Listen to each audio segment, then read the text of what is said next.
Oh yeah, it's probably that stuff I see on TikTok. These guys hitting like with a wood hammer Yes, in sequence. Yeah. Okay. that's your traditional way to make them. That looks pretty fun. Speaking of Japanese food, I got my ramen shirt on today. Nice. Is it a monster ramen? Yeah, it's like a little monster ramen that's being dissected, so you can see. Oh God. I like them. Very cute. He looks like the little Boos from Mario. Are they called Boos? The ghost thing? Yeah. Oh yeah, he kind of has like the face if you just like narrow Yeah. it here. Just in my tongue.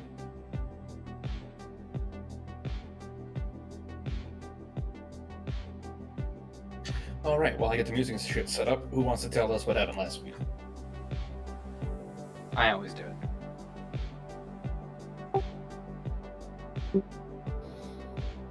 I can give it a try.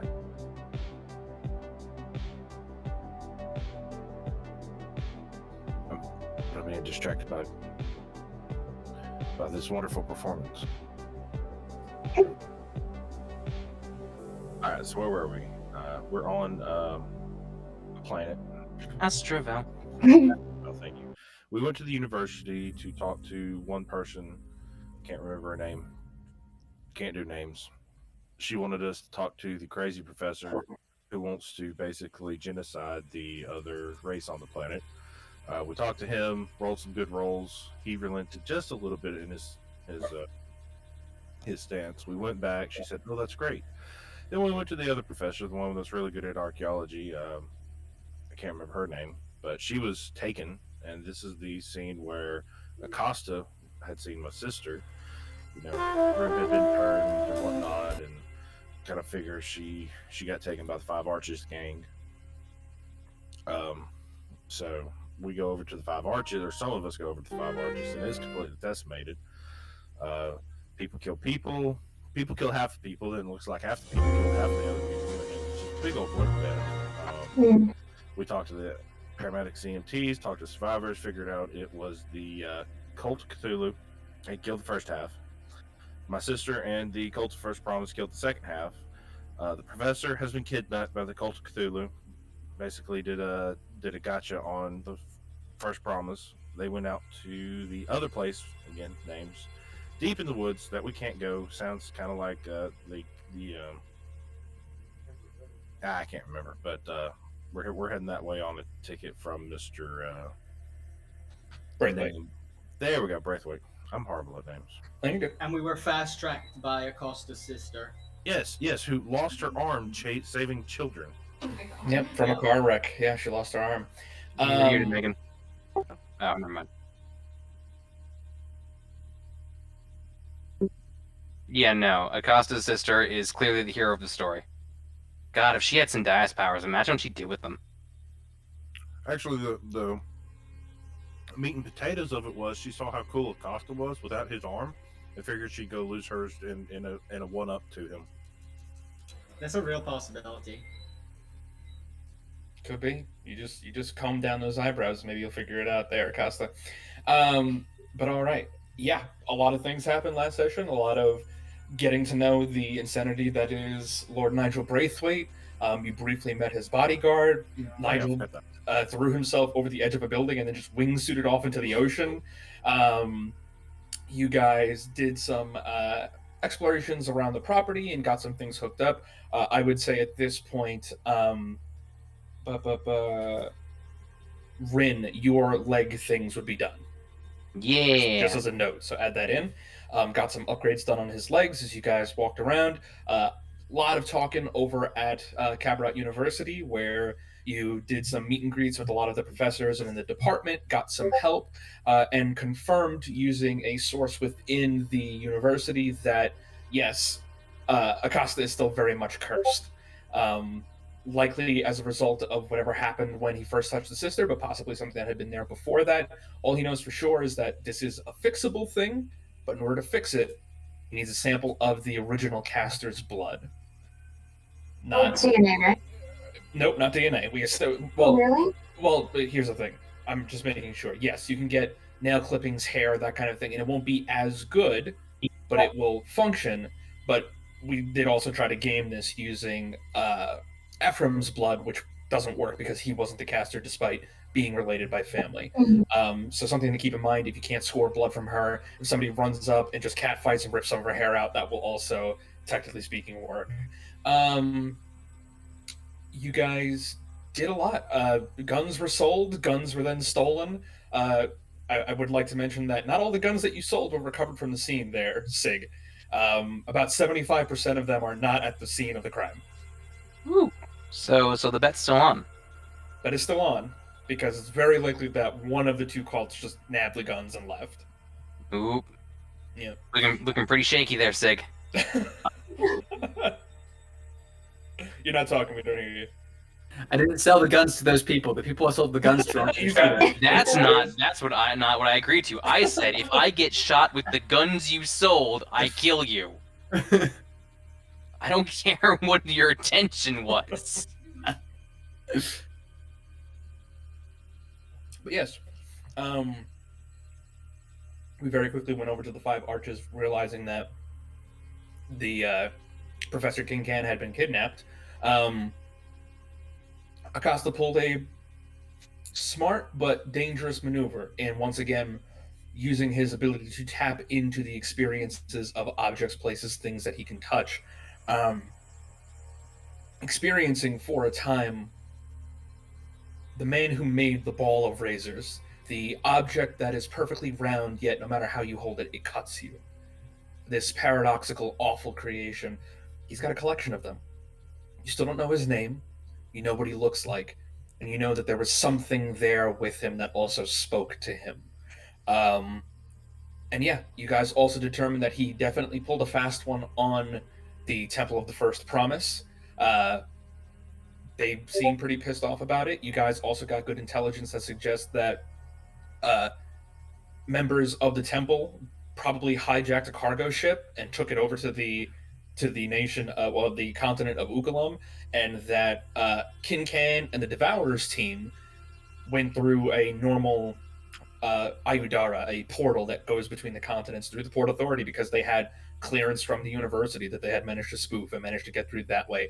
And at that point, that was 2 days ago at minimum. So keep that in mind. You guys fast passed as much information as you could using Acosta's family and their connections, helping Braithwaite get his licensure. You guys could have gone the route of just asking the sister for passports directly, but since Braithwaite was already helping you, you took that route, helped expedite it even further, and you got it in now. We pick up towards the end of the day of the session that we had ended on, where you guys were just leaving the 5 Arches, heading back to Cabaret University. I would say you're on the crime scene for about an hour, and you've received the messages as already listed from Riker and the things that he said so far about now being able to smell electricity and things of that nature. I don't know if Sophia saw that because she's been out all day, but yeah. Also, let's not forget, Church of the First Promise also has some big beastie level 30, like size 30 shoe that they are employing. Yes. Well, it's unknown if that was the temple or if that was the Cult of the Devourer. Nobody really knows, but something big is with one of those two groups. Oh, I thought he said it came. I thought the survivor said it came second, and my sister did atrocious things, or ordered it to do atrocious things. As far as his memory goes, yes. Gotcha. Okay. Where are you guys headed at this point? Back to the university? Back to the hotel? What do you guys want to do?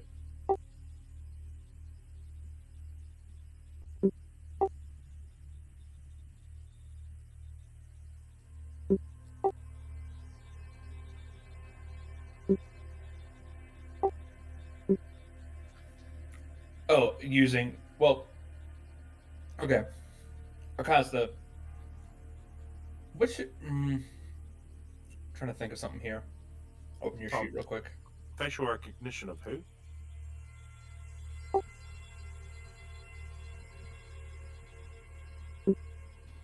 Oh, so we can.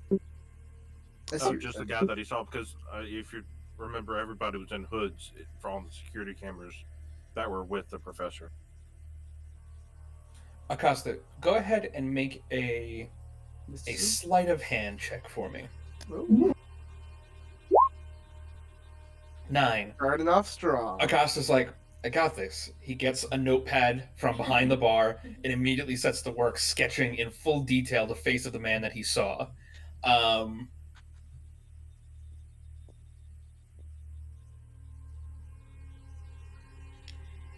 He finally flips it around.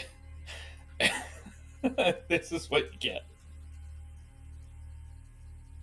Please tell me it's the Mobile Leprechaun.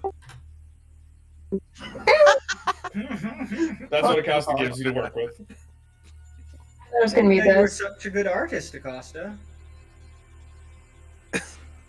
You know, I took a class once. It was online. Had sent pictures of like, you know.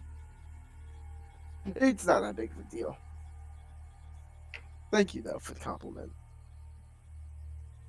So is he young or old here? Is this a Yes. younger? Oh, okay. Like, okay, so like you see, I couldn't really get the eyes down, but like if you looked into his Mhm. eyes, they Mhm. were the bluest shade of yellow I've ever seen. Oh, hey. Mhm. So, Yeah. Green? No. What? When did I say green? Blue and yellow mixed green. Just the bluest shade of yellow. I I think he didn't got. learn that in any of my classes, so I think you're kind of. What? What do you say, Kilo? Mhm. But yeah, you attempt to run that through connections that have access to facial recognition, and you do get shitty Sasuke Uchiha, but you don't think that's the guy you're looking for. So, any records, like, you know, federal records on the Cult of the Devourers, do they have any mugshots or anything? They do. The problem is, the mugshots for the people they have are already arrested. Okay, so they don't have any wanted. Gotcha. Yes. The Devourer. So, using Akasa's general knowledge of his own planet, the Cult of the Devourer does not really have a presence on Castrovel. It's not a hugely popular place for it. Planets like Aposte, which is a whole different kind of nightmare, or even the Edomora, and things like that, those places have a presence. Absalom Station has a presence. Estakar Citadel has a small presence. Castrovel, it's too green, too full of life to warrant a cult of destruction to be here. So they don't really have a lot of information. So where the They'll cell kill came it, from, maybe. the cell probably came from the outside in to come here. So just keep that in mind. What else you guys doing? Did Kilo's like analyzation finish? Analyzation? Is that a word? Analyzation? Analysis. Analysis. With the data file that they were trying to fix? Yeah. Yeah, Riker says that they have that ready at the university.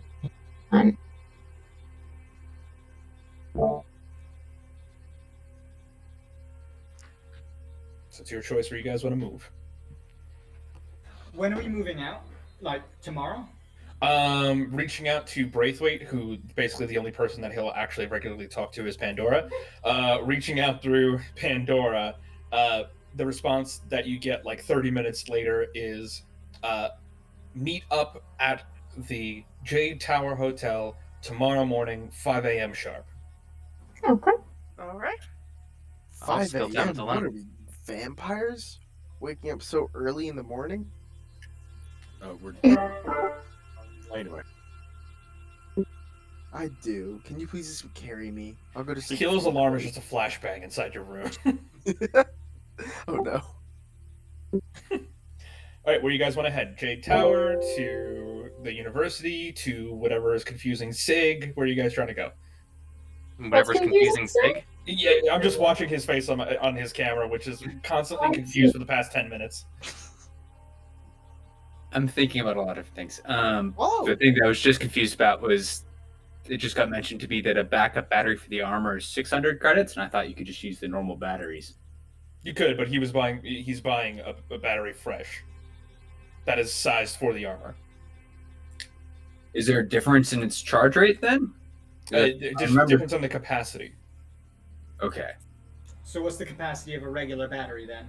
The regular battery depends on what the weapon it's coming from. They come in ranks, so Well, there's battery, high capacity, super capacity, ultra capacity. yeah. So there's 20, 40, 80. yeah, there's a standard, high, super, and ultra cap, which you guys mostly have access to all of them at this point.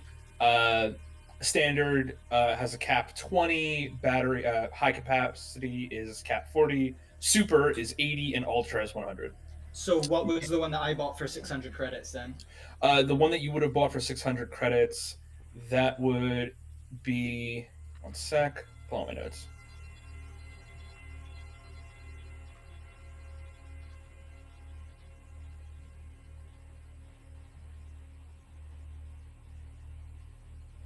Oh no, mark like 300 off of, give yourself 300 back. You bought a high cap.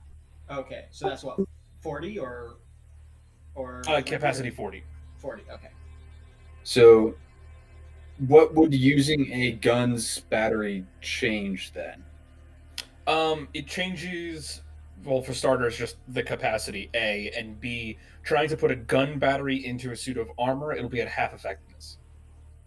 Okay, so basically half the capacity. Yeah, have whatever the capacity is. All right. I'm gonna.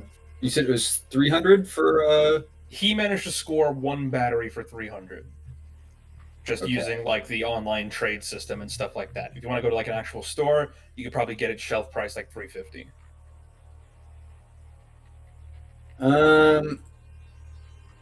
I'm gonna just buy some.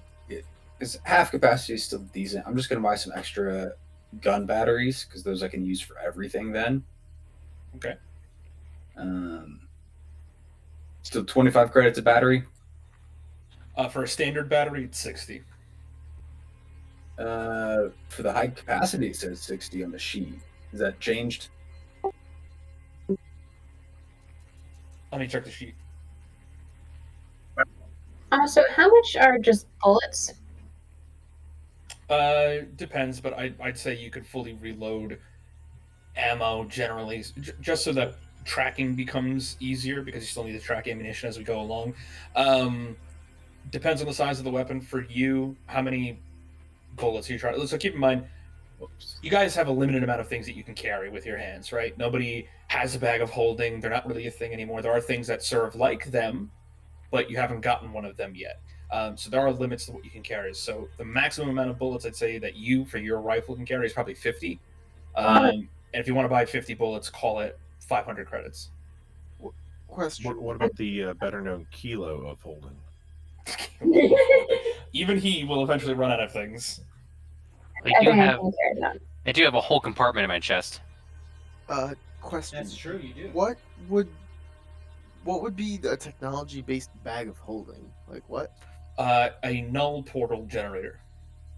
Okay. Suitcase. They create little pocket dimensions in reality that you could store things in. Basically, how a bag of holding functioned, but with science. Okay. And interestingly enough, much more limited capacity. Where bags of holding had like 5,000 pounds, and null portal generator can only hold like 1,000 or some shit. One sec.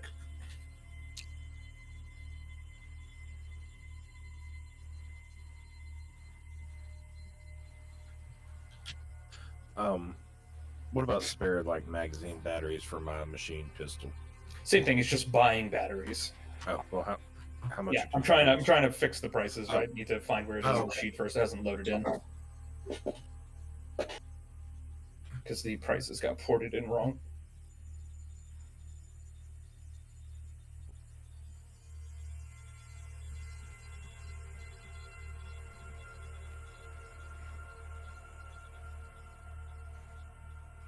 Okay, there it is. No, that's weird. No, it fucked it up. One sec, I'll fix that. So a regular battery is, let me give it back. Battery is 60, a high cap, 30, super cap. I just got so fucked up. One sec. 420 blaze it. And ultra cap. Okay, that makes a lot more sense than for what you were charging him. So that's basically puts batteries at the same no matter what they're used for. Yeah. Great. Yep. All right, then I'll just buy regular capacity batteries. I'll buy a couple. Okay.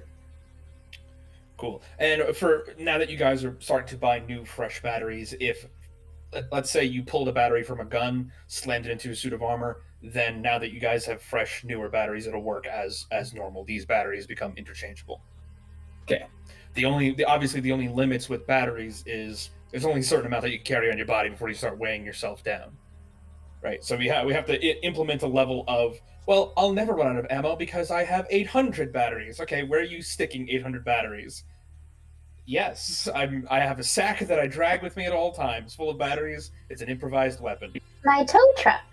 Do I have a If you charger? guys find a on me? generator, that changes everything. I'm assuming for my reaction cannon, I can only carry like 20 rounds or something like that. I would say 30 for you. 30? Okay. All right. What page is that battery list on? It is way deep down, but I think it starts at 398. Yeah, 398 under ammunition. Okay. And would there be a ample supply of batteries here? I mean, generally speaking, yeah, you can get a decent amount of batteries. I'll have to fix. I'm just looking for like just one in each pistol, then a spare. Okay, for let's each make everybody's life easy because the ammunition table does have stuff, but let me just fix it because things are clearly broken. Let me put accurate ammo counts on this stuff, and let's make everybody's life easier. So arrows. Okay, that was done right. That gets you 20 arrows. Batteries are fixed now. Darts.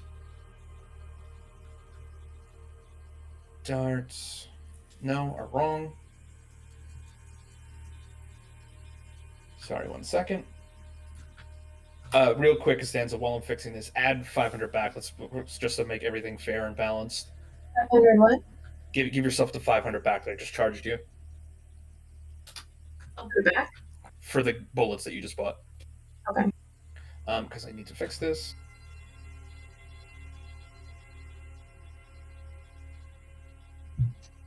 Sorry, it's a little slow.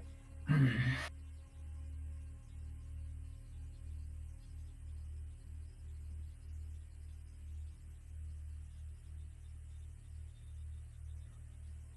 laggy.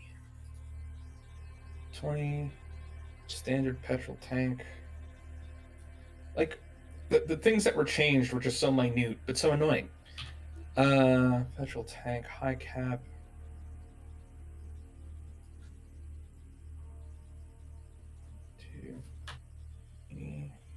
Small arm.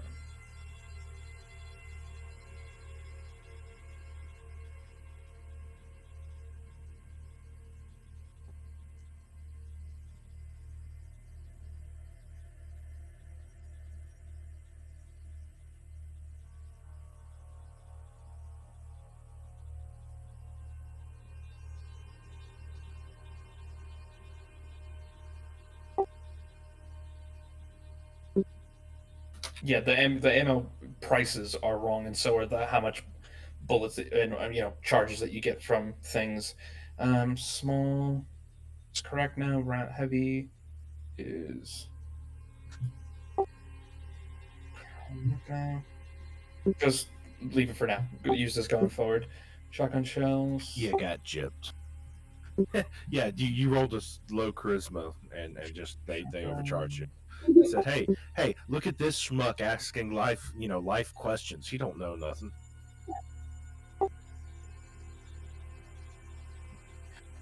Oh, Okay, I'm so still on my one magazine. For you, Stanza, if you're buying, Y'all shoot guns? because you have a sniper, you can get 30 rounds for 25. You guys Or sorry, you ready? get 25 rounds for 30. Read that backwards. 30 credits? 30 credits. Whoa, that is a big difference. Okay. Wow, So- heavy rounds got expensive. So, do they have Ultra Cat batteries here on planet? They do. 445 per. Yeah, I'm going to grab 2 of them. Okay. So the thing about the Ultra Cat batteries, which is interesting, is that in Starfinder mechanical terms, they would start to get a bulk, like a large bulk to them, meaning that they're about the size of a car battery. Oh, well, okay. Which ones are for pistols? Then? I mean, you can use a high capacity battery with a pistol. You just have to kind of like plug it in and just hold the high cap battery on your hip, kind of thing. But with the pistol that you have comfortably, it can fit a regular battery or a high capacity battery into it without an issue. All right, we'll buy 2 high caps then. Okay, so you got that. Also, I have the list now, so if we need to buy ammo in the future, because this document also doesn't account for all types of ammunition, because there's mini rockets, there's plasma missiles, there's what else was there? Explosive arrows and all sorts of shit like that. So as needed, we can address it. But yeah, that's what you got for now. Okay, so if anybody else is doing shopping, let me know. I'm going to buy some slugs too for this little sawed off. Yep, shotgun shells. You can get 25 for 55 credits. Okay, I'd probably end up buying that same thing. So Never know when you need to punch a fist-sized hole through someone. you said that was 25 shotgun shells. Mm-hmm.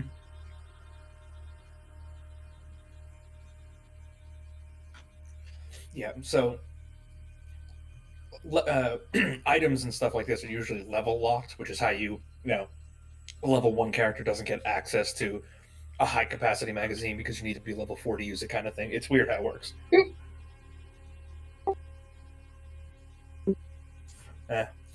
Right. Anybody else buying anything? I think the phrase kilo is put a full down. Drop Or maybe. maybe- Thank you. There you go. Hey Salmon, how much to reload my lightsaber? Shut the fuck up. I mean, it does break entropy a little bit. Hey. He gave us something cool. We don't gotta worry about it. Or as I like to call it, the skeleton key. It's not. Well, here's the thing. It's not necessarily breaking entropy because the crystals themselves channel the source. The source is an ever-present dimension that does have energy that flows through it. It's just how it works. I mean, I understand that, but like, The I don't source know. breaks entropy. just seems really convenient is all. Hey, it could be convenient. If you want me to start adding like charges every time you swing your blade, let me know. We can work something out. I'm thinking like you start with 10 charges, one swing is 3 charges, and then we'll figure it out. Oh, from there. but you Blank get on into killing. well, if you take the Destiny model, you can still swing with the sword without ammo, but if the powered attacks and the more or less laser edge attacks take ammo. Yeah, you just hit them with the blunt end. Yeah, we're gonna be dealing with Halo. Once the laser sword runs out of energy, it's just a hilt. Anyway, no, we're not doing that. All right. Anybody else doing any shopping, any ammunition buying, battery buying, any kind of stuff like that? I'm just testing my legs out. They work very well. You can They tell a work lot of love very has been well. put into them, and there is a little. It's kind of like a carbon camouflage that has been imprinted into your legs, but it's only viewable if the light hits them the right way, and it looks like flames. How much? Okay, I do what I can to scrape all that off. It's built in, buddy. How much? Oh, God. The blade and start carving it off. Who built your legs? I thought I was. I mean, if you want, I could go at it with a torch and get all that shit off. I just want it to look like my old legs would be better is all. You can remove the plating. Alright, so nobody else is doing any shopping? You guys are heading back? Go ahead. How much would it have cost me to get web shooters and those grease trap balloons? Did I not give you a price before? No. Alright, 1 sec. I mean, the grease balloons are really easy. I would say 50 credits per balloon. Cool. because you're not asking for a lot there. The web shooters are a bit more complex just because of the chemicals and the processes involved. I think I was having Sig make them, or at least Yeah, help correct, I partly. know. Yeah. But they were going to do the equivalent of casting web, right? Yeah. And the balloons Yeah, but the do webs were freeze. flammable. Yes. Yeah, okay. Nightmares. Okay. Then I would say, so you can mark this down for yourself, 300 credits. All right. To make life simple as well, it'll run on a petrol tank. Okay. Which means it'll have 20 charges in it. And you can expend 5 charges to cast web, basically. Nice. So you have 4 castings of web per petrol canister. Let's call it web shooter juice. Blast some rope, whatever you want to call it. You could be flaming Spider-Man. Yeah. You light them on fire after they're restrained. Semi. Would it be possible for me to spend some time and sort of incorporate my sword and shield into the new power armor that I got, so that I basically to make it so I can't be disarmed as easily? If you want to add it to your weapon mount, you can. This armor doesn't have a weapon mount. I would say you can install a weapon mount. And, Okay. yeah. There's It's a easy enough. double entendre to flaming Spider-Man that you also fit. But yeah, I'd say that it will be, the actual blade itself will be on the forearm, and you could just deploy it and grab it. Okay, and I put the shield on the other arm as well, built in. Okay. And what about the other blade that you have? That is just going to be on my back. You got it. All right. Anybody else?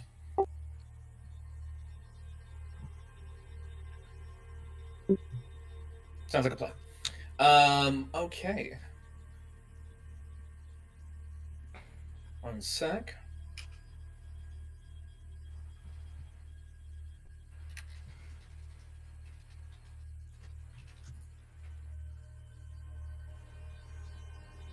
Why You was the guys- last thing he wrote in blood Corgi? Fucking Corey. Oh, wait. All right, you guys head back to Cabrat University. It is late now. I would say around this point, 9:30 p.m. local time. The sun has dipped behind the mountains at this point. The city's nightlife generally buzzing to life. Interesting thing you guys note as you're going, you watch as what looks like full-on, like, stingrays are just flying high over the sky, large enough that you can still see them. So they got to be pretty decently huge. But along their spine and down the tail, there's just like these little aircraft lights almost that just occasionally bioluminescent blink as they go over. You watch as somebody on the ground floor of a building pulls out a little laser pointer and starts pointing it at them, and they start chasing the laser pointer through the sky like they're sky cats. Police show up within minutes, arrest the guy for fucking with the wildlife. It's a problem. But you get back to Cabrat University, you guys have more than enough clearance already. Get inside, the front doors are locked. But that's typical because it's a place, but if you step back, you can still see that it's a place. Yeah, it's university. You can still see that the second floor, on the second floor, there's still lights on in people's offices and stuff. Do we have Riker's number, or is there like a doorbell? I mean, I can there's- call whoever I want, whatever I want. Yeah, that's kind of Pandora's thing. Test Test 1 2. Test So you 1 just wanna text 2. them? We're here. Can we come Test up? 1 2. Bzzz, the front door opens. Ah. Hello. I know Buzz. it's right Go up there and it's someone else. Hello. It's like, That's exactly what Buzz. I'm thinking. get mad. Okay. You guys start heading upstairs. Access What are you granted. bouncing around in your chair for? You Hello, start heading upstairs Buzz. and get over back to his Hello, office where the Buzz. mechanical lab is, so to speak. You open it up, and it's a bit of a mess right now. Much more of a mess than you left. Access There are granted. several shattered Access destroyed granted. centrifuge, as promised, still smoking. Access Two granted. toasters have been put together in like the Access corner of the granted. room. You can see that there is a grenade that has been placed between them, and the only thing that's preventing the spoon from coming apart Access is that granted. both toasters are holding the grenade in Access place. granted. But if either toaster were to Access move, the grenade is granted. going off. The machine that was used to scan Acosta has been tucked away into the wall, and sitting outside the door on like a little stool is the gnome that you guys keep seeing. He is currently holding a large wrench, and he just has it laid across his lap. And he goes, "Hey guys, how you guys doing? Heard you had a busy day." Are we all here? I would Hey, probably, bud. I would probably point to Kilo first thing and point to the grenade and go secure said grenade.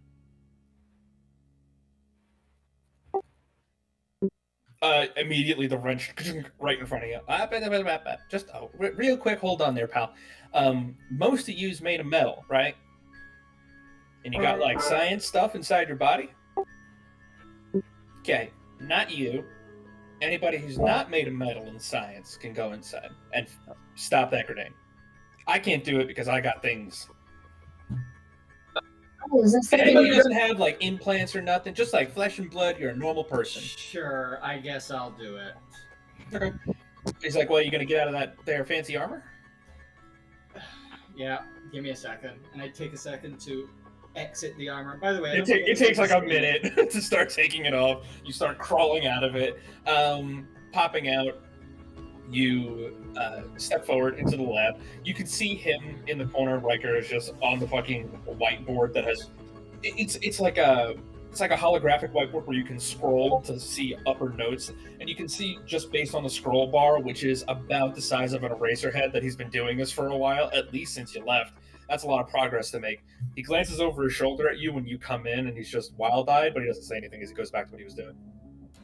Okay, well, I would head over to the toaster contraption and try my hand at disarming this. Okay, it's not a very high check. Go ahead and make either engineering or sleight of hand.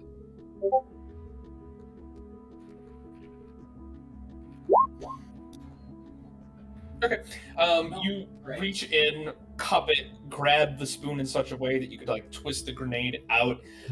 You find the pin and put it back in, lay it on the counter, glances over his shoulder to you.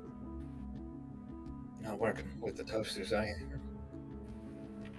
what the hell is this? Why is this even here? Turns around, continues what he's doing. Right, anyway,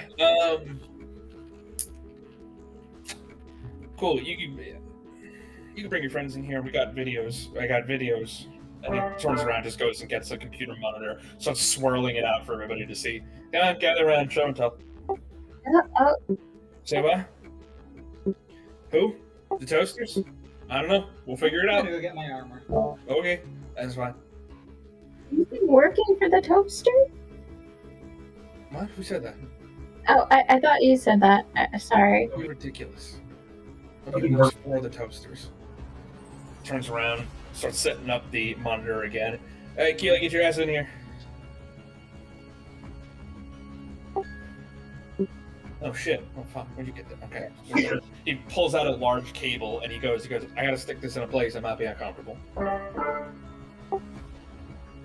Okay. And he reaches up inside your rib cage, fiddles around for a second, and finds a place where it sockets and locks. He goes, "All right, been running numbers, been trying to figure things out. Why he's a little resistant or more than usual right, dead man signal stuff. Right? Been figuring that out." Turn your attention to the screen, please. And if everyone can turn their attention to the actual Discord screen. One moment.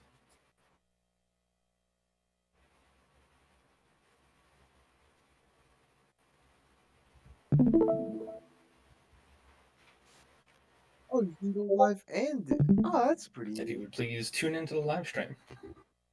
Hey there, that's pretty neat. You're getting more and more creative, Sandman. I love it. This one's not me. Damn it. My entire thing just crashed. Hang on. Oh, well, you're a robot now. God damn it. Makes Give me a sense second. it's crashing. I mean, you are incorporating a stream into the session, which is still cool. Yeah, putting new elements in is always awesome. You're streaming in a stream.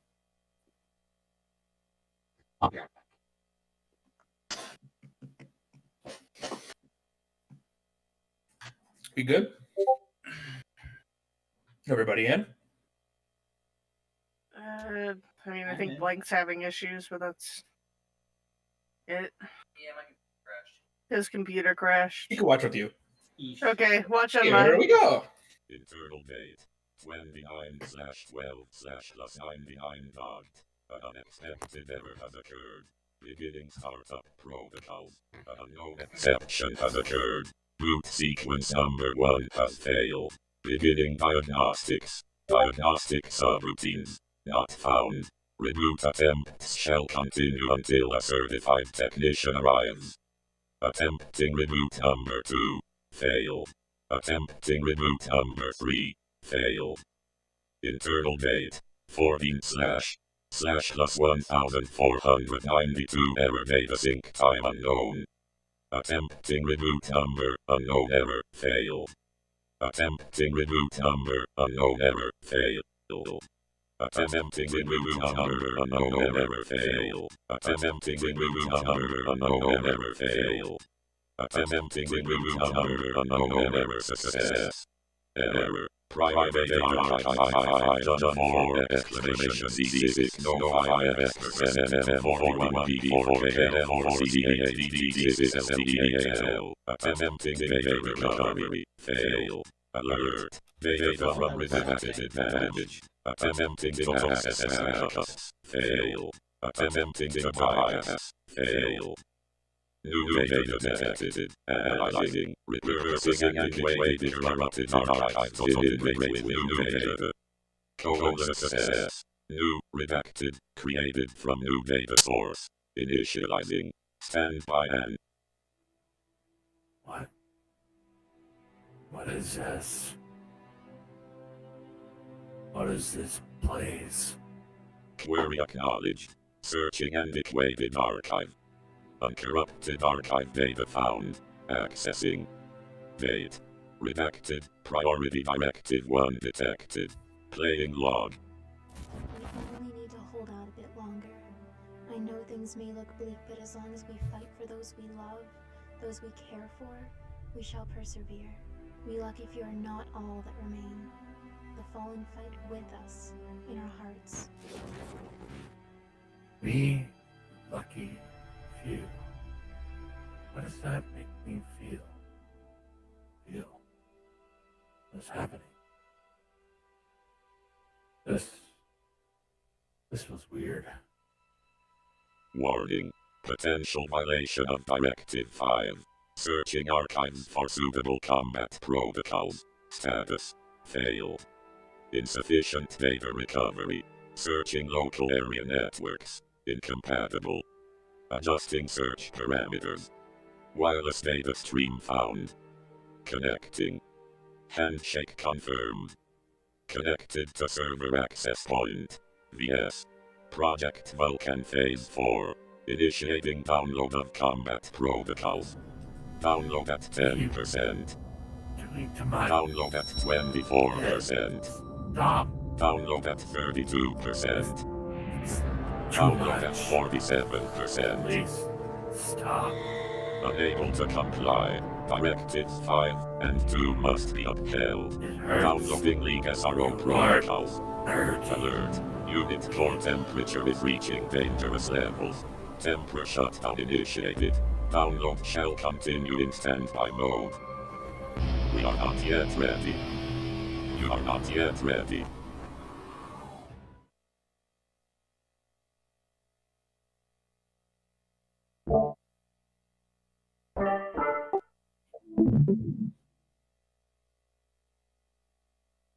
It's almost like somebody had 2 days off from work. No, this has been sitting here for a while. In fact, this is something Pandora could have discovered, but she went to the shed. What? We went to the Shed shed. inside instead of inside the castle. Oh, We tried to get in the castle. You did? Said no. If you had started by going to the castle first, things would have been different. But you set off security measures by going to the farmhouse, basically, the shed first. But Why would I not go for the side quest? of course it makes sense, which is why I locked you out of the main storyline. But now it's open again, so do what you want. But besides the point, he finishes with this. Eh? I don't like it. It's weird, and I don't like it. But I do at the same time. You're very interesting. Second thing to note, Rin. You're muted.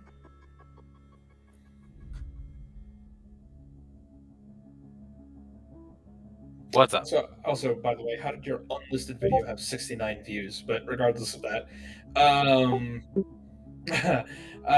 Rin, having just watched this, everything that just transpired, it seems familiar in a lot of ways. A handshake that wasn't asked for, a download that you didn't request. You don't think it's the same. You don't detect source sensitivity from him or anything like that. But interesting. Secondly, Riker just rubs his face for a second. Okay. Second thing. Beneath all that shit, right? There was, you know what an ASCII is, right? Yeah. Right. I thought it was an actual data file, but it was an ASCII. So I cleaned it up, I marked it up. It was much bigger than I anticipated. And you let me know if this looks like anything to you. And he turns around and he projects, zooms out to get the full body image of somebody who looks almost shot for shot copy of Costanza. This image predates the vanishing by 2,000 years. I mean, I believe it, but They say shot for shot minus one thing, you don't have horns. what? No horns, no tail, normal legs. Where was this found? Inside his fucking head. In what context? No context. No context. That this is the image that hides beneath all the other files.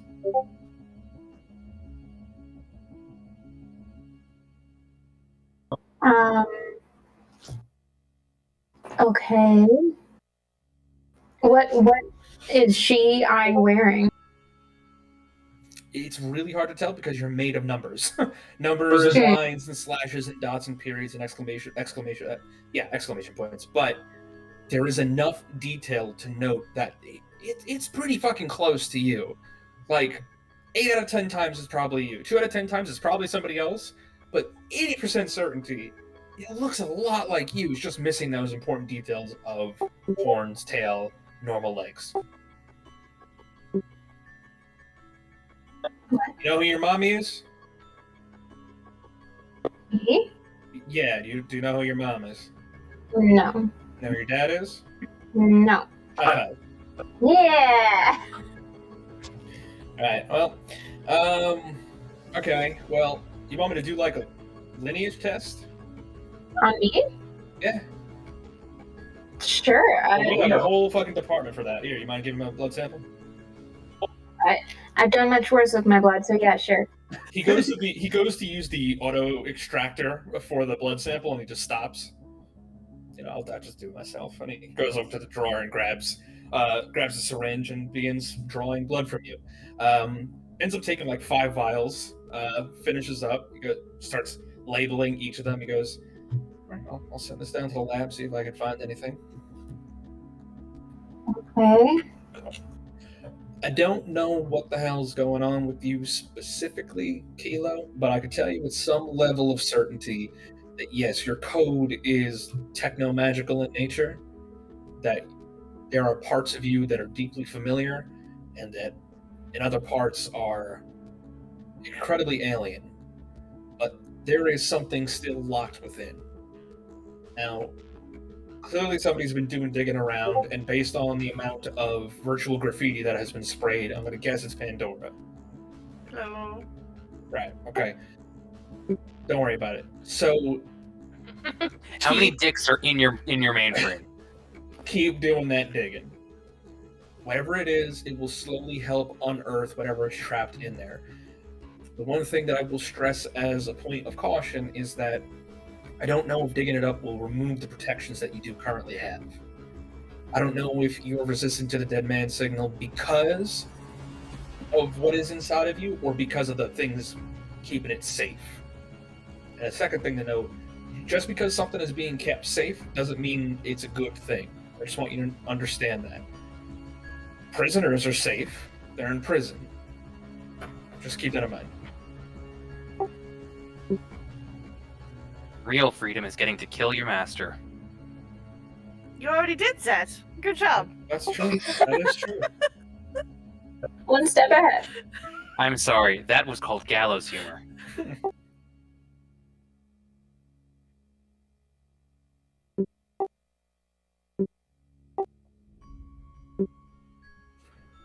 Well, buddy, I don't got much for you there.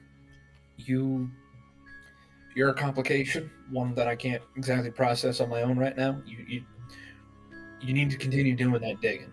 You need to continue finding what's locked up inside of you and letting some of these things out if you want to figure out more. But understand that you run the risk of maybe letting something out you didn't mean to.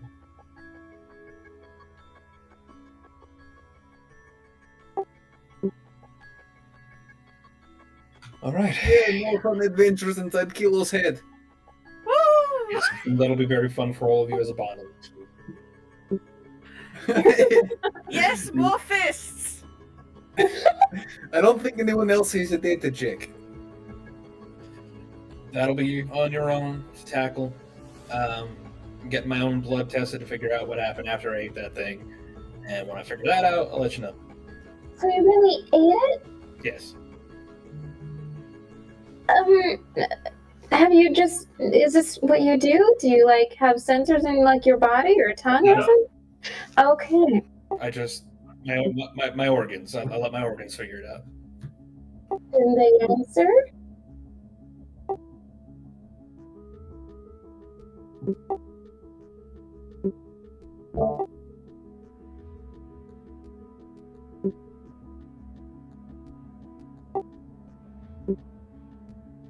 Those are in the second half. The first half, the Kish food.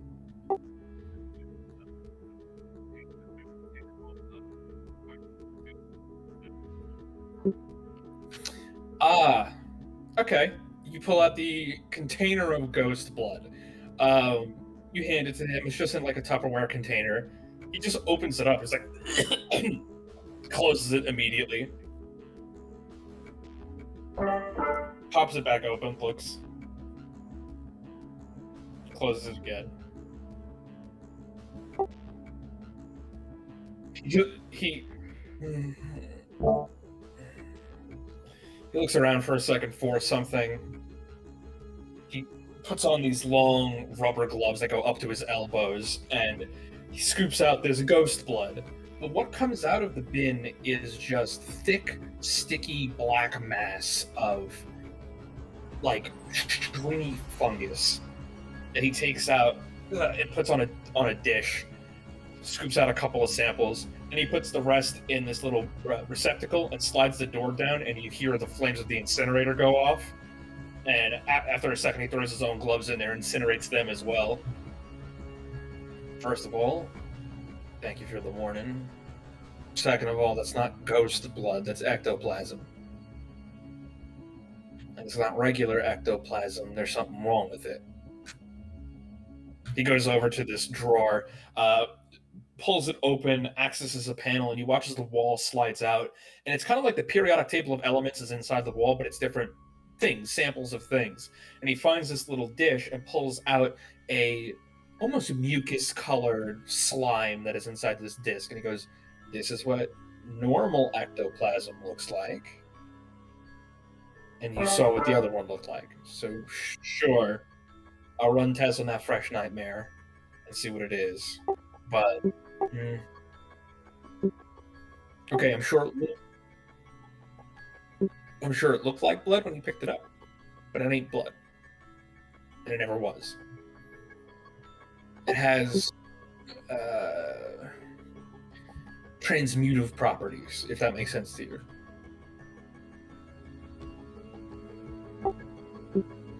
Okay, well, I don't know. At the time or inclination. He just puts it back on the wall and closes it.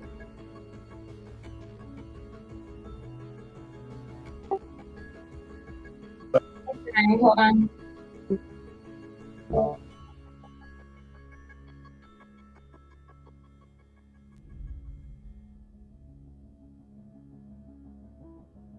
State your designation.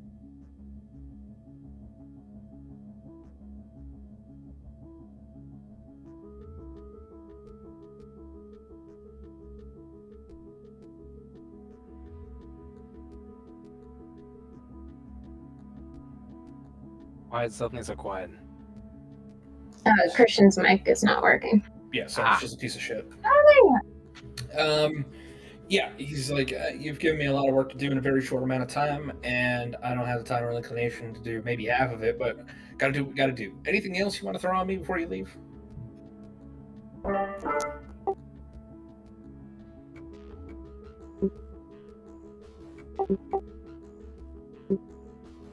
And here we are. Not a big deal. Things to do, always things to do, never enough time in the world. What do you need? Anything else?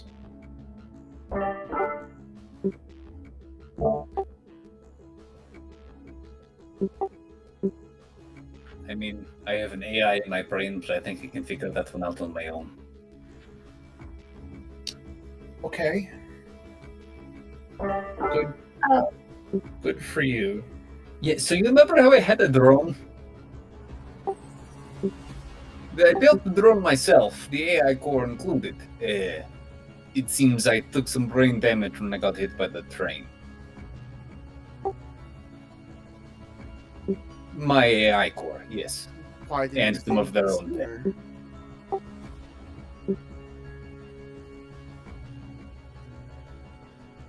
Still figuring some of it out, but it seems to be working fine. Besides it's occasionally taking over my body. Rin just gives like a little salute. Okay. You guys doing anything else? Giving him anything else? Talking to anybody else? I did miss the one thing just because I was looking at the live stream, but it was a little bit too quiet for me to catch the log that played, and there was no transcript. So what was said in there? Yeah, nothing that's gonna make an immediate difference, but he'll send you a copy. Just wondering. Oh, a question for Professor Riker. Why does Kilo make food so often? It's amazing, but why is that? And he usually makes a plate for himself by accident. Any guesses? When you go to do things, you always take a step with your left foot first. Why do you do that? Are you talking to me? Yeah, I'm talking to you. I don't know if you ever noticed. You always take a step with your left foot first.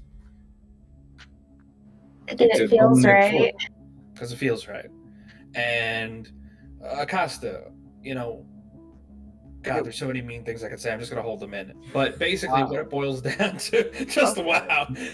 What it boils down to is that living things are creatures of habit, the creatures of quirks, right? SROs are not the perfectly engineered machines that they ought to be. They have sentience. They have, arguably, in my opinion, a soul. Soul is what helps add those unique quirks. Why I don't know, why does he make food? Is that part of his programming? Is that something that came to be because of his soul? Has it always been there? I don't know. If you're getting on the angle that he may have been a human in life once upon a time and now he's just a robot because his soul was put into a robotic body, fuck him. Maybe. It's certainly a possibility. Maybe he's a lich. Maybe this is his phylactery. I don't know. But the only way you're going to find out is by digging deep.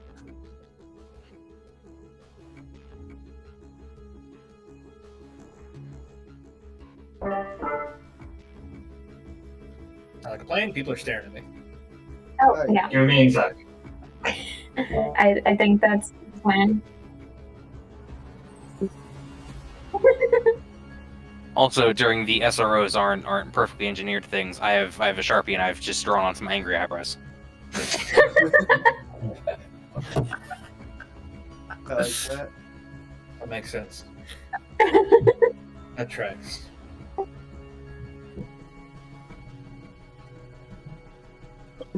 Reem, you are perfectly, beautifully perfect. I don't have my voice spot up, but I appreciate that. I have a Alright. question. Yeah, what's up? You said I was sick in the head, right? Which, I like, think, I'm that not was, just. I think that was unrelated to the point that I was trying I to think make a at lot the of time. people say that. Well, I was just gonna say, hey, is there like any medicine that I could take? Like anything? I could do, Probably. okay. Like, can you write me a prescription? I don't think Can you need I- more drugs. Can I Acosta. write you a prescription for what? Okay. If you For think what about and drug for related- why? What do you think your problem is that you need drugs for?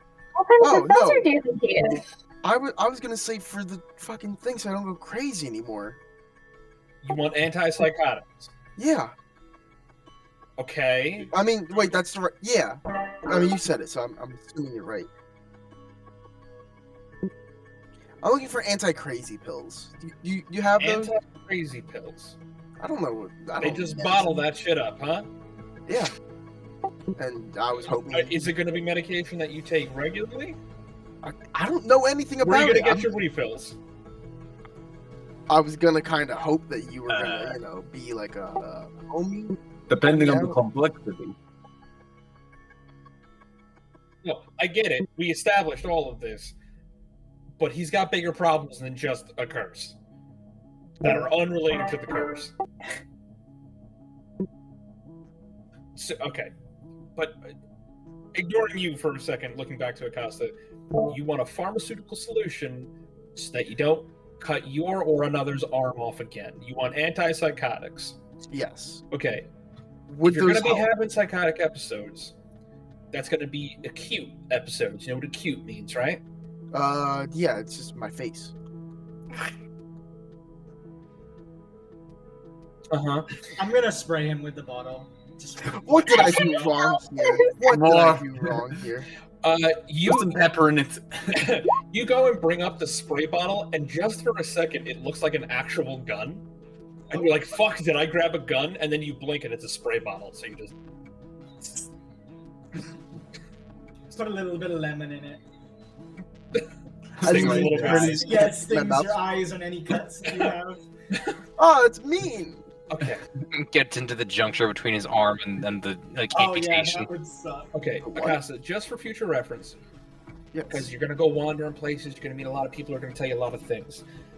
You're looking for a pharmaceutical solution to a magical problem and also your mental issues, all right?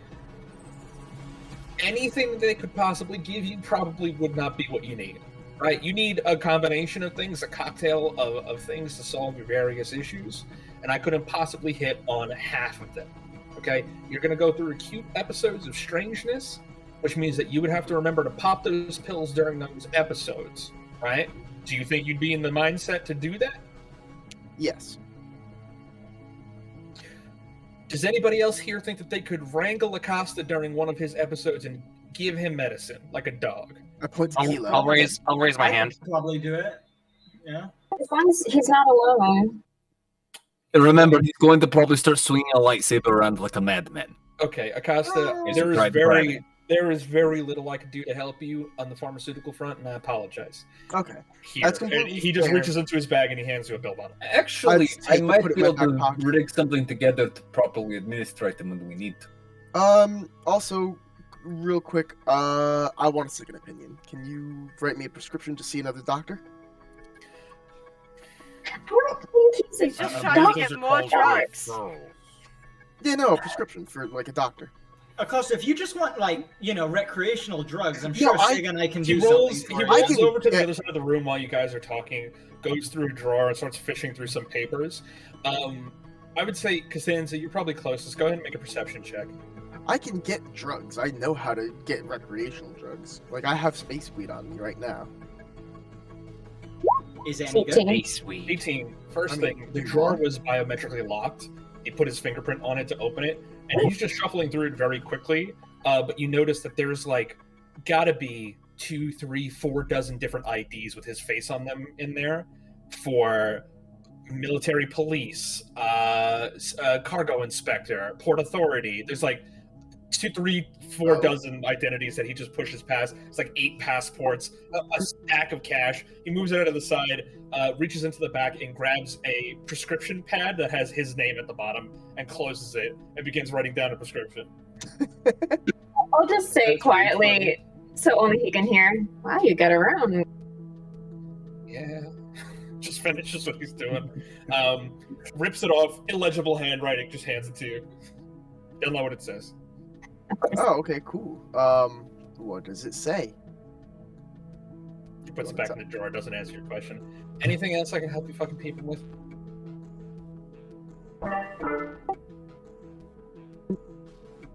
Absolutely. It was a pleasure to dig through your stuff. Thank you for the help and putting up with him, as I point to Acosta. I did nothing wrong. He's great. He's awesome. Before you guys go, you might want to talk to Professor Matahara. I think she's still in her office. I think she want to talk to you guys. Okay. You guys head over there?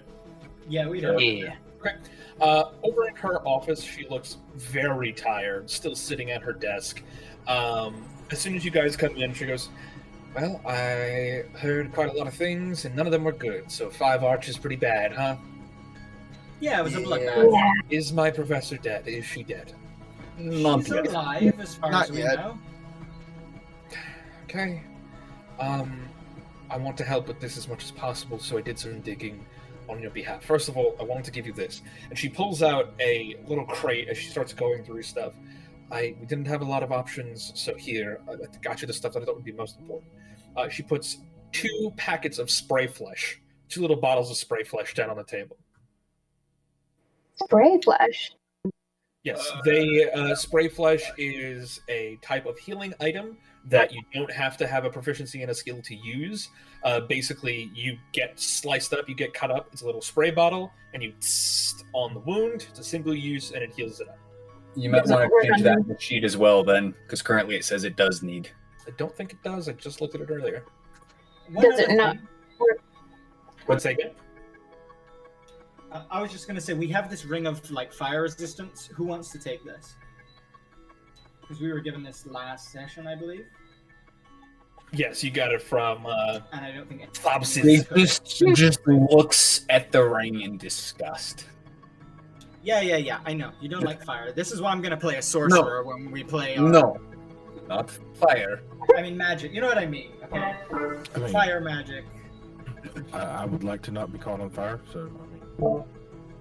Go for I it. mean, I look to the rest of the group to see if anybody else like calls dibs on it, and if not, I would just toss the ring over to you. She also puts out 5 bottles that look like they are like auto injectors, like EpiPens, and they are labeled antitoxin. Oh, this will be nice for us fleshy people. You're absolutely gonna need it, believe me. And also these. And she kicks forward 3 backpacks towards you guys. But they are not normal storage backpacks. They have a ripcord on the side and a small panel to control things. They are rapid deploy tents. Nice. Wow. Nice. One tent could sleep 2 medium-sized creatures comfortably, 3 if you squeeze. And I assume the flesh cans only work on human or like fleshy people. Yeah. Okay. He would grab one of the backpacks and sling it over his back then.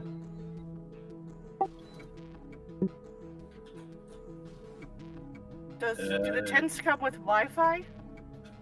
No. There's no Wi-Fi in the jungle. Just bring a dongle. A dongle. As soon as you should take one of the spray flesh, and Costanzo, you should take the other one. As soon as there's no Wi-Fi in the jungle, I imagine just Dora's like, I'll add it. well, I gotta leave. Good being with the group. Yeah, no, she's visibly disgusted right now. What's the healing on the can of spray flesh again? Sorry. CD6 plus 2. Let me check. It says 8d4 plus 8. You might be mixing two things up. I might be mixing two things up. You're right. I was gonna say, I think 2d6 plus 2 was the other thing that we I had. think I'm thinking of a med patch. Let me find it. Yeah, I think it's a med patch we're thinking of. Yeah, med patches do not require. Yeah, med patch is 2d6. Yeah, med plus patch. 2. No, okay, so she gives 2 med patches and 1 spray flesh. Okay. Okay. Because The these spray spray flesh flesh does- also neutralizes diseases and poisons and all sorts of The shit. spray flesh does require. Okay. So, Okay. Ephraim, do you want to take the spray flesh or should I? I don't know. Your choice. You take it. I'm already I carrying guess, a lot. I guess in that case, Costanza and I will each take 1 extra med patch then. And give the spray flesh to Ephraim. Yeah, that works. That. How many spray flesh was that? 2? Just one. Oh, just one. And it's what, 48 plus what, you said? 84 plus 8. Oh, 8d4 plus 8, not 48. Okay. For the spray flesh? Yeah. Yeah, it's better than a med It's- patch. Or Is that one use? Yeah, spray flesh is 1 use. But it also neutralizes diseases, so. Yes. Right. Those tents will take a minute to deploy and about a minute to pack up. They're pretty useful. They're comfortable, serviceable. They do that kind of stuff. Secondly, did a little investigation, tried to plot out a path or possible direction that the temple could be in. No matter which way I hash it, be prepared to be walking for like 12 days. That's a lot of days. That is a lot of days. It's more than 3. No, it's a 12-day walk into the jungle. Vehicles aren't allowed in past 10 miles. So, How hostile would it be? Or like, do you think we'd be fighting things constantly? Or all right. So I've done expeditions into the jungle myself, into Ukalam specifically. Generally hostile. That much I can agree with. Dead man signal, yeah. You got 5 antitoxins, yeah. There is absolutely deadly wildlife. That much is for sure. There's Karokapis, there are Yaruks, there are areas of dinosaur life, Tyrannosaurus, all sorts of things. Even herbivores can kill you there. Even the plant life can kill you. Corpse flowers can kill you. There are dangers there, but you shouldn't be under constant assault every day. The only thing you're going to be under assault by the most is the elements. This time of year, the jungle is at a low 90 degrees Fahrenheit. Every day. The night doesn't get much cooler, but a little bit. And humidity, it'll feel like you're breathing water. It'll be rough. You can last. Your suits do have environmental protections. If you're smart about it, every one of your suits has about a day's worth of environmental protection attached to it at a default. If you're smart about it, you could space it out, or maybe travel by night, which comes with its own dangers. There's a lot of ways to think about this, right?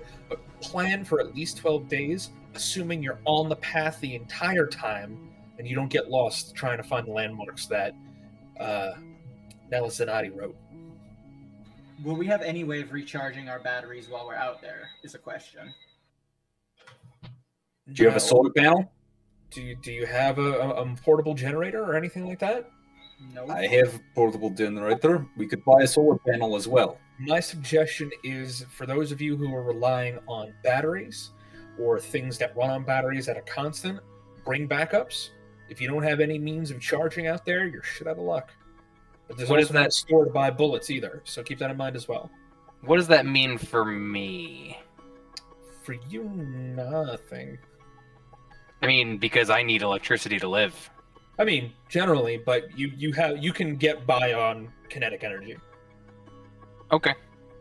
Install Wait. a solar panel in the top of your head. I can get by. I can get by on kinetic energy when I generate kinetic energy. Kind of. I Do mean, I? no joke. Am I a perpetual motion machine? You're not a perpetual motion machine. You have a backup.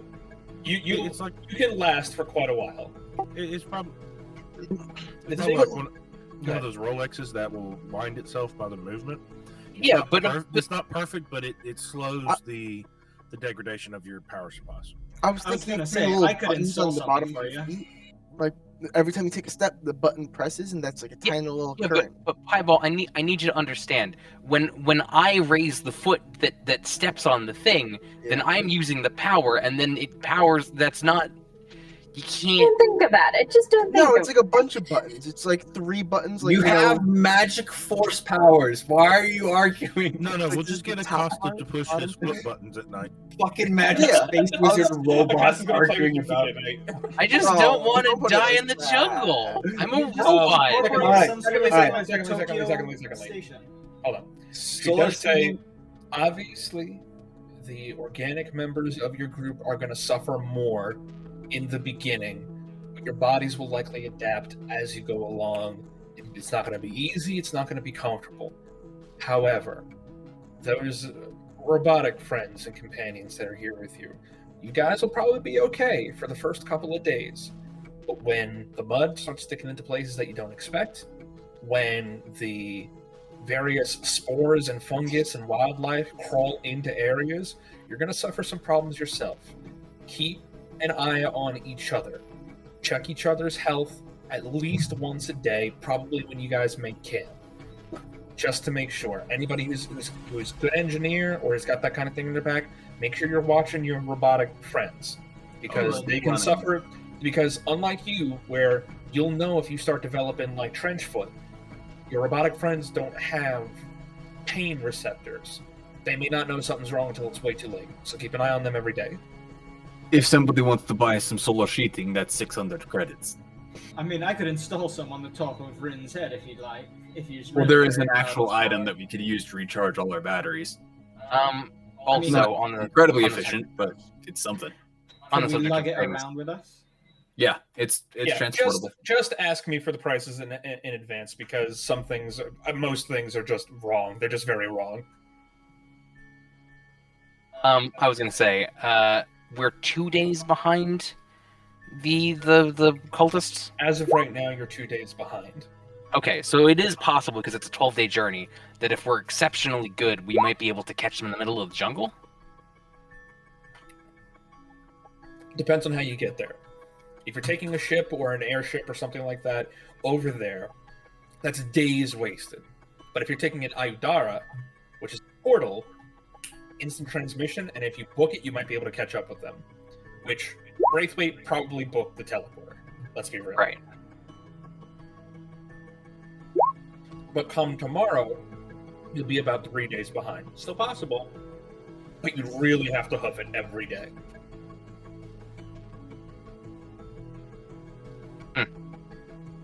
Good to know.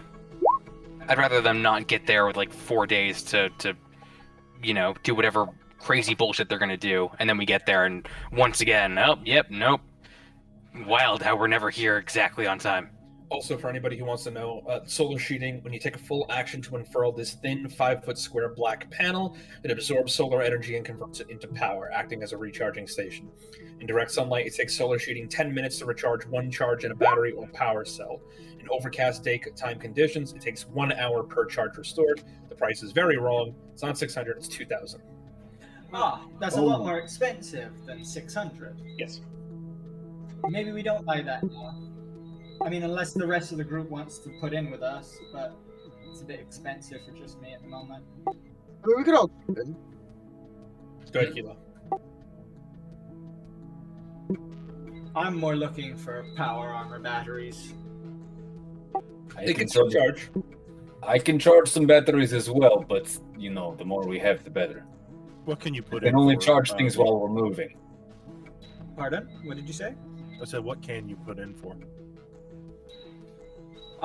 What, for the solar panel? I mean, I have enough money to buy it full out, right? But I don't want to spend all of my money on that. So if I'll split it with you. How about that?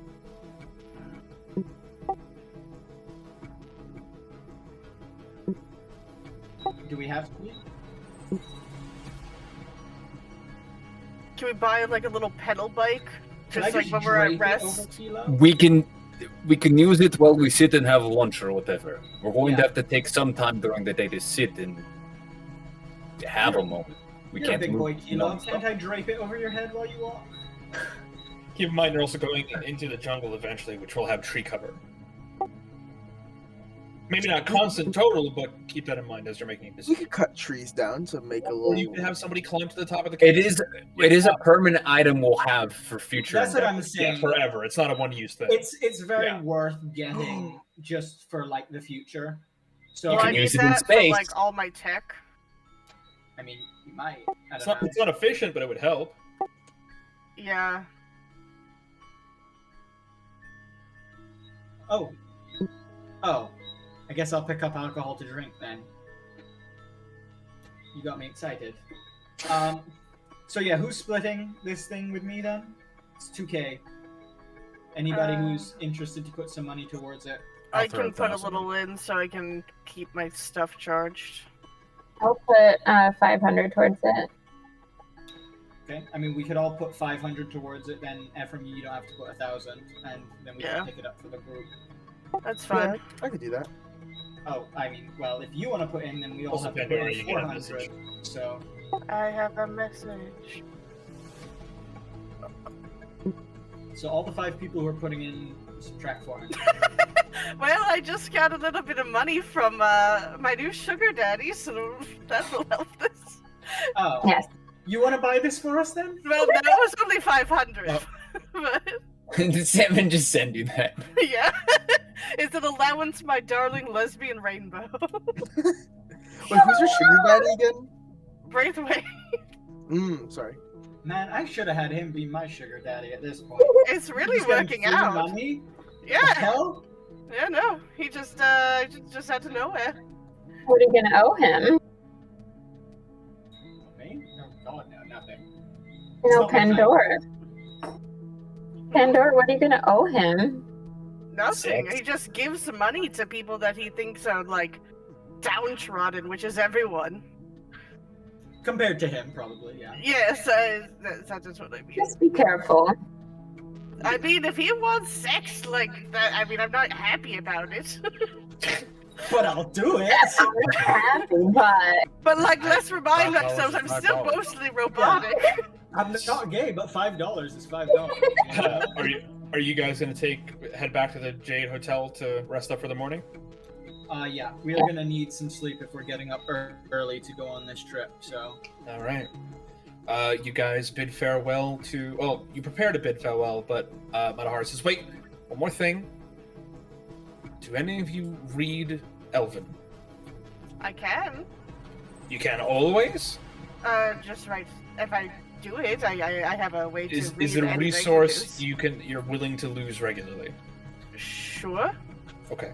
Then just keep in mind, you'll probably encounter Elven script and hieroglyphs on the way. If you need a translator, I can get the university to provide one. But if you have your own resources, that's fine. I just wanted to make sure before you went out there and you didn't have anything. Yeah, no, I just have to take some time and load up Okay, the data banks. sounds good. Question: if Yeah. we did ask for a translator, would they be able to fight alongside of us? Most of our professors who are capable of translating have some limited fighting capability just in case of like danger on expeditions. Completely fair. We got this. I think we're fine. Okay. All right, if you're sure. Okay, you guys head back to the hotel, bidding your farewells to Madahara. You think about saying bye to Riker, but as you pass the office, he's not in there anymore. It's been closed up. And you guys Was he ever there? probably. And you guys take the shuttle back to the Jade Tower. You guys settle in for the night, unless anybody's doing anything immediately noteworthy or mentionable.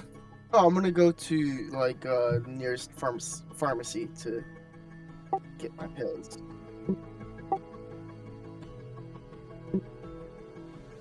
Going Thank along you. with them? Okay, you go to the pharmacy. There's already a pharmacy in the Jade Tower, so you just bring it to the in-house pharmacy. You give them the prescription. They start running the prescription, and they go, "Huh? No, I've seen this name before." Oh, that's She my doctor. does a quick Google search. Okay. This is my Goes first back time to going to this doctor. Huh? This is my first time going to this doctor. Oh, that's fine. Good for He's you. supposed to make me not crazy, so. Oh. Yeah, Turns around, continues working. Kind of really excited for this because, Comes back a couple of seconds later with a bottle that has 5 pills in it. 5 pills? Oh, God. Okay. What's the copay on that? She reads Riker's insurance information. So it's going through it. I think that's a typo. You're fine. You're fine. It must be a typo. Oh, okay. What was the typo? Out of It's curiosity. just there's so many zeros. Just go. It's fine. Oh, okay. Okay. Too many. Inside Thank joke. you. Okay. I mean, it looks like a regular prescription bottle. That does have a name on the side, but you have no idea what the fuck it is. It's placebo. It's a fucking placebo. It might be. I actually do have an idea to rig up an auto injector too that I can hit a button for and just inject you with drugs. Calm down, Acosta. Calm emotions on a whim. Yeah. Don't you feel so I'm gonna much make better? it. We need it. I feel so nice right now, but also I still want to murder you guys. So maybe. And then I hit the second button to put you to sleep. Well, maybe make that the first button. You have whatever this is. You go Okay, back up to the room. You guys turn in for the night? Yeah, probably. Seems like Who wants? Yeah. Who wants? Thank you. I was Probably gonna ask- do a little bit of like prep for my armor and such to try and get some covering and sealing on the inner workings of it. Yeah, as best you can. It won't last forever. It'll probably give you a couple of days of protection for sure.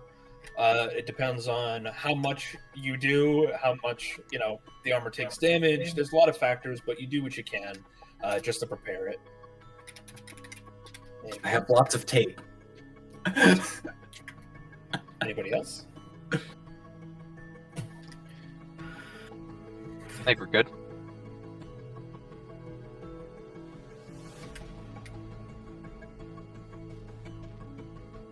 Okay. You guys turn in for the night. No strange visions, no crazy dreams. All things considered, probably the most normal night that you've had in a while, besides last night, which was pretty okay as well. Give me a moment as I switch some things up.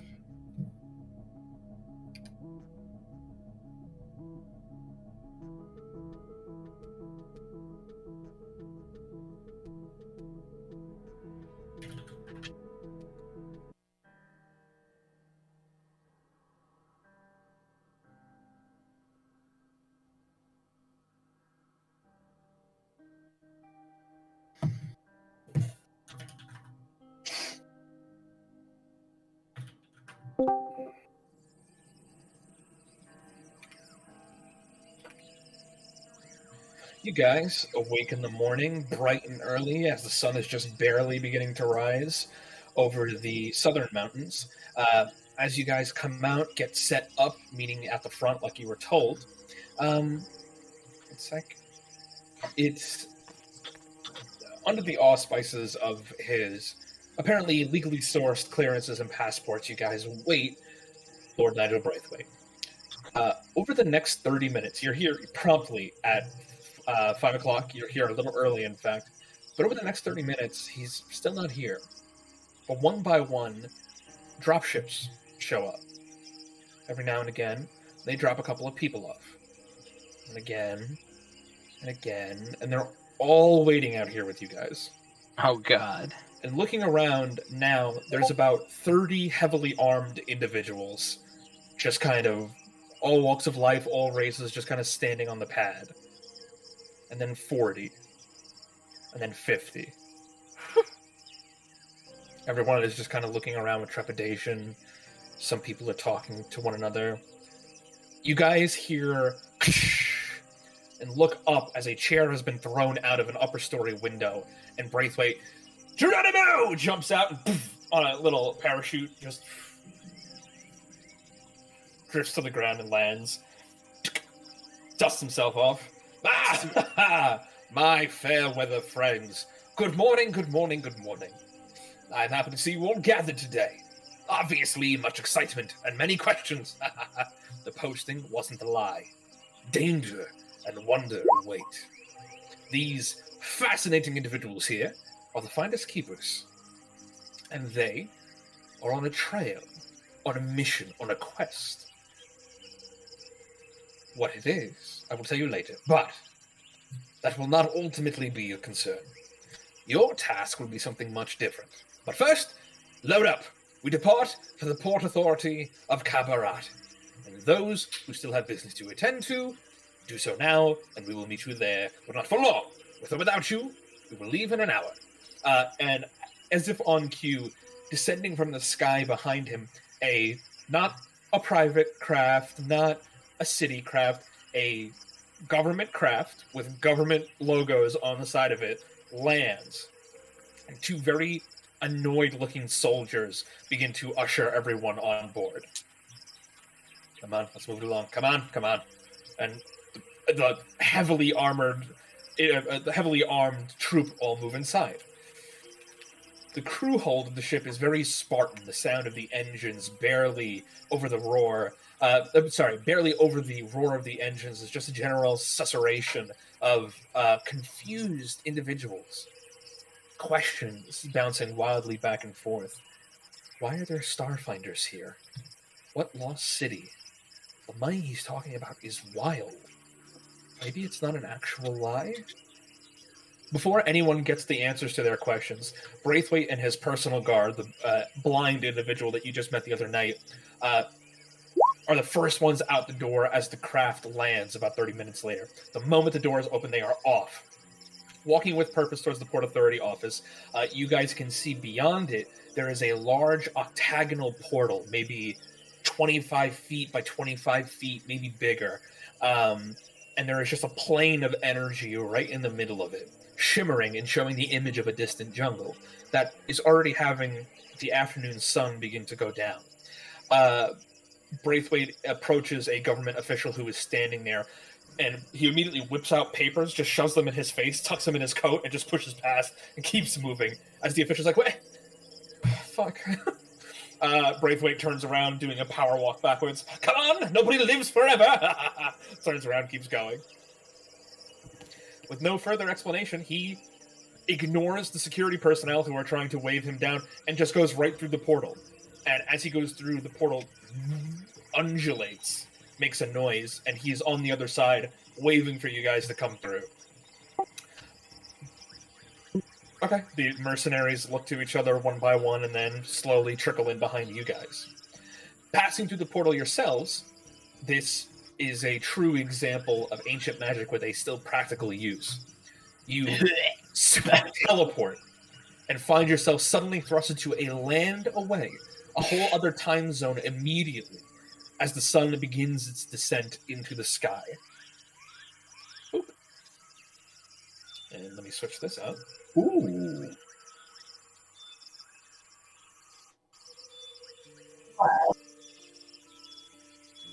Guys, we're gonna be real adventurers now. We're going on an adventure.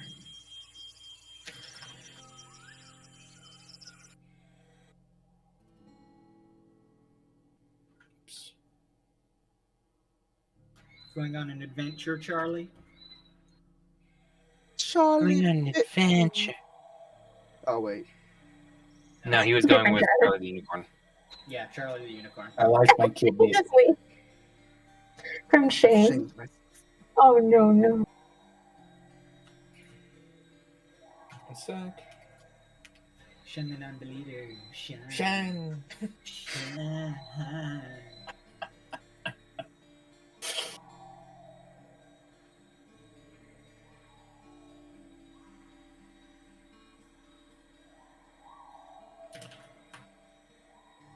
He turns as you all arrive, claps his hands loudly as if to get your attention.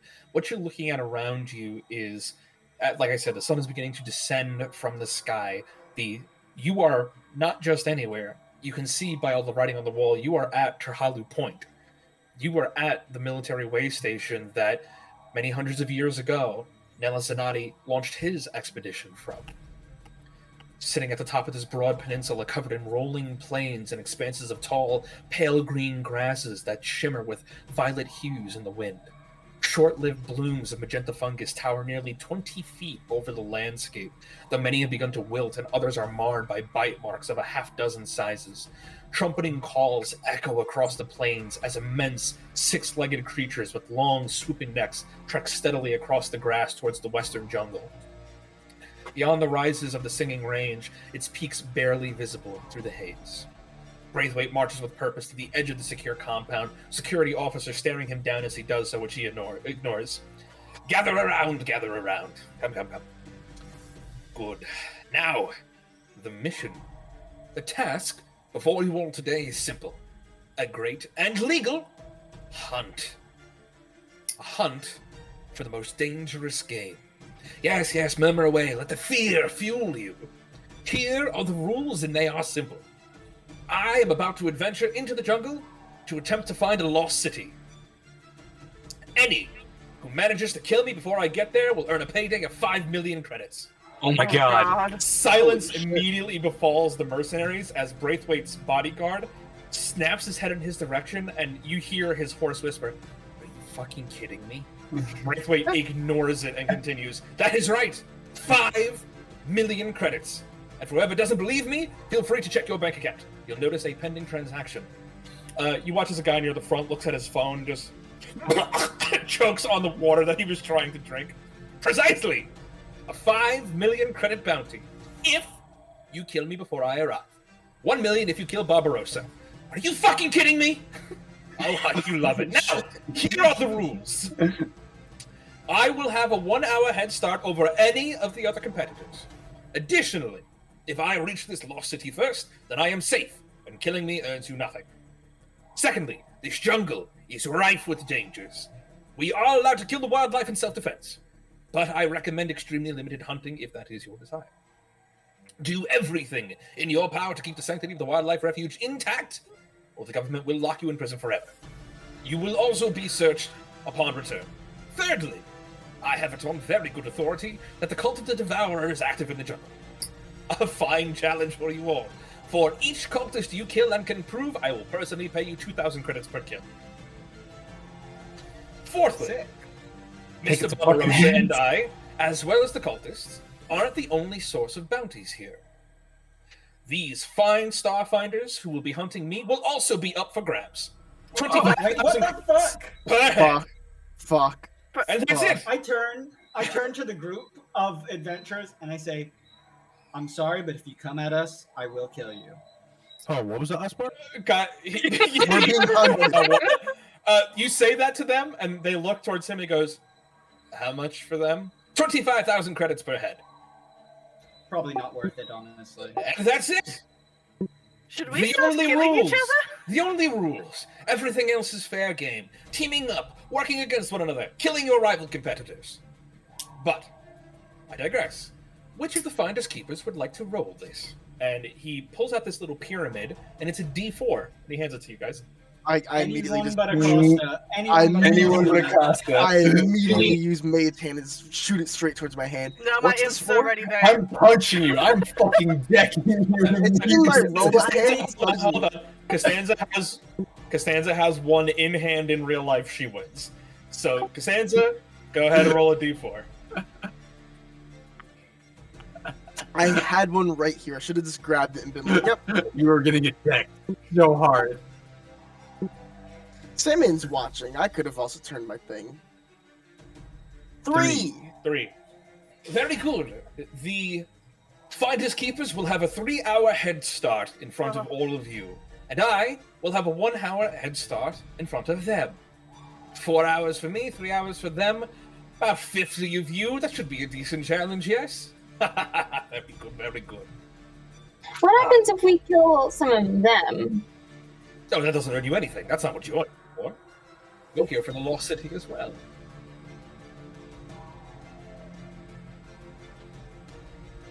Very squinty. I mean, if they come at us, we have to kill them. Oh, I mean, go ahead. They will 100% deserve it. Murder them. No legal repercussions. It's fine. If there's anything on their body, feel free to Time take for IEDs. V turns around, looks at the group of adventurers again, and gives a big smile and a thumbs up. Like, I mean, that's the thing. You're saying adventurers, and that's very generous. They're just a group of thugs and mercenaries who heard that there was a very easy payday, and this is what they walked into without realizing it. Ah. Is what allowed?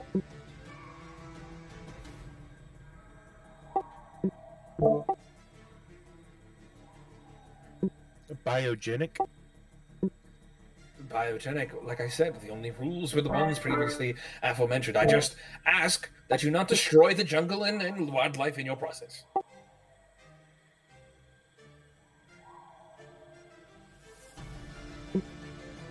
Ooh. Yeah, he doesn't think that you're lying. He doesn't have any reason to think that you'd be lying. He's like, yeah, that's fine. How many people turn around?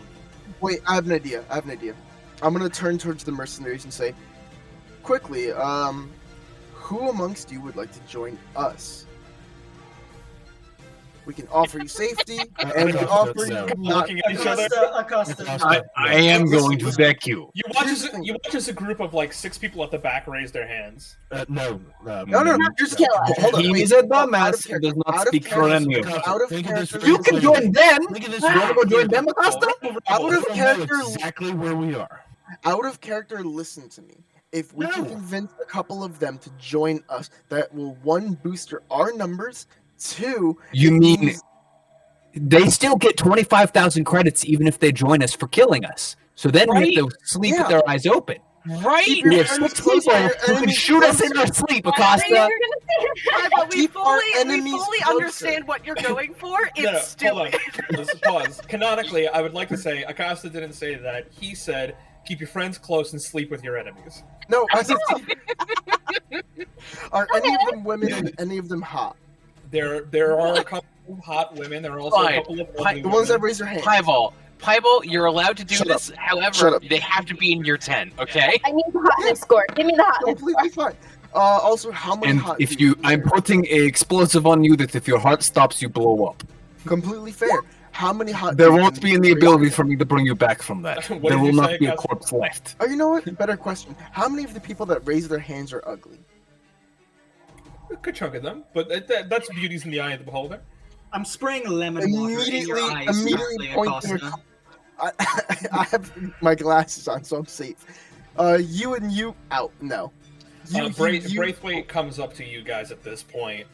Obviously, I know I dropped that little tidbit at the air at the end as a surprise on you, but consider it motivation to move fast, catch up with me, reach the temple, yada yada. And kill you. Oh, I mean, yeah, of course, that was always a part of the thing. Secondly, though, if you beat me to the temple, I have a different reward in mind for you. Maybe not monetary, but substantial and fun. But you have to beat me there. You have to beat me So there. if we beat you to the temple and then ambush you before you get it, we get both rewards. That would be beautiful. That you could not have executed a better death for myself. That'd be wonderful. But will we find out the reward for beating you to the temple if we kill you first is the question. As long as you leave Barbarossa alive, then he'll take care of everything else. And he's next to him at this point. He goes, "No, I fucking won't. I will not take care of any of this. You put me in a really fucking awkward position right now, Nigel." Barbarossa, my sweet baby, puts his hands on his cheek. Don't fucking touch me. You know you love it when I touch you. This is going to be fine. This is another one of our wild adventures. Nigel, I've saved you from all of your wild adventures. This is a lot. This is 50 people, and I'm one guy. You didn't even bring any of the others with you this time. Or did I? Nigel, what did you do? Ha! Don't worry about it. See you later, guys! And he just starts booking it into the fucking jungle. Fucking hell. I immediately start the timer. He pulls out a flare gun. He goes, my hour starts now, fuckers! Bang! And just Click. pushes the gun and immediately starts running into the jungle. Barbarossa stands there for like another 30 seconds and says, understand that if you come for him, it's nothing personal. And he's an asshole, and I'm with you. And I may kill him myself before the end of this. You'd get 5 million. He turns around and just books it. We have 50 more problems.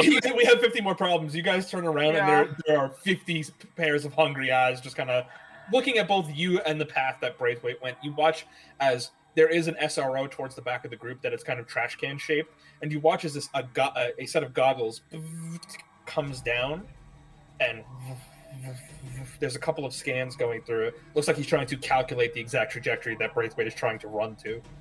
I got a question. What keeps us here? Yeah. Braithwaite is gone. You don't know. And what keeps them there and we're 3 hours Well, ahead? that's a perfect question. Like, you're like, they're all kind of looking at each other, and so the first group it just puts their rocks on and start chasing after them.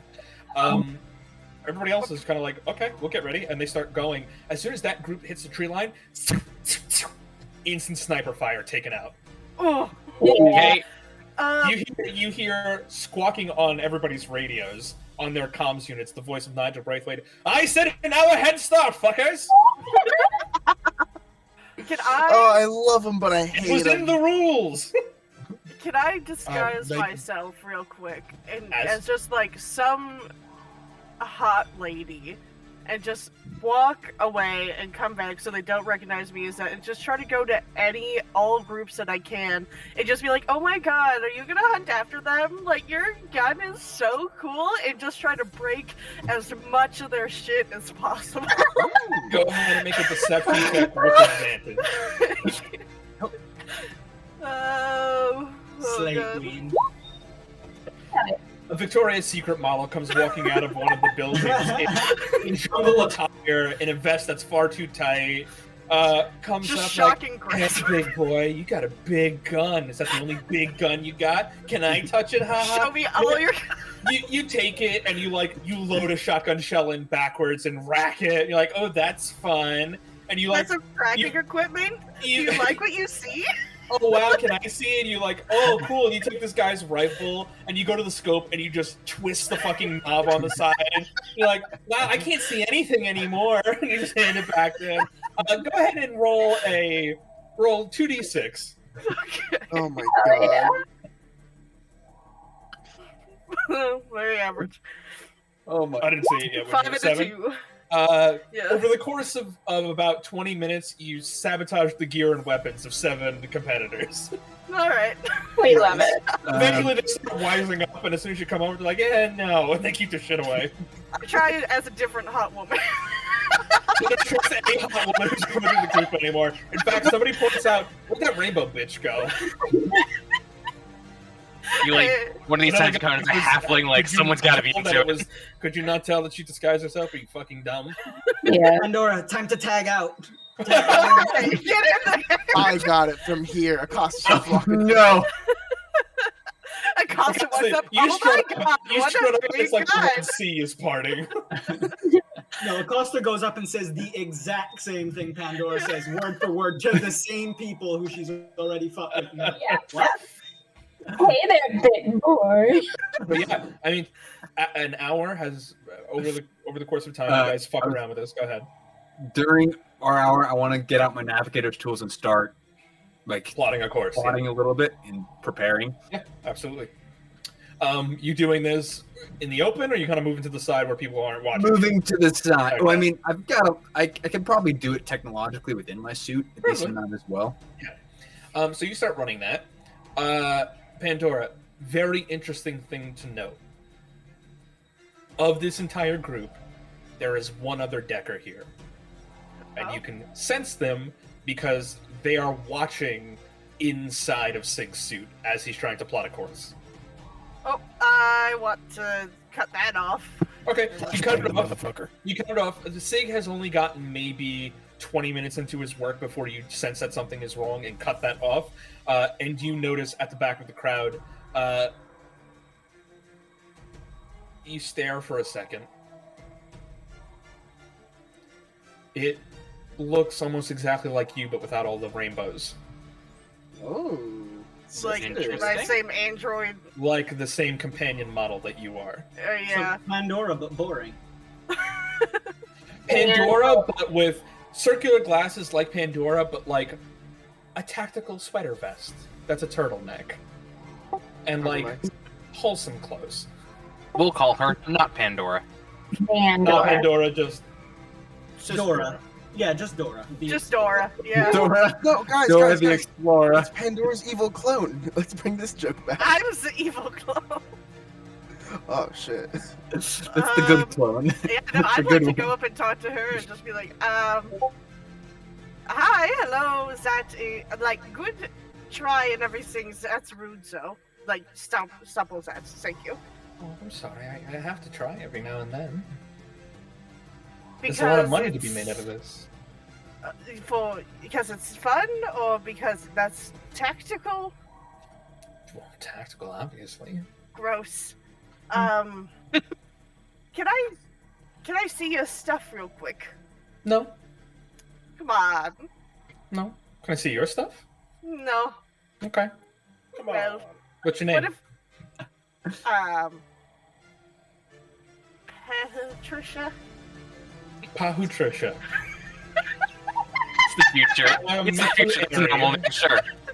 What's your name? Airy. Oh my God.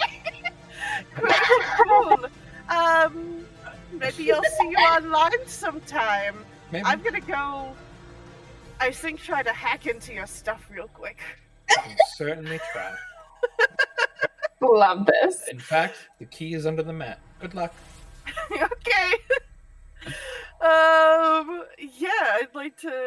Let's see. Do I have any programs that would help? She does this all right next to her. Yeah, I mean, why not? She I does. just don't even want at that point. Like, she knows it's coming. Intrusion. All right, I got a question. Sig, we got a 3-hour head start. Can you rig a EMP bomb to go off at this site while we get away? Ooh. Do you have the parts? Yeah, we don't have an EMP bomb made at the moment, and I don't think we can pull one together that's going to work effectively. I'm in the middle of a jungle right now. There's not really a scrap heap for me to pull from. Yeah. I mean, you're I didn't know still. what you had on hand. Hold on, pause. You're still at Terhalu Point, which is a military checkpoint. There maybe, if at extremely high prices, you could buy gear off somebody that could possibly pull this off, but I would consider it probably not very likely. I don't think it's very worth it. I don't really have the money to keep spare parts on me at the moment for anything but repairing our robots. Would have been a good idea if we'd known about it before, but we're kind of dropping straight into this. We're level 4, and there's 50 mercenaries after us. Yeah. You misunderstand. There's 50 mercenaries after you and Braithwaite. Yes, they would probably encounter you first, but there's 50 mercenaries vying for that. Realistically speaking, how many of those 50 are going to be left after the first 10 minutes? They're all vying for the same thing. You think they're going to leave that much competition alive? Hunger Games. I mean, it's dumb Everyone of them goes. to fight right at the beginning within themselves. Everyone goes for the cornucopia. Yeah, this is Nigel versus the Finders Keepers versus 50 other teams or people or whatever versus the continent of Ukalam itself and its jungle versus the Cult of the Devourer versus Speaking the Temple of the First I'm Prophet. gonna just jury rig a simple explosive with one of my reaction cannon shells to basically set off an explosion when they start to make things more heated. Absolutely.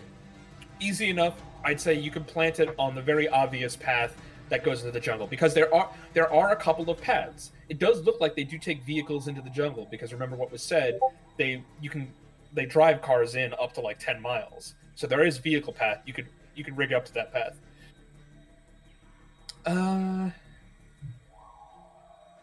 Okay.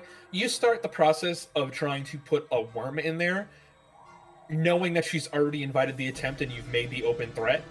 Roll something. The worm pulls one immediate piece of information. Her name is Mercury. Mercury. That's cool. That's really cool. Sailor Mercury? Nope, just Mercury the god. Secondly, her employer is somebody that you know directly. Is it Ethel? Mm-hmm. Fucking bitch. Who? Her The employer- cat lady. Don't worry about it. What? Her Why is the cat employer- lady funding her? The employer is Ethel. Oh. Ethel's Why backstage with a vengeance. Why does cat lady want you dead? I mean, I don't know if that's a direct thing, but also like I did steal a lot of money from Ethel, and also kind of left her without anyone to help her as an Damn old it. woman. Cause I was her caretaker. No, the cats are fine. I don't want them. I just have the jungle ambiance running for a little bit because we're going to use that instead of music and stuff.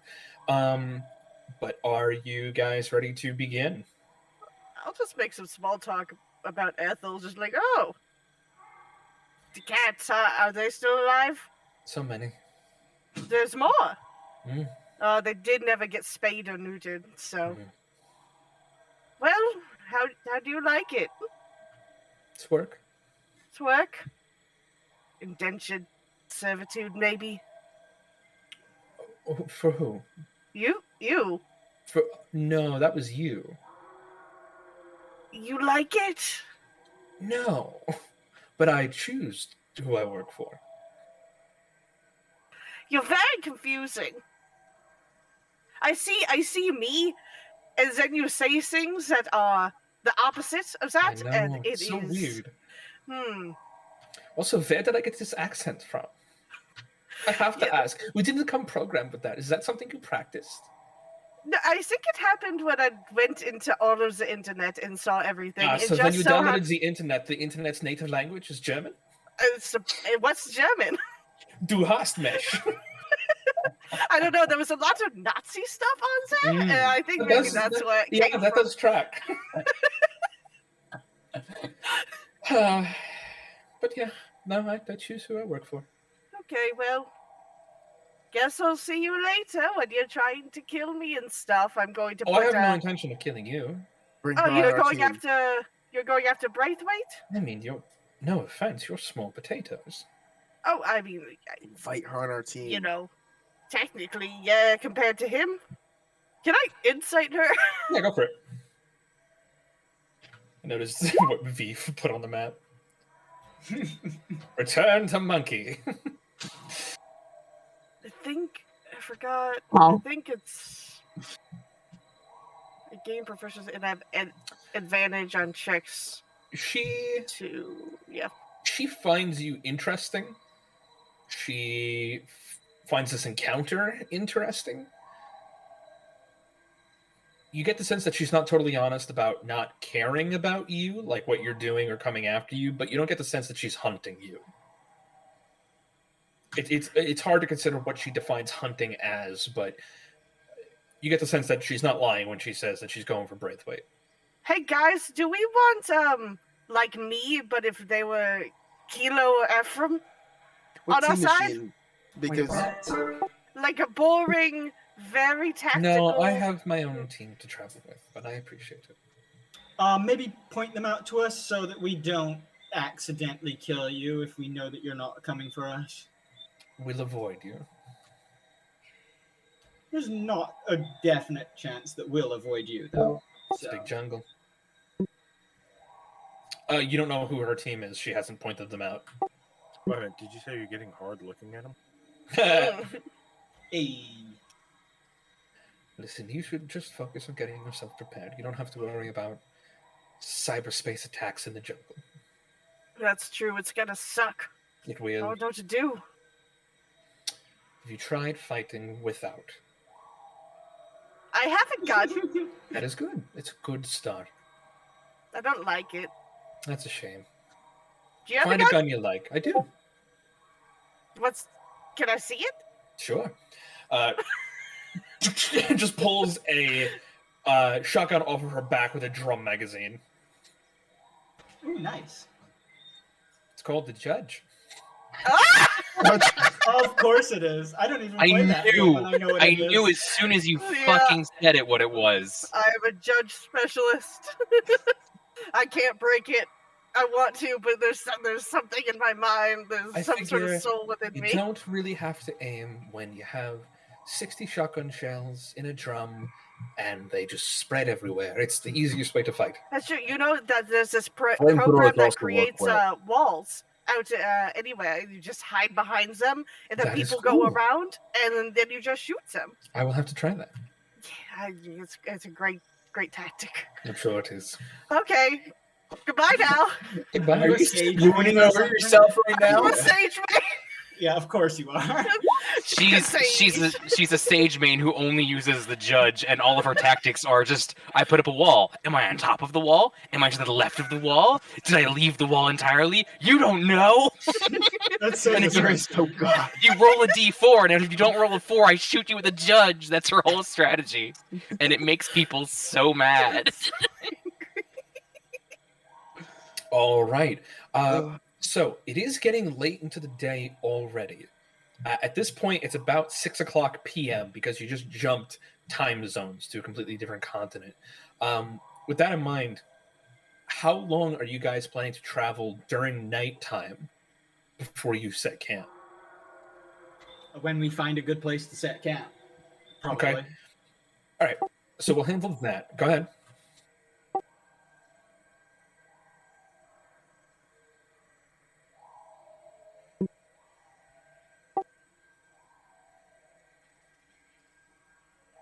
We'd have to Keep in stop mind, Are you gonna set up any punches? amount of traps that you set in the beginning are going to immediately put them on edge, and they will be planning for it going forward. But it also wastes your head start.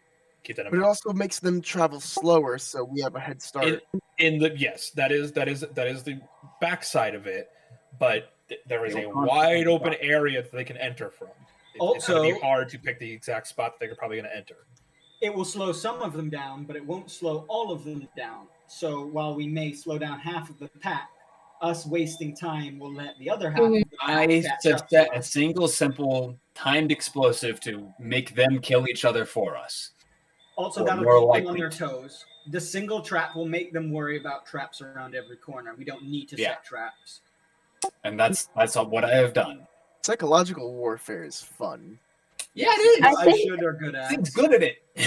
I think also saving stuff to make traps for wherever we set up camp might be better. Yes. Well, we're going to be keeping watchers, but yes, we will have traps to cover our flanks.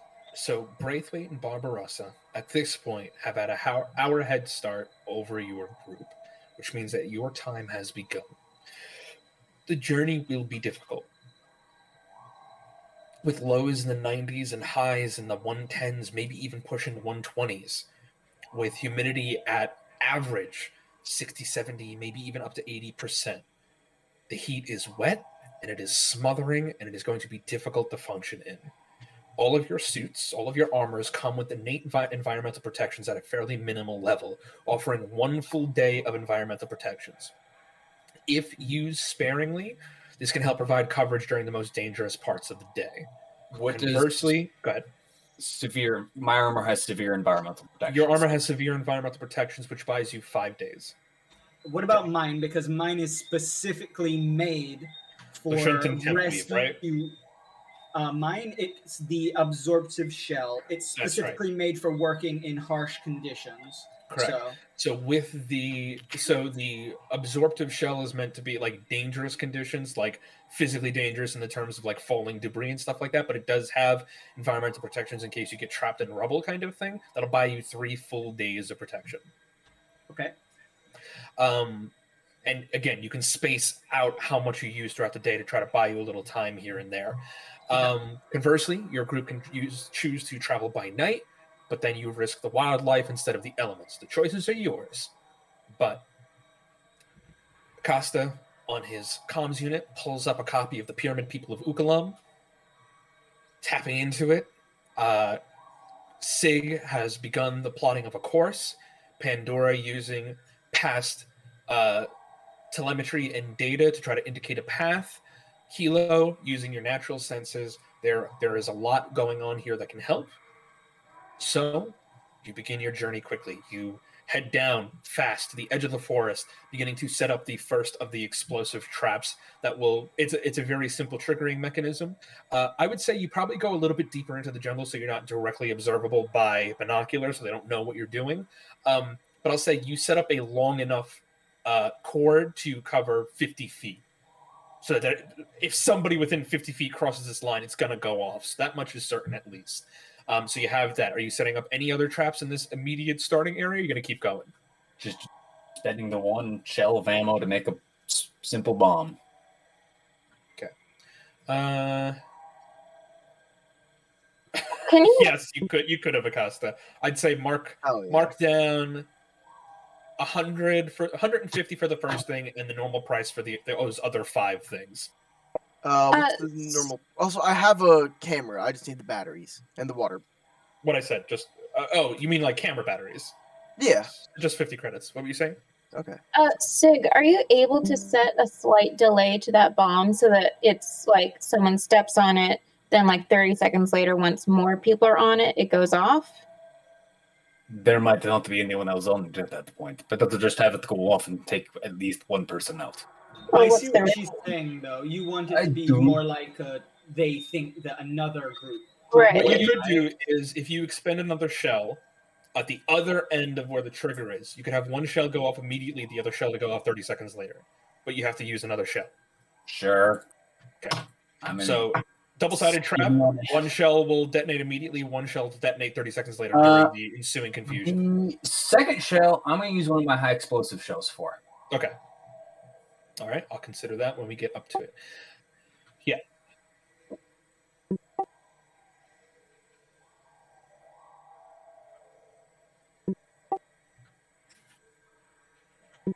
Okay.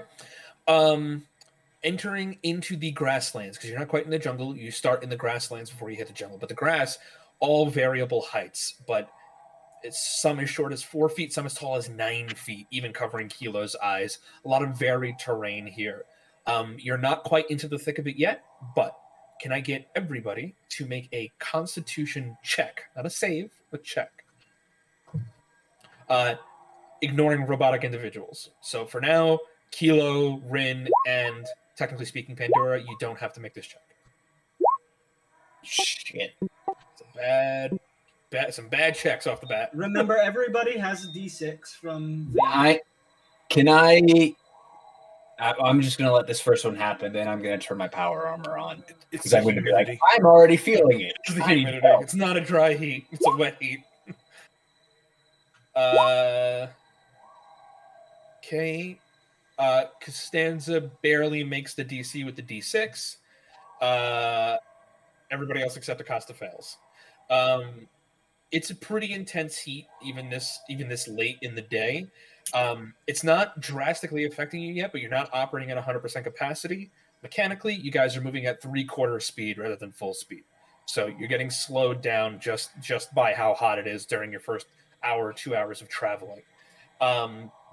Second question to ask. Are you guys trying to follow the path to... You're trying to use Nell and Sonati's Pyramid People of Ukalam as a guide? Or are you trying to track Braithwaite? I think it was suggested to follow the guide rather closely. Okay. You started this, Sig, so whoever would like to, go ahead and make a survival check. I need one person to do it for the group. So you guys elect who that is. Someone with high wisdom. The check is proficiency. Check is proficiency, yes, but the check would also be lower for Sig because of his navigator's tools. Could I do a science check instead of a survival check? Not science, but I'm lowering the DC of the survival check. Oh, I have a really shit modifier. Then somebody else can do it, but I'd say you can give them help on it. I will. I mean, I only have a +3. Does anybody have survival proficiency? Anyone have more? I mean, if you only have a +3, I'll do my +2. And I have a 3. I can give you help maybe with my imp if he goes like up and tries to like scout up higher. He can, and Sure. just like try to direct you. We're running through the jungle with someone having a 2 and 3. All right, I guess I'm rolling this. Well, Efferman, I have a 3. But I have the lower check bonus. Okay. We all gonna hoping die. that's more than Go a for it. one. Okay. You begin the journey of following Nela Sanati's path. Because you're doing the... Actually, I'll pick who rolled the lowest on their Constitution save. It was Me. you. Go ahead and roll a 1d100. What exotic disease will you contract? Disease number 46.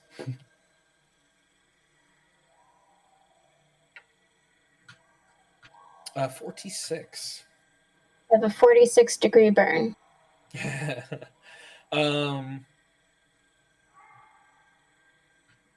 Okay. So your journey begins. You guys begin moving through the grasslands here. Jungle is still a decent ways off, but you can see it barely poking out occasionally in the distance. Pressing forward a good amount of the evening, some point after the 3-hour mark has passed, you guys have set clocks and alarms to wait, and you listen far back now. You can see barely the blip of Tarhalu Point on the horizon. You wait. You listen. You don't stop completely. You just move slowly so that you can hear constant noises and whooping in the distance, the chittering and chattering of birds and bugs.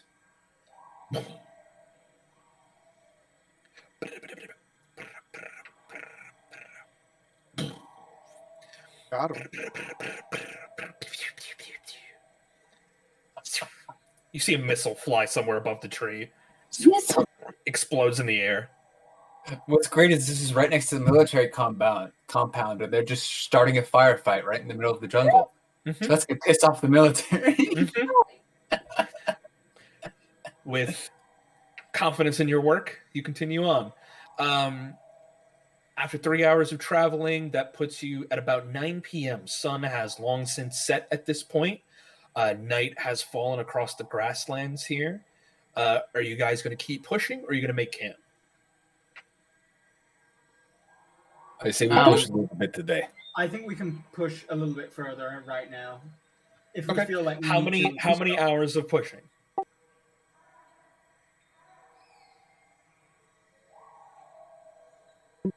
Yeah, I'd rather fight things at night than trudge through the environment during the day. I mean, Because we if can we kill get things pretty real good good. at fighting things, then we can start moving during the day again.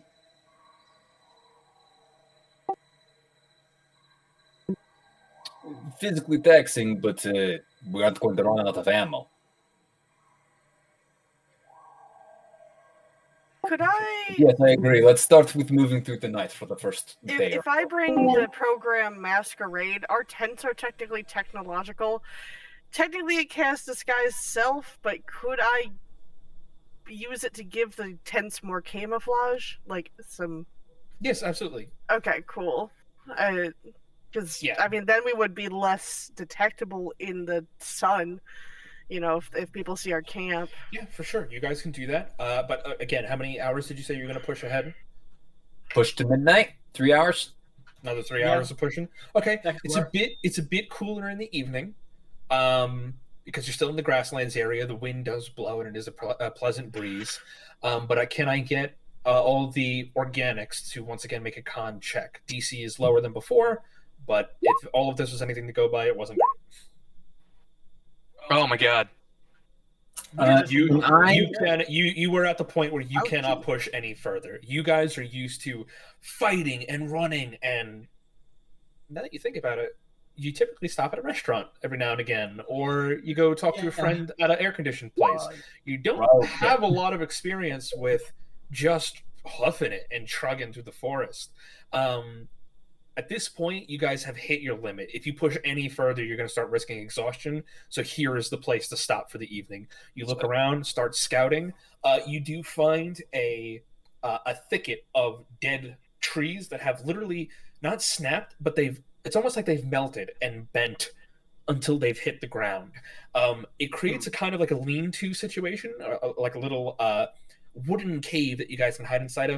And you do a couple of investigations cursory to make sure that the tree is not actually a predator of some kind. You hit it a couple of times with a machete. Definitely not alive. Not going to eat you in the night. And you set up camp. Not As a you're nest, is it? No, it's not a nest. But as you're setting up camp, you guys can hear from the grass. Can I make a perception check? Go for it.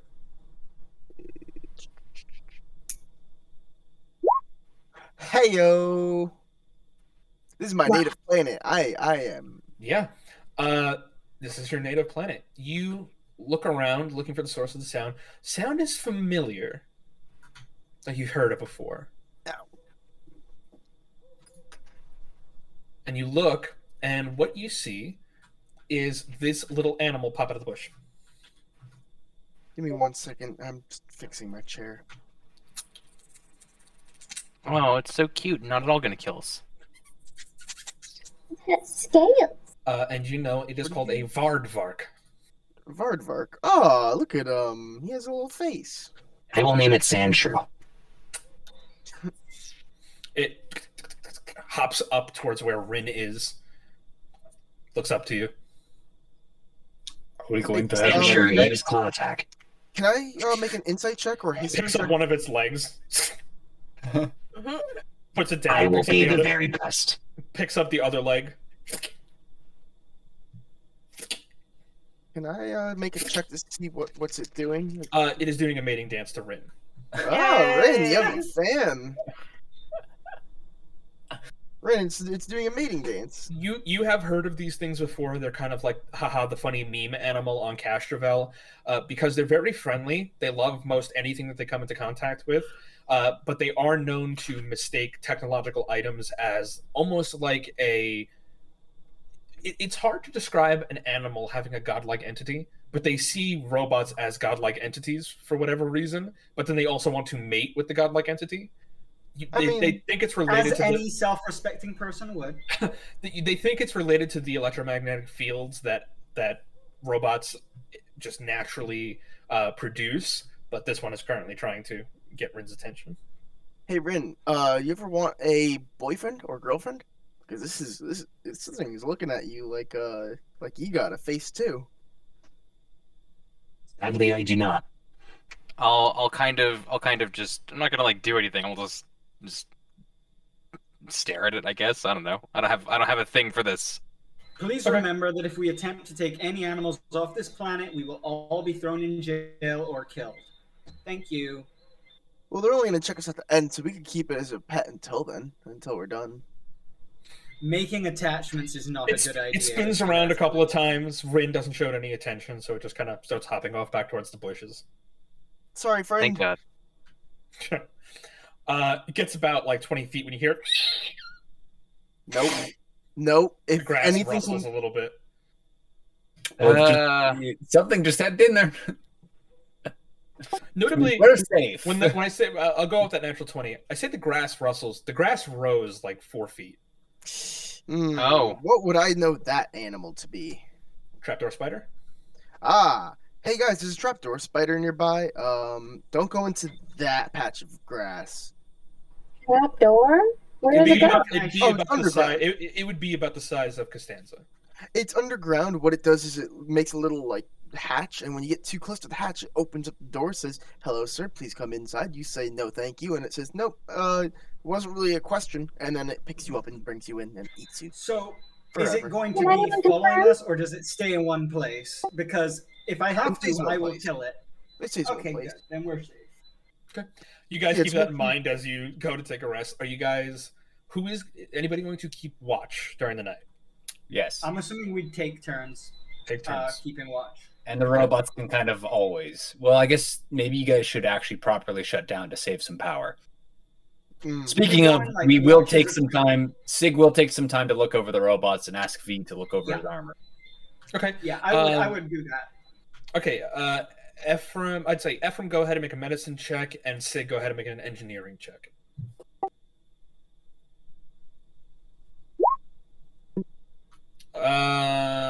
Sure. Ephraim, general 18 medicine check to look over your pals there. Everybody's like, okay. There is some signs of early stage just exhaustion. You guys, it is hot. It is fucking hot. But nobody is critically ill or injured, has anything worth noting or mentioning. Sig, it's early in the trip. You don't imagine that anything that bad could have happened that fast, but you keep an eye on it. And the night passes without incident. I fixed my chair. Nothing happens. You don't hear from anyone or anything. And you progress into the second day. Are you guys going to try to sleep through the day into the afternoon? Like, when do you guys want to start moving? After 8 hours? What time is it right now when we go to sleep? Midnight. We slept at 8 midnight. a.m. would be.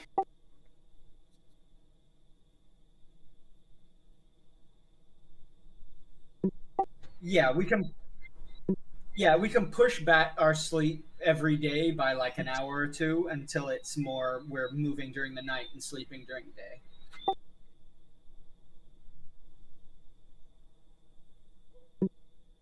Okay. Yeah.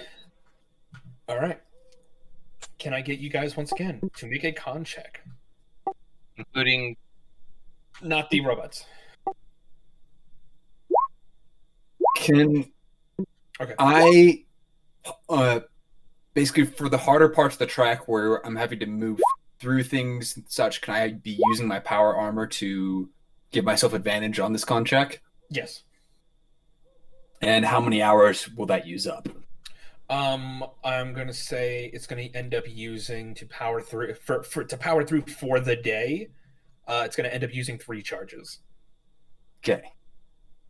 So, well, let me put it more simply this way: if you're going to use your power armor to give yourself advantage on the con check to power through for the entire day, whatever, double the normal operation usage. So, like, if you use 1 charge per hour, it's 2 charges per hour. You're pushing the machine to the limit to keep yourself cool and alive and clear a path for your friends who are struggling. I want to giving everyone an advantage, or just lowering the DC for everyone because you are the one that's going to bulldoze the path for them. I want to just make this clear.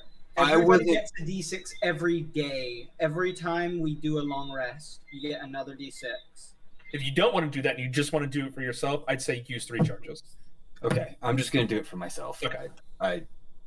I will burn through my batteries way too fast at that. Then just do it for yourself then. Anybody want to add D6s to their checks? Yeah, we get a free D6 every day. So if we're making 1 con save a day, it's pretty much useful for that. Can I help someone with their con save by using my imp to like fan them and keep them cool? I'd say 1 person, yeah. Yeah. Who needs it? Ephraim. I mean, Ephraim. Yeah. Thank you. All right. V, Easy roll again. still not a great check. Yeah, no. It's the same DC as it was the day before, and still people failed. Ephraim, where's that advantage? You also have a D6, Ephraim. It's the same exact thing. Go ahead and roll that Woo! D6. Imp's not helping. It's just fanning hot air into his face. Eventually, he's like, "Could you just get the fuck off me?" No, it's not even fanning. It's just blowing hot breath in his face right now. Okay, nothing critical. Basically, your team is only hamstringed by its slowest members, right? Because you got to keep up with them. But the less slow people there are, it doesn't affect you as badly because some people can help push them on forward, keep them moving. So today, again, not as critical, not as bad. You guys got enough people past that you're still moving. But Ephraim and Ephraim and V, you guys are chugging at a bit of a slower rate right now. I'll say this though, my base move speed is 45, so even if I'm slow, You're slow for you right now. Yeah. Yeah, I'm slow for me, but I I'm mean, keeping. yeah, up with my the rest base of the move party. speed is 40. Yeah, so you guys are still keeping pace for sure. But you continue on the way. Can I get whoever's going to be the navigator today to continue following Zanati's path or to track Braithwaite? Tell me which before you do it. What are you eating? Just rations? What are we eating? I would say that Dr. Matahara would have given you enough rations to last you guys. Not 12 days. She would have given you enough to be on the safe side. 15 days. Also, by the way, you can be creative with the rations. Also, by the way, just Rehydrated. just for everyone to know what's happening. This entire time, Acosta's taking little videos and be like, "Hey guys, it's me, Garfield Gunner, back in the forest again." Today we saw a cool bug. That was pretty. How are you neat. gonna charge that? Oh, I brought some backup batteries to make sure it was sustain. He is not transmitting. Nope, it's just local. I make him We have think no that it internet. went up, and I comment on it. Your content sucks these days. What happened? She makes you I prefer the you old accidentally- Garfield gunner. She makes you think that you You've accidentally changed. somehow uploaded it and was like, "Wow, your content sucks. You've changed." Wow. Do I know it's her? Or is she? Are No. you being Who mean? else fucks with you on the I mean, regular? yeah, it would be it would be me as my profile picture, but it'd have a different name. Pandora. I can get away with like messing with a Make it so make it look like easily the other just- Pandora. I will say, she comments that big funny ha ha. You look back, there's a second comment that No. says, "I don't know, I think it's pretty fun," and the name is Mercury. Yeah, of course it is. Hey guys, Mercury's nearby. Let's be careful. So I feel like we should focus on trying to get to the place rather than hunting down Braithwaite. Because if we beat him there, then we can set up the ambush. Mm-hmm. Okay, so is that going to be your guys' focus?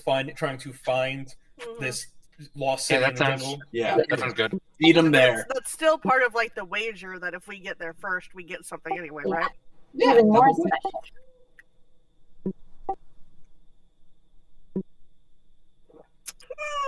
5 million Mark credits. side 5 love. million credits. No. 5 million credits. I tried. I talked to some of his hackers on We put our Retainer, lives on the line. It's only fair. and apparently people just die when they try to mind control him in any way. So like he's a lot. Like he doesn't do anything; they just die. I think it'd be good to have him on our side for later on, potentially. I Why would kinda you wanna How on many his side? explosives he can His survive. money. I mean, he does have a reputation ahead of him, so I feel like it would be in our best interest to keep him alive. So he might even give us something more if we don't. Can I, real quick, while you guys are talking, can I get everybody's passive perception? 15. 23. Wow. Wait, Wow. what? How do you 23? He's got a familiar. How do you calculate Oh. passive perception again? It's already in your sheet.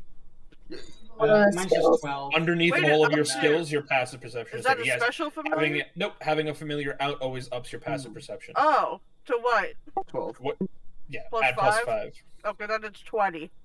20. So between you and Kilo, due to the familiars and having kind of eyes all around, you both note that there is a fast mover on the horizon behind you guys that is not an animal. And turning around to look at it, you see somebody appears to be on flying a jetpack up into the air in the middle distance. You guys kind of get low to watch for a second because it's definitely one of the fucking mercenaries. It can't not be.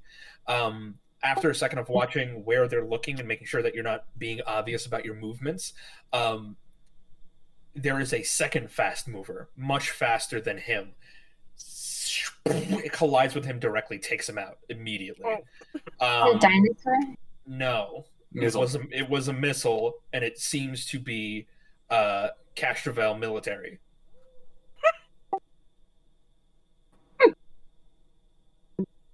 Ceiling height. So that was the point of this, in case you started trying to deploy familiars or flying up.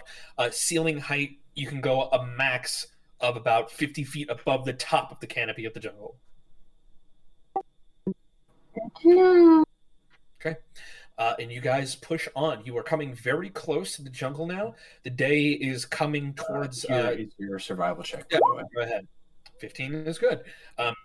Still early on. Zanotti's notes are very clear, but you've kind of flipped through the book a little bit and realized that there is a pretty big chunk in the middle where he's missing like multiple days. So that's going to be a tricky part to try to circumnavigate. But for now, you have a decent path to follow. The day proceeds without major incidents. You see plenty of strange wildlife, the alien life of Castrovel. Again, the grasses, which are these beautiful green color, but as the wind blows them, they shimmer violet. And you watch as this violet wave just continues on forever. Giant mushrooms and different kinds of fungus are beginning to appear at the forest, bigger than some of the trees, as they just let go clouds of spores every now and then, and they scintillate in the evening light. Pandora's on her phone the whole time, not looking up, just watching like reruns of trash television. Fair enough. You continue on. Coming to the end of your evening, tomorrow you will absolutely be pushing into the jungle, no doubt about it, when shit is definitely going to get harder. That being said, the night is coming. What time you guys trying to make camp again? 12 o'clock? Pushing extra every day? 2 o'clock in the morning. 2 We're a.m. trying to push two Push hours to every 2 a.m.? day. Push Okay. forward. Yeah. So, a little bit of a higher. Everybody make a con check again who is organic. I kind of want to backtrack just a little bit. So, if Mercury has connectivity to his device, what's the chances that she can track him? The camera itself doesn't have geotagging in it. This can be confirmed by Pandora. So basically, she knows generally that he's somewhere within a range, but she has no idea which direction. There's no geolocation. No. Also, hey, Kilo, Costa, you're like, okay, airplane mode is on, guys. hey, Kilo, do you want to be in some of my videos? By the way, you could be like my my friend. We can hang out. My friend.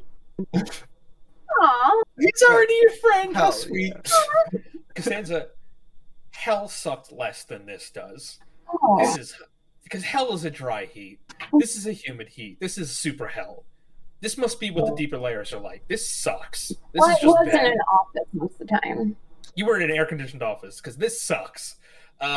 You proceed on as best you can, but your hair keeps sticking to your face and in your eyes, and you keep having to wipe it to the side. You didn't know your horns could sweat, but they currently are. It's a problem. You're continuing on.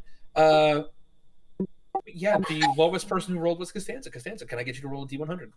How long? Sig is trucking along with this power armor, and he comes from an ice ball planet. Yeah, you're not looking good either right now because the DC No. went a little higher because you chugged. You're not doing well. You guys are starting to threaten exhaustion areas. Also, something to keep in mind because it's fun. Long rest typically get rid of exhaustion. What happens if you long rest in this fucking sweat hole? What's going to happen? We're going to find that out. 36. You start bedding down for the night, getting everything set up and comfortable.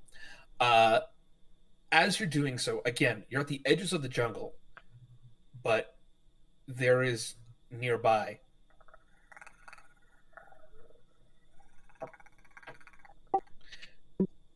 you bring up the thermal scope, and slowly stalking out of the jungle in your general direction, you can see the haunches and the slumped shoulders and head of some kind of four-legged predator heading directly in your direction, just slowly. Doesn't look like it's an active hunting, but it's curious about what's making this noise.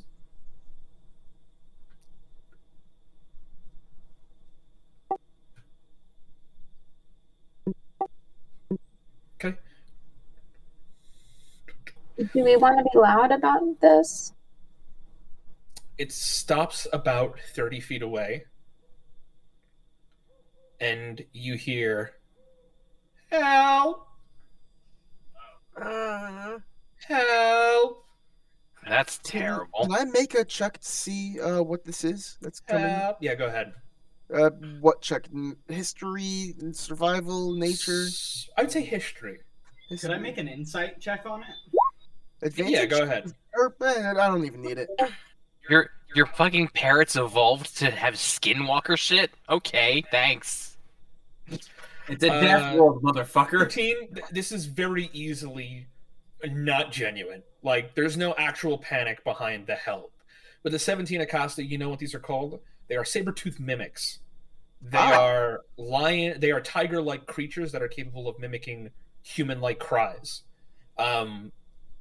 Once upon a time in Ukalam's ancient history, it was more successful, and every now and again, some expeditions will fall prey to somebody believing that somebody is genuinely in danger. They don't exclusively hunt humanoids, and their cries aren't just humanoid. They know what they're targeting. They can smell them. They can also mimic the cries of other creatures in the jungle. Cool. I would also say with that I 17, thought you that. know, large posturing and loud noises will scare them off. I'm don't like something that hasn't fallen for their tricks. I'm immediately going to start approaching the creature and it's going, come here, kitty, kitty, kitty. And I'm Okay, gonna- Opposite of what I said, because you're very quiet right now. As you're like, kitty, kitty, kitty. As you're Oh no, I was okay. Well, all right. Like, you want to pop the balloon and be like, ah. Yeah, you know, like Okay. bright light, being like, ah. You slowly approach it first, and you can watch it the thermal scope as it hunches down. Help! As you get a little bit closer, and then suddenly you start bolting at it. Vroom, blade on, you're swinging it. You hear help, help as it runs away. I chase like 10 feet and then just like, no, don't shoot, because that's sound. We don't need sound. Yeah.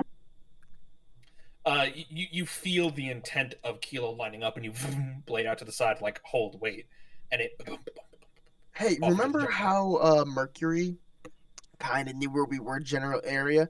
Yeah. You know what would narrow it down? Gunshots. Let's Yeah, not that's do what I that. was saying too. And he gesticulates all of this with his glow stick in the darkness. Like it would really be bad if we. No, I have my to give away our telepathy. position. I have my telepathy. No, I'm just saying. I like to think that you're gesticulating with your lightsaber in the middle of the night.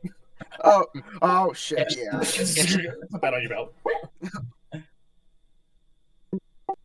I mean, the Kish rifle, it does make a noise. It's like it is a general sound.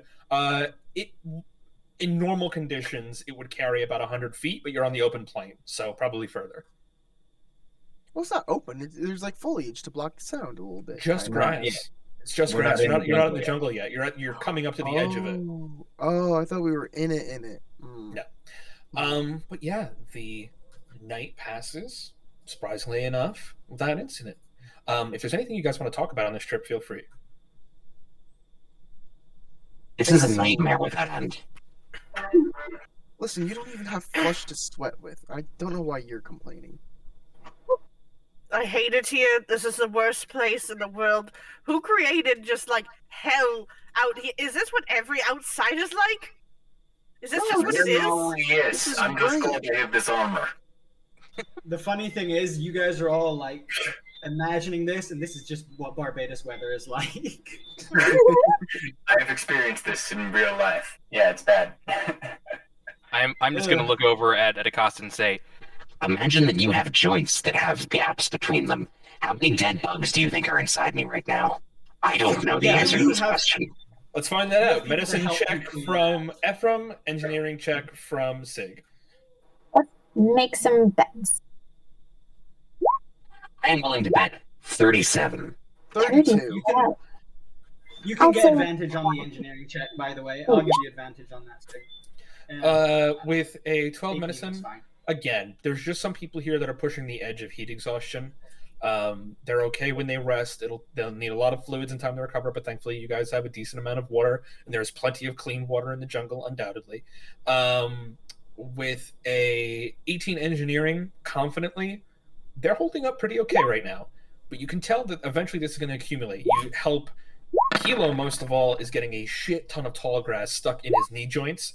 So you manage to clear that out, and this trick knee that was starting to bother you is okay. It's moving again. Rin is largely okay. A lot of his ports have been just fucked full of epoxy, so he's okay for now. still putting in work. He's used to this. No, they removed it from one port to give him his drugs. And then I put it back. Really? Yeah, he's just constantly filling his ports with things. This makes it very hard for us to work on you, Rin. I hope you know this, right? It makes it very hard for other people to work on me as well. Rin is holding up surprisingly well. I'm going to carry off that engineering check. You start to read some of the maker's marks and the stamps on the plates that are only seen from the inside when you're examining them. Interesting thing to note, he is rated for desert planets, not jungle. Very different, but he's good with heat. He's good with heat, just not humidity. Also, by the way, this is Sig's power armor, and notably, it is made by the same manufacturer that made Rin. Ooh. Yep, you got that recently. Nice. How's All right. Pandora? Pandora's doing okay. You're kind of like a mix between the two. Your coolant is still running cool, but this shit can't last forever. You're gonna kill yourself. Yep. Mentally, worse than ever. This is my all-time low. There's no internet. God save us all. Physically fine, but she gains a new insanity like every day, like a short-term insanity. Let's roll on the Magnus Sable. Sorry, I just rolled something for myself. It's a natural 20, but you'll figure out if that's good or bad pretty soon. Oh god. Was it to see if anyone had any sugar? Because I didn't get an answer to that. No, did anybody have any sugar? I'd imagine Kilo has some sugar. Yeah, All I you have have any is sugar? salt slang from for the cocaine? station still. No. No, I just have lemon water in this spray bottle, and I've been using it to replenish myself, but it could use a bit of sugar. Yum. He's making lemonade for himself, and he's gonna spray Yeah, people I'm just, with lemonade. just lemonade in a spray bottle. Only thing Now to it- note. yeah, Only now thing to it's sticky. only thing to note during the night. They're already trying to make them so sticky. That's not helping. The only thing to note. The only thing to note during the night, there was a period of about 5 minutes where there was a firefight, but it was a mile off, if that. Or making good time, in other words. A Well, mile behind I didn't us, say a mile or- behind you. Just I was a gonna mile ask, off yeah. to your right. Some people just chug through the night, but some groups are struggling more than others. I've rolled some things in advance of the session. All right, you guys wake up and begin the progress of moving into the jungle, and it gets loud. The animals in here are loud and annoyed and feisty and excited and trying to fuck. There's a lot of stuff going on as you guys proceed into the tall trees, into the fungus. Can I get, once again, everybody to make a con check? Everybody has another D6. Robotic individuals are part of this one. Con check, not save, right? Con check, not save. Still 3 charges, or is it going to go up now? That's 3 Well, 14s. it's good news because that's the DC, so keep going. Yes. Yes. Same, and still 3 charges for advantage, or going to be 3 more? charges for advantage. But it may kick up soon. So that's gonna be a 12 for me. 12. I'm Yes. Bryn, he told us that the Constitution save was a 14, so rolling that D6 wouldn't have helped you. Never mind. Just a shitty roll. By the way, if people are Really spending good. batteries on things, I can recharge those during the day while we're moving.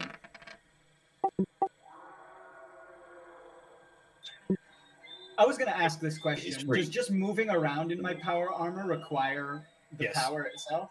Okay. Yes. Because I mean, I can't when carry your it power without armor is wearing on and active, the usage rate is how much it's spending per hour. it. You Okay, well, then I it would folds be up into a charging- little backpack that gravity lifts itself when you're not using it. V. Oh, so I don't without have to spending wear power. it to carry it. No, okay. you don't. Then yeah, I wouldn't be using it unless I absolutely needed to. Okay. All right. A good chunk of you did pass. Some of you are struggling though. Still, it's slowing you down, but you're getting to the edge that it's probably going to start being a problem. For those robotic individuals, didn't see one from Pandora. Oh, oops. Come on, bode let's well. see a 14. Not doing well. 13! Oh, it was a D6. D6, you automatically succeed. D6, you automatically succeed. Yeah. Ephraim, you're struggling a little bit. It is hot. It's not getting much better. Rin, surprisingly, the moisture that's beginning to build up inside the lenses in your eyes, it's actually fucking you up a little bit. So it comes to a point where you have to actually take out one of your eye sockets and just put it back in. Not enough to be a problem, but you're starting to notice that this could become a problem. Can I also get the Navigator of today to make another survival check? Sure thing. Okay. You guys proceed forward. I'm going to spend my D6 on that. I was gonna say maybe use the D6 because it helps the whole team. 14. That's a lot Nice. better. That was the minimum DC. You needed the full 6 on that. Yeah, you begin proceeding into the jungle itself, following the ancient path of quote-unquote Dr. Nayla Sanati. At about 2 o'clock in the afternoon local time, having already been on the march for several hours at this point, you begin to see the tall grass that has disappeared behind you is thinning out up ahead, and then suddenly is just hammered down, like just flattened entirely, as if something large came through from many different directions and converged. Similarly, the path affording you into the jungle is just trees fallen over left and right. Foliage and heavy bushes and thorns have been completely smashed into the ground. Vegetation pancaked into nothingness, forming a natural path for you guys to follow. Eyeing its progression, it does head deeper into the jungle. Are you going to follow this path, or are you going to avoid it? Okay, guys, here's the dilemma. We follow the path, we'll go faster, but other people are going to be following with us. So do you think we can fight other people is the question. I Does say it raise we should How leave close them are to they try. even to us at this point? If we beat them out or not? How far? Yeah, was how that? close was that? That explosion it carried on the wind. You heard the echo. It's got to be 2-3 miles behind you. Sounded like a grenade. Let's take the faster route. I want to get there soon. Yeah. If we take the slower route, then someone takes this route and gets ahead of us. Okay. If anybody is proficient, you can go ahead and make a nature or survival check. Ha!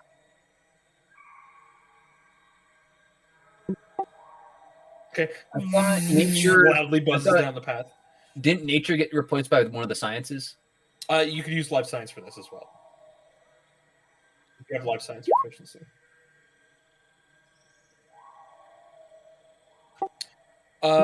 15 is enough to. Oh, wait, 1 sec. It's really good. Wait, Ephraim, don't you have life science? I believe so. Yeah, then you should roll here. 15 is enough to tell that this wasn't done by a man-made, like a vehicle didn't come through here or anything like that. 23 is enough to tell that based on grazing patterns, this was done by a herbivore, or several of them have plowed through this area. So the thing mentioned in the book.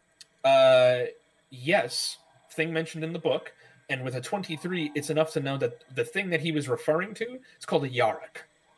Y-A-R-U-K. It is a giant herbivore. Following the path, the trees are densely packed, and the forest opens up to give you more than 100-foot visibility than you've been used to for quite a bit now.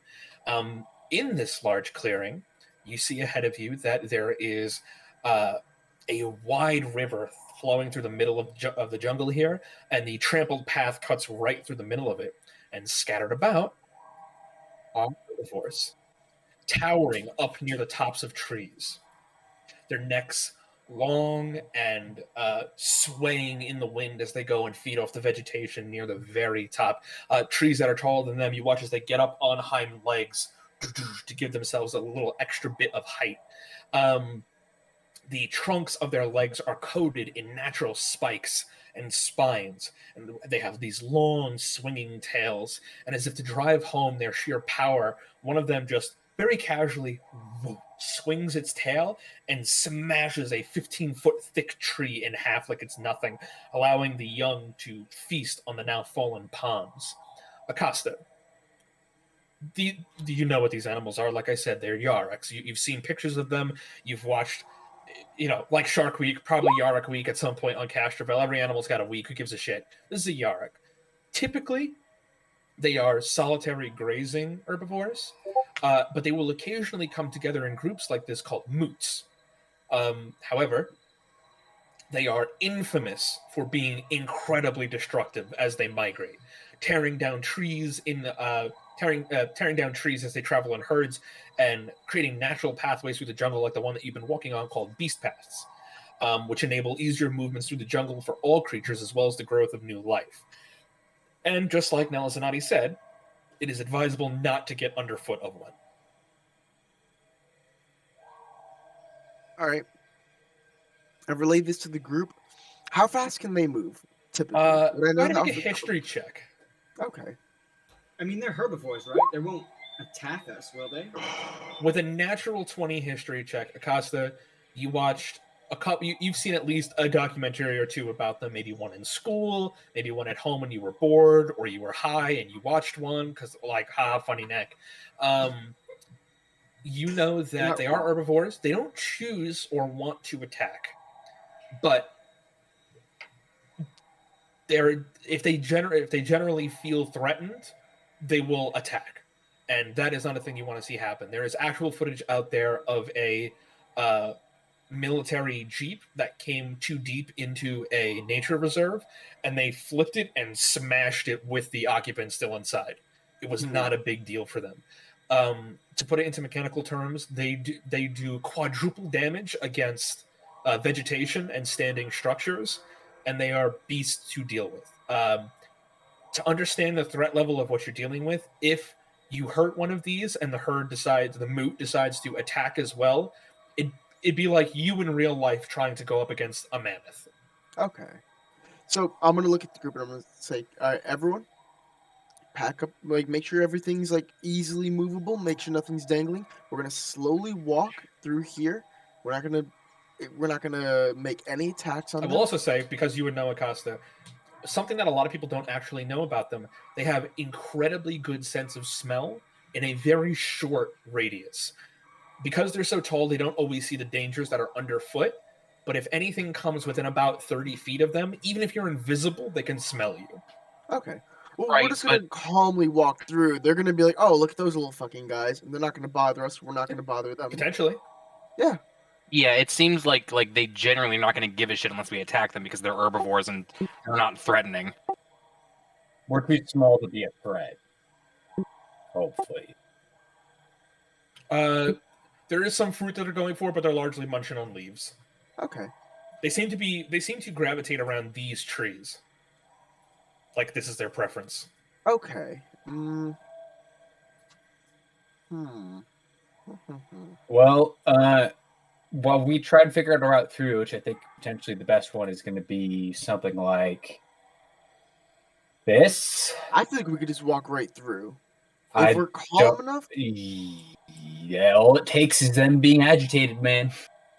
What's the speed they're going at?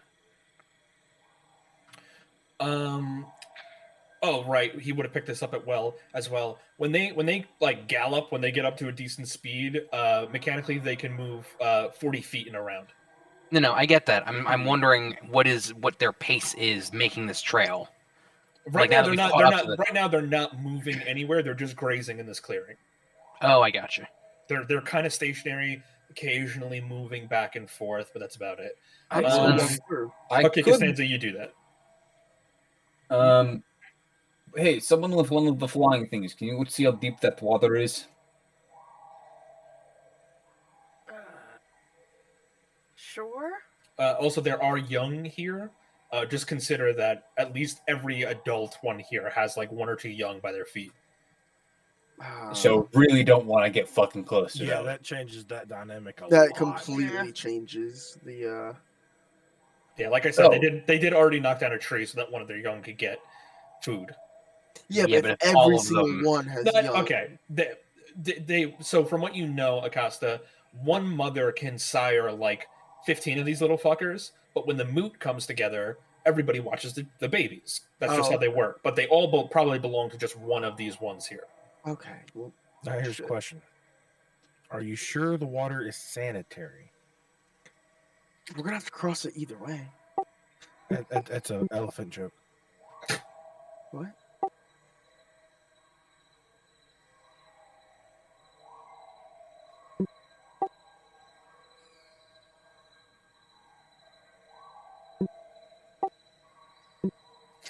Okay, you run that test real quick. You send the bird up high and above to come down so that they don't directly notice it.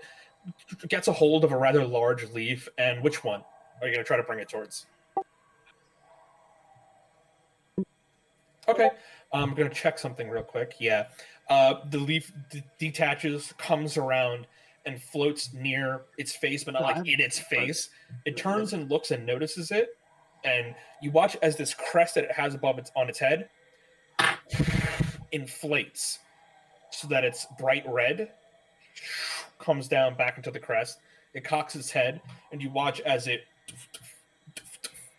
begins stamping its feet a little bit, almost like it's posturing against the leaf.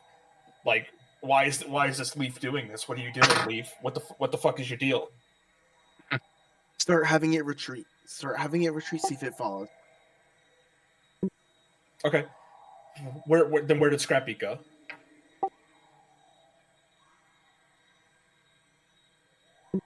I figured he was under the leaf, keeping it afloat. Because if you just put the leaf near it and then dropped it, it's not going to give a shit. Plenty of leaves are on the ground.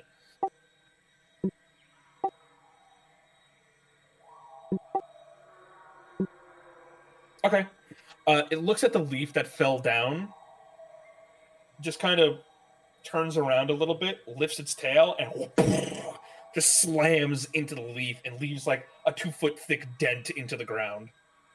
Turns around to look at it again. Turns around. They're herbivores on a death world, easily agitated.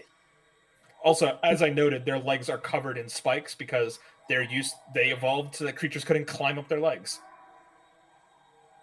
Let's just give them a super wide berth, you guys. Yeah. No, Let's just go around that way, this whole Piebald. thing. This way. Hold on, I just want to see something. I will say, make a perception check with your familiar there, APAC, because of the maneuver it was pulling. Use yours. 24. Right before it began its downward descent, there is a clearing about half a mile up, and you see what looks like an obelisk in the middle of it. Nice. Nice. Oh, Okay. Very New plan. What you're gonna do? Send your little drone over in this direction. Agitate these guys.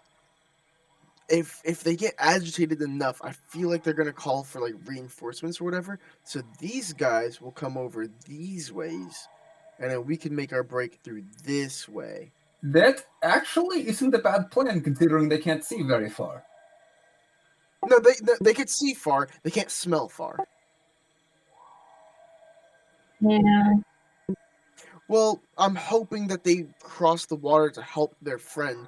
If you keep If they high cross enough the where water you're to just help their tapping friend, what heads part of the constantly- Costa? If they Yes. cross the water to help their friend, what part of the water will they cross? To the north, to the northeast slightly, you hear come from like 4 or 5 different areas at the same time, and you watch as a couple of their heads swivel, and they kind of like stomp a little bit. One of them leans its head low towards the area that was making the sound. You watch as the sack on its head inflates, and it goes and just lets loose this sound that's a hellish mix between a tuba, a train horn, and a whistle, and a crack of lightning that is normally its roar, its bellow, but it actually produces so much force that it's like a cannon. It's like a sonic shockwave as it lets loose a cone attack into the bush and blows foliage and shit away. One of those mimic tigers that was there last night that you guys faced with was there with a small pack, is discovered, ears are bleeding, and they're already fleeing into the jungle. So that's another thing we need to worry about. So Damn, would only my go- whole plan was if we stay Okay. high enough poking their head, they don't have a thing to, attack high, but they do, which fucking sucks. So, can somebody check the depth of the river to see how difficult this is going to be to get across? I asked this before. Can this be done? Okay, Laserbeak flies over. At its deepest point, right in the center of the river, it's 9 feet deep. Okay, it's pretty deep. Is it deeper in either of these directions, or just 9 feet? all the way? Just 9 feet in the center of the river, all the way through. Around the edges, it only goes to about. It starts at like a foot, 2 feet, 3 feet, 4. Yeah, until I it was, hits- I was more so asking along the length of it. If it's Yeah, no, always the whole thing is equally deep. What's the smaller passing here? What you looking at? Over it here. looks like the Yeah, thinner I think- section of the river here. That is the thin section of the river where rocks and general foliage is just accumulated over time. It is enough to try to like make the leap. So instead of trying to ford the river, you could jump over instead. That's what I'm thinking too. But an action like that is apparent and obvious. I mean, if you keep them distracted, they may not notice. But each thing you do comes with a different kind of risk, obviously. We are Guys, outside of. I can make it across in 2 turns. Wait, Good for you. Acosta, We can't. Acosta, Acosta, you Yes. said that if one of their babies was messed with, they would all come running to its aid, right? Yeah. Could one of us somehow cause a distraction, a false threat to one of the children? That's on what one I of was the saying sides? earlier. I mean, If a you're threat going to towards do the that, children would I work want them better. up here. Well, it's the same plan. You're just changing like one detail. But anybody's the familiars, Also- are any of them robotic? Both, technically. All right. Can you pull a sound recording of the sound that those tigers were making? Why good are we idea. trying? Why are we trying to be clever about this? We could just walk around them, and it loses like 10 minutes. Also, question. That's 10 minutes. I can make it across. Oh my god! in 2 turns. Is there? If I make it to the other side, does anyone have a plan where I can distract them So towards me? okay, so And as I I was asking, can anybody pull a recording of that sound? Well, I was kind of. You want a distraction? Here's a distraction. If we can replicate that sound away from us on one of the familiars, you see how they kind of zoned in on it and took One notice? zoned in on it. I like that. That But only if we- distracts a single one. If we threaten the children, they'll all come running to its aid. Exactly. Let's Is get there one of a those grouping? sounds next to one of the children, and the herd may follow. Is there a grouping of the children? Is that where that little area is? Wherever you see the little tokens, obviously those are the kids. Oh, I didn't see those until now. Listen, I'm still if- Yeah, I confused. just added them. Okay. You guys give I'm me earplugs. Still confused why we're even messing with them. Why are we messing with them? Okay. Because have if to you have- use the beast path, it will be the fastest way through. Yeah, the but they're jungle to get to the making- point. But they're making the path, right? No. They've made the path. This is the path that gets you the rest of the way there. They're grazing right Right. now. Right. not So we going go anywhere else. around. So we go around them, and then we go back on the Okay, path, that- and then we that- keep going. Right, that is an option. You could go around them. You're cutting into your own time, and you may be dealing with other groups. The jungle is thicker. You won't have as much line of sight as you do here. You can make that choice. Every choice is yours to make. I just feel like this is such a bad idea, and it only saves us like 4 minutes. I think it's way saves us more than more 4. than 4. Yeah. I think it saves us hours. Because it's like you're thinking this is all that there is. There's more to the left and more to the right. There's some off of map that we can't see. So it would be several hours. Some are currently grazing off map. Yeah. It would be, you'd have to travel to one of the sides for a few hours to get around this rather large herd. Okay. But it is you make a fair point.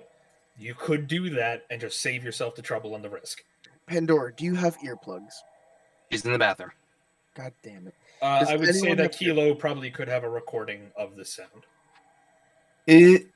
I'm gonna do. What way is this river flowing? Sorry, what were you saying, Kilo? Very good. I have noise canceling headphones. Can Yeah, then Pandora would have it. Pandora would have it.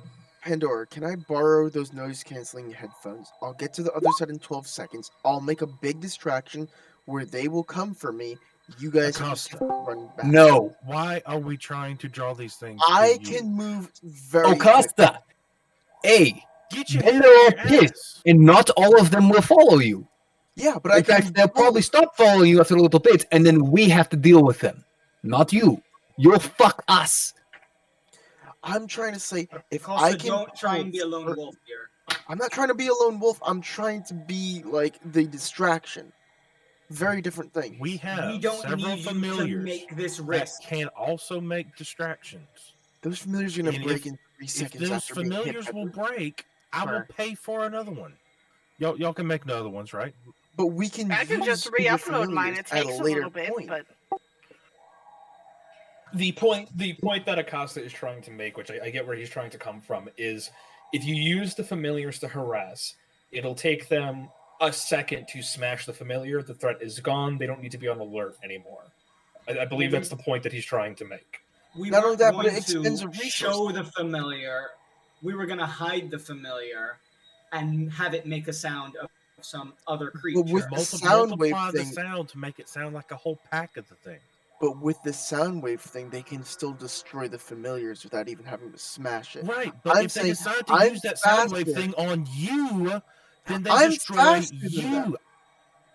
Okay, so You are not Samuel, fast enough. I did the hold on, math. hold on. I can What move is the one- radius of the burst that they just? The one that you just watched was about 30 feet. I can move 130 feet. in a Honestly, at this single point, let's just let him do it, and if he gets killed, it's his own fault. I'm down for that. I don't want to have to deal with the problem that comes after that. Then Well, we're I mean, fucked. if he dies, technically, don't we get money? We have a head of one of us. I don't think it works. We like have to that, first bring off. his head back. Yeah. I do have a question about this. If we play that sound, will they run away from the sound, some of them, or more towards it? The help sound that you just heard the tiger make? Yeah. Well, based off the one incident that you just watched, using that as evidence, they would send one to investigate the sound, and if it can be terminated, that one will kill it.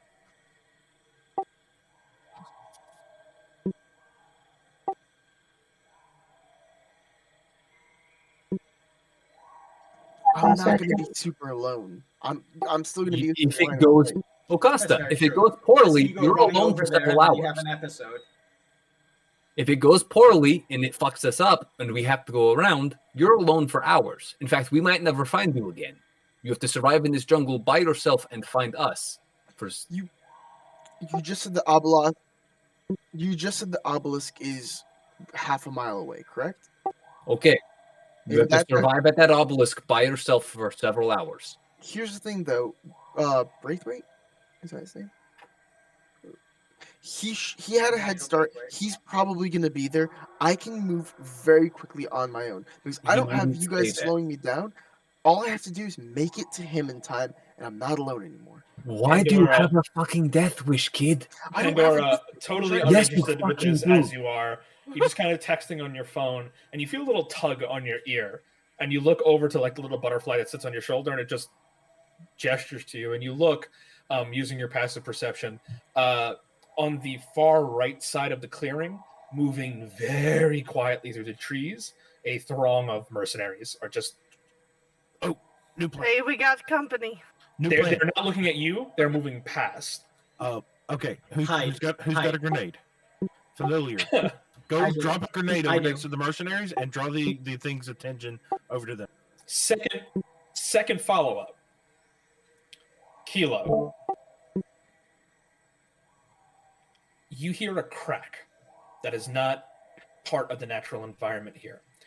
More than that, you see a muzzle flash to the north. Yep. You watch as one of the babies just takes a shot right in the neck and hits the ground. Which one? Immediately, this baby right here takes a shot right in the neck. And it right Up here. here. And immediately they are starting to slam back and forth, rocking on both legs as one of them is pushing the baby. The baby's alive but barely breathing.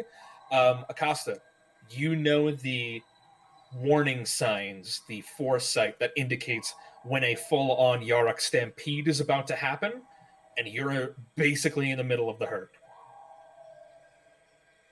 Everyone don't get even into know the what I river now. could Get do into or the river. It's the only safe place.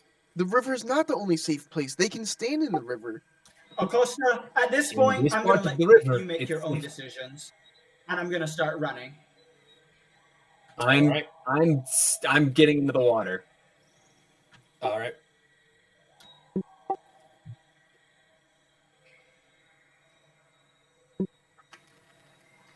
Okay, you do so. You're muted. You're muted. I'm back. Okay.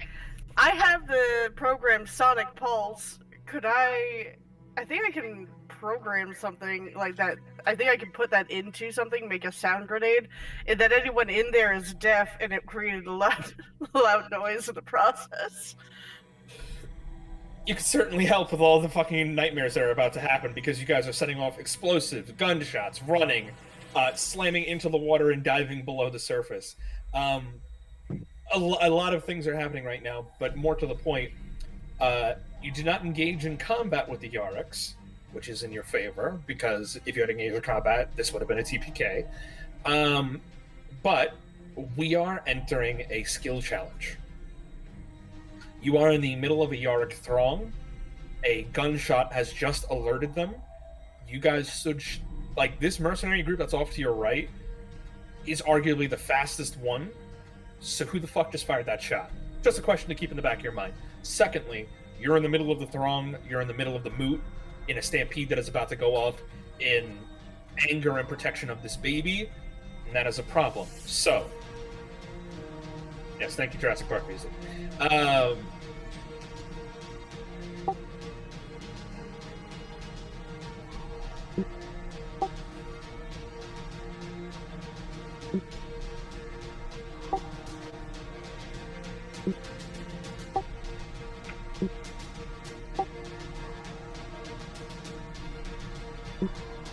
Yeah, that's what I said. Yeah. So, we are in a skill challenge section. They are going to begin rampaging in every direction. Trampling, stomping, knocking trees down. This is a retaliatory action that the Yariks are famous for. So, you guys have options during this skill challenge. I'd like everybody to go ahead, click your token, and roll initiative.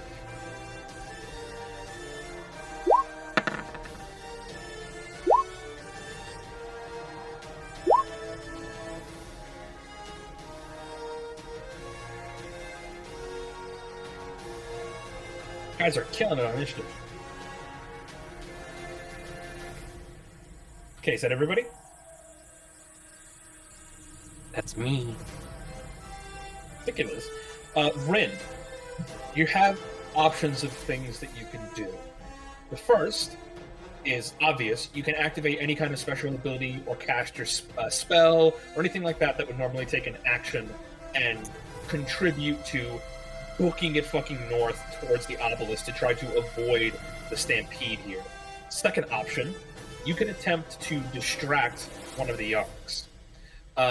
What that will do is you would have to make an intimidation check to try to draw the Yarik's attention away from one of your other party mates, which will help lower the DC of the challenges that they do.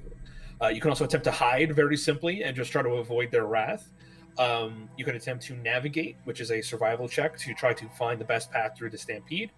I have a plan in mind before I let you continue, because that went on longer than I expected. Go for it. Which is, I think, objectively probably the best option. But first, do we know where that mercenary group is on the map? I don't see him.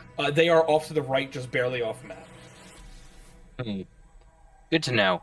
I am going to cast Calm Emotions. I know that says one humanoid, but let me know if I can't do that, and I'll do something else instead. I mean, even if it did go off, it would only affect one of these things. I mean, I realize that, but I can do it every round, and hopefully I can kind of create a pocket of relatively calmer shit going on in our direct line. Make a charisma check.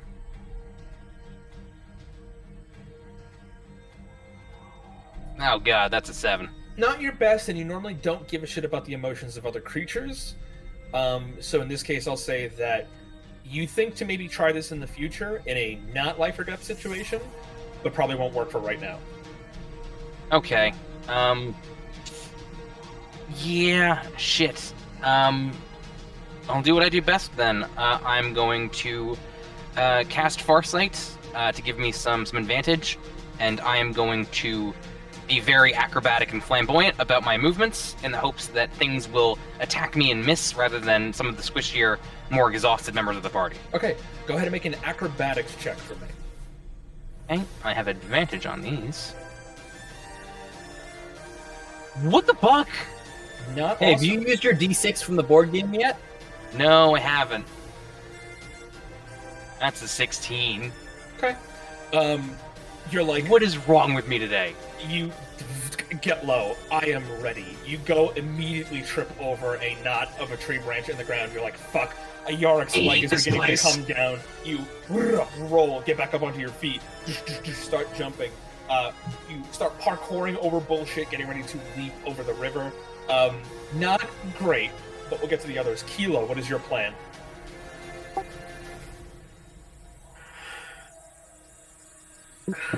Okay.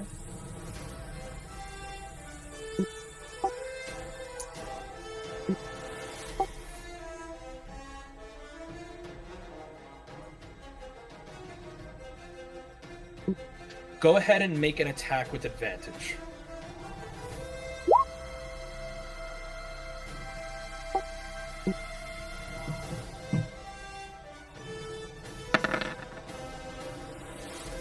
Natural 20. Boo. Go ahead and make an intimidation check with advantage.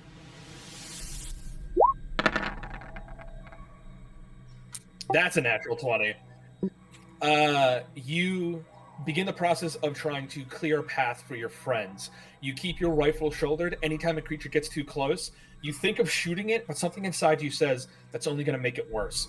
You aim the shots just over their ears and just boom, boom, boom, fire a couple of shots off, successfully managing to spook them, helping create a pocket through the crowd for your friends to move through. This helps considering the first check was a fail. Sig, what are you doing? You were listing options earlier. I would like to hear the ones you didn't get to list yet. It didn't get up to scramble, which is an athletics check to just fucking soldier charge through shit. Spook, which is what Sig just did by making attacks to try to scare them off. Sig. And squeeze, which is the acrobatics, which is what Rin tried. Also a basic distraction. All of my proficiencies are in intelligence skills.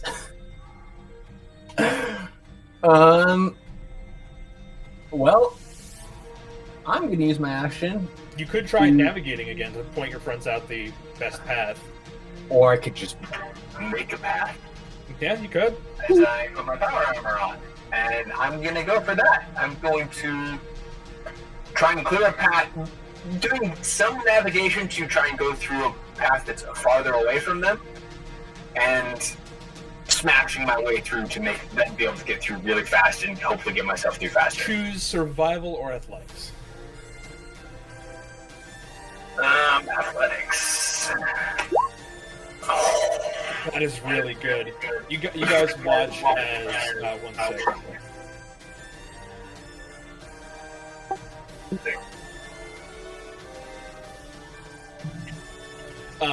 You get low, put your head down, and just using the power armor to just help thrust you forward. Eventually, you reach the river itself, and as a Yarrick foot is coming down, you swear if you slow your pace, you'll die. So you keep running into the river and begin running along the bottom of the river as you just keep going and start climbing your way up the other side, showing your friends the best path to go. Ephraim, what would you like to do? I would like to find some, the nearest thick brush and try and stealth my way through. Stealth as much as stealth can be in mindless hoarding. Stealth is fair because if they can't see you, they have nothing to directly target. So go ahead and make a stealth check. 26 is really fucking good. You blend into the foliage. You do combat rolls with branches that are falling, hiding behind them with every step you go. As soon as a log falls that is hollow, you run through it as a Yarrick just gets ready to pick it up and launch it using its tail. You get out the other side as it snaps it in half, run, dive, and you make your way to the other side. Pandora, what are you up to? You muted. Panic. I'm just gonna run. I'll put my headphones on, blast some tunes, I guess, try to hide somewhere. I'm not very athletic at all. Are you acrobatic at all? No! I'm a +3, I guess. Is your stealth your best? It's all +3, baby. There's a Make your path choice, to it. whatever you want to do. Oh, shoot. Like, do I know anything about these things of, like, if I were to make a loud noise, would that rampage them towards it, or would it make them go the other way? So you can attempt to distract them and that would probably drag them towards you, but it would give somebody else a easier DC. I would. I mean, this. If you want to spook them, it has to be a loud noise, and that would be intimidation. Yeah. That would. Can I do that? Yeah. Go ahead and make an intimidation check. I mean, with my imp, it's not me. I'm running and hiding. I mean, okay. I will say this, Pandora, since you're so brightly colored, everything in nature that's brightly colored is saying, fuck you, I'm poisonous. So maybe they won't want to mess with you. Yeah, I'll try to find some brightly colored flowers and, like... You are a brightly blend in. colored flower. Using that logic, go ahead and make an intimidation check. Yeah, that's what I mean. With advantage. You are extremely brightly colored, so you seem extremely poisonous to them. Hell yeah. You used your D6 yet? Hell yeah. I am so poisonous and inky, you do not want to eat me? Wait, shit, I made myself a flower as a eat plant. Okay. She puts her headphones on. She runs the fuck up there. And she goes, I am poisonous! I am yucky! Do not eat me! And you realize you're holding the palm leaves that they like the most. And you're like, ah! As they immediately turn in your direction and start coming at you as you fucking book it across the river, just running as fast as you can. Akasta, what is your plan? Rin, do you want to come with me? Yes or no? I would literally rather die. Alright. So, what I'm going to do, activate my boots, dash action, and I get 130 move speed with that. I'm going to run along here, and I'm going to shoot off of this rock using it as a ramp to get as far across as I can. Faceplant. Go ahead and make an acrobatics check. Also, I'm gonna make another acrobatics check to see if I get that +2 AC to my wolf shark stance, because that's what gives me. Sick. Okay, cool. So I passed that. Very good. You start blasting through the fucking clearing, just using the source to guide your legs as you leap off of trees, off of legs, on the rock, using it as a springboard to get to the other side of the river, and just you're not like running fast, you're just leaping incredibly far with each step as you go. Good use of it. V, it's your plan? You did the thing I wanted to do. I could have brought you with me. I literally could have. You don't dare. Also, wait, how far? I'm using this rock as a ramp. How far? This is just a skill check. Okay, cool. So everything's going to be rolled in and calculated because you're rolling as a team, technically speaking. Rin, so I'm counting successes and failures. I had floating disc. You could have come with me. But I refuse. V, what's your plan?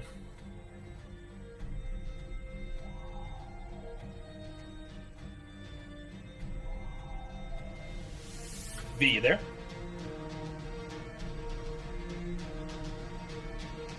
Well,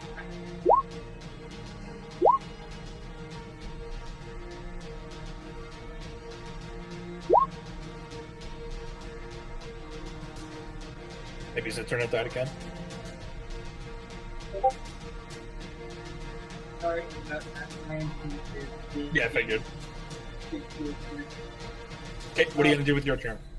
Okay, first thing I'm going to do with my turn is pull out power armor on from before, and I'm going to enter Wolf Shark stance. Okay. For the 2 bonus AC and the extra 5 movement. Okay. Well, the extra 5 movement, and then I'm going to try using Source Acrobatics to gain an extra 2 AC, and just to look cool. Sure. Everybody trying to style on Rin today? it's fine.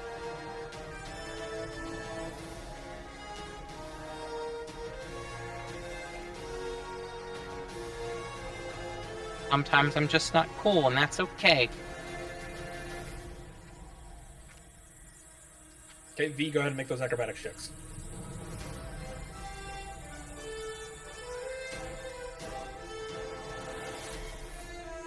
internet may have shit itself again, but I know what he's generally doing until that happens. Costanza, what is your plan? I've been watching you quietly panic this entire time. I was reading. Yes, it was very in depth. The reading scares me. That's why. I'm going to do hurry up on me and 3 allies. Okay, who are you going to use that on? I don't know who technically would be around me because we just kind of popped ourselves. I would say Rin got a pretty slow start considering he went first. So Rin's a good option. Pandora and Ephraim are probably the good other choices. Great. I'll do them and myself. And are we making noise right now or no? I mean, compared to them, no, but yes. Okay, No, should I? Kilo shot something. Was that loud? I mean, yeah, there's generally gunshots and shit going on, but they're also roaring and bellowing. Okay, just because I do get an attack as well if I do an improv, so I might as well shoot something while I'm here. Sure, add it in.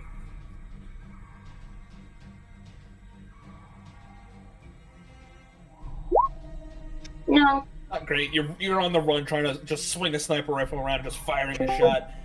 What does hurry up do? Does that just grant extra speed? It doubles movement. Doubles movement. Good to know. V, you back?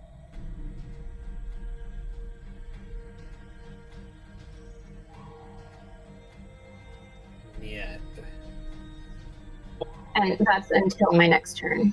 Gotcha. Go ahead and make an acrobatics check. Okay. Or performance. Okay, 21 works. That's fine. Keep that. Yeah, I can hear you now. Go ahead and make those acrobatics checks, Pete. I made one. Did you not see it? Nope. It was actually a natural 20. So I will take your word for it. Natural 20s are...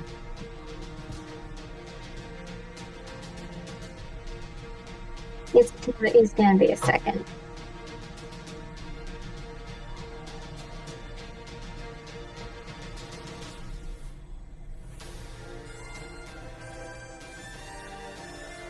Okay, can you still hear me?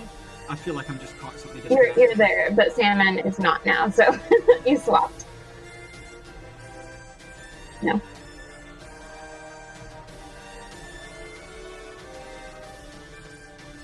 I've like swapped over computers and everything, so I have to reopen everything back up. Cool. So it might take me a second to get everything ready.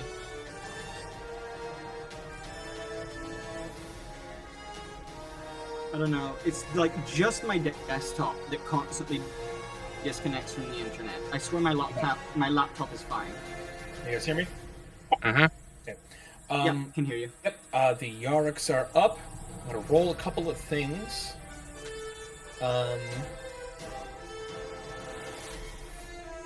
Can I get Rin? Can you go ahead and roll 3d4? Sorry, no, 1d4. Okay. That's either good or bad.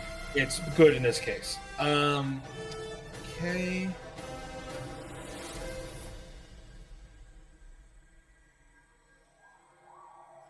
It's a 3, an 8, and an 8. No, that's not good now. Okay. Noted.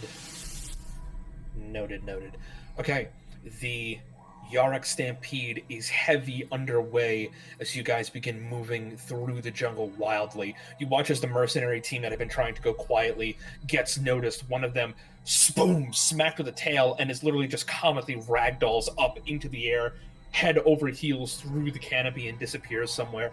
Another is just smashed into the ground as you guys keep moving, managing to avoid most of the damage. Occasionally you are hit by a falling branch, a flying rock, get clipped by the edge of a tail as you keep moving. Running as hard as your legs will carry you, you guys move north, and eventually you find up ahead there is an old elven bridge made of stone, vines growing out of it, over a 50-foot deep ravine that is 60 feet across. There is no other way to go at this point. You gotta book it. You guys begin running across the bridge, and a Yarak is dead on your heels behind you, stampeding. The herd behind him not far. You guys race across, and about halfway through, as it slams down again, the bridge and begins crumbling and falling as the Yarak slips, falls, and begins plummeting into the ravine. You guys, like a fucking action movie, are booking it as the bridge is just falling out behind you. The slowest person of your group, technically speaking, Costanza, just leaps as the last of the bridge disappears. Costanza, can I get you to make a dexterity saving throw? Oh, that was even with my doubling my movement speed? That was even with your doubling your movement speed. Because of when you went and how you did it.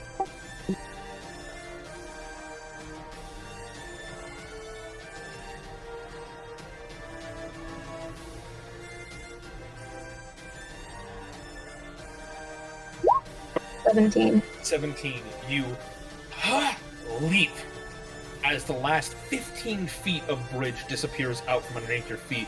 Not a jump most people are capable of making, but you go, and you crest for slightly longer than you think is normal before your arc comes down, and you barely land on the edge, the heels of your boots clipping on the back of it, and you're getting ready to fall as Kilo just snatches you by the closest thing that's in front of him, which is your horn, and pulls you back up onto the ground. Thank you. I mean, I thought my wings were just cosmetic, but like, hey. You guys make it to the other side. Settled now on the other side of the ravine, you guys look back. The Yarak has disappeared into the ravine and the river below. A couple of them are there, and you watch as they posture and slam on the ground and make these noises with the sacks on their head. Just kind of like saying, yeah, you better go away. You better not come back to our side of the bridge, even though it's gone. Fuck off. And after about a minute of this, they all kind of turn around and start heading back. On the other side, you guys didn't come out of this situation unscathed based on the amount of failures that there were. Everybody takes pretty good 6 points of bludgeoning damage. Hey. That's number one. Number two, taking the moment to catch your breath, bandaging any immediate dangerous or serious wounds. You guys try to catch your breath, chest still heaving and falling, but the heart rate struggles to slow. Your lungs feeling swamped by sheer humidity. For non-organics, Pandora, Kilo, and Rin, you're sympathetic, but not immune. As your various monitors and gauges register temperatures of 98 degrees Fahrenheit with atmospheric humidity of approximately 88%, you know that soon your internals may start suffering ill effects of this environment. Can I get everybody to make a Constitution saving throw if you're inorganic with advantage? This is saving throw, not regular. This is a saving throw this time. Oh, thank God, a number higher than 5. It's a number higher than 5. Question. I believe at the Nacho Braithwaite dinner, we got temporary hit points. Yeah. Yes, you did. And those were to stay until they were used up? Correct. Yeah. Oh, how many tempted did we get from that? I wasn't here for that. 9. I think we all rolled a D10. Okay, I'm just gonna roll. We all rolled a D10, I think. I think Pandora and I got 10s because we high-fived. Well, I'm just gonna do right there and spent my energy shield. I spent my energy shield already, so I'll just have spent it. At this point, it's been about 5 hours. Okay. Do I still have that D6? If you haven't used it today. Well, you'd have one every day. Yeah, you have one every day. So if you haven't used one today, you still have a D6. Let's use 9.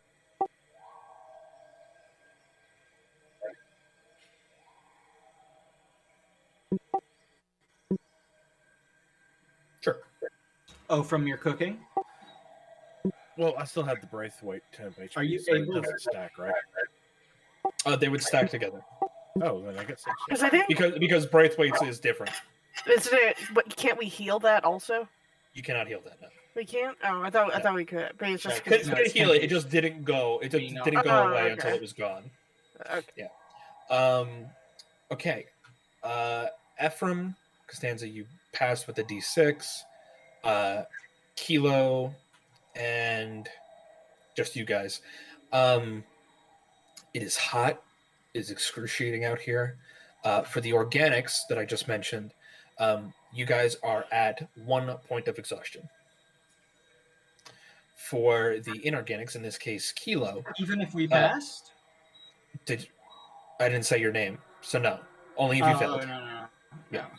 Yeah. For Kilo, in this case, you're not exhausted, but you are at half move speed. You must have plunged in the river at one point, but because there is mud in uncomfortable places. The people who failed are Ephraim, Kilo. That's it. Ephraim, Kilo. Okay. I find it funny that the two Southerners failed in the extreme. In the extreme heat, yeah. I have noticed. But Kilo does make a point. Half speed for him is particularly bad. He was not fast to begin with. But turning around, you guys can see now that even though the beast path is gone, there's still something vaguely resembling packed dirt or perhaps a stone path buried beneath the foliage of the ground that you're standing on. Ahead, down the path, the jungle opens up once more, and the canopy has been deliberately cleared at some point. As I switch maps. Immediately, this scene up ahead is familiar. This is the rune obelisk that Nila Sanadi wrote of and drew in his journal, though the obelisk itself is not this towering 500-foot tall structure that he claimed. Closer to maybe 20, 25 feet. The surrounding area has a small crop of stone structures with clear elven influences in the design. Thick trunks explode from the stonework, vines wrapping and crushing the work of elves, as nature has long since reclaimed this place. What would you all like to do? Remembering something from the book, I think about this place. I'm going to pull out my radiation detector. Okay. It doesn't detect or ping anything. Is there writing around anywhere? Is writing, you said? Yeah. The place with the most writing seems to be on the obelisk itself, and that's mostly just strangled by vines. I'll use Mage Hand to brush away the vines and then comprehend languages. Alright, so you guys are going to start exploring the clearing. Okay, give me 1 sec. Yeah. Say again? He made it back. He's missing a wing. He flew in circles for a while until he made it back to you.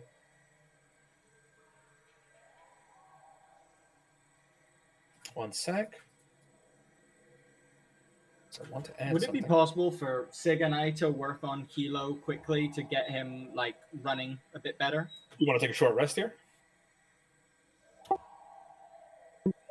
I mean, if we could take an hour rest here, it might be good. We could fix up Kilo, get him moving at a decent speed again. If he's going to be half speed that slow, then yeah, it absolutely saves time. I can carry Kilo for 1 hour. We could do you could have a short rest while we move. It's a short rest of us cleaning him that needs to happen. We have to work on him during the short rest. Yeah, we can't do that while you're carrying him. Okay, Pandora, you're running up to the thing because things are cool and that's writing, and I can read that sometimes. First thing to note, because it's important, you don't notice it immediately until you pass the fourth one. You're running past dead bodies. Relatively recent or recent dead bodies. Relatively recent, not today. They're a couple days old. Does this look like Mr. Payne's handiwork? They are also wearing hoods. Some of them have been torn off. And underneath the tatters of clothing, branded somewhere on the skin, is the symbol of the Cult of the Devourer. Do they still have their heads? They do still have their heads. Didn't we get don't we have?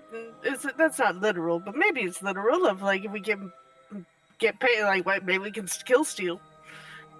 Do I kill steal and get this money for a cultist? Do you want to lug these half-rotted heads around with you? Because I'm not. We needed some form of proof. What if I just... Do they still have their fingers?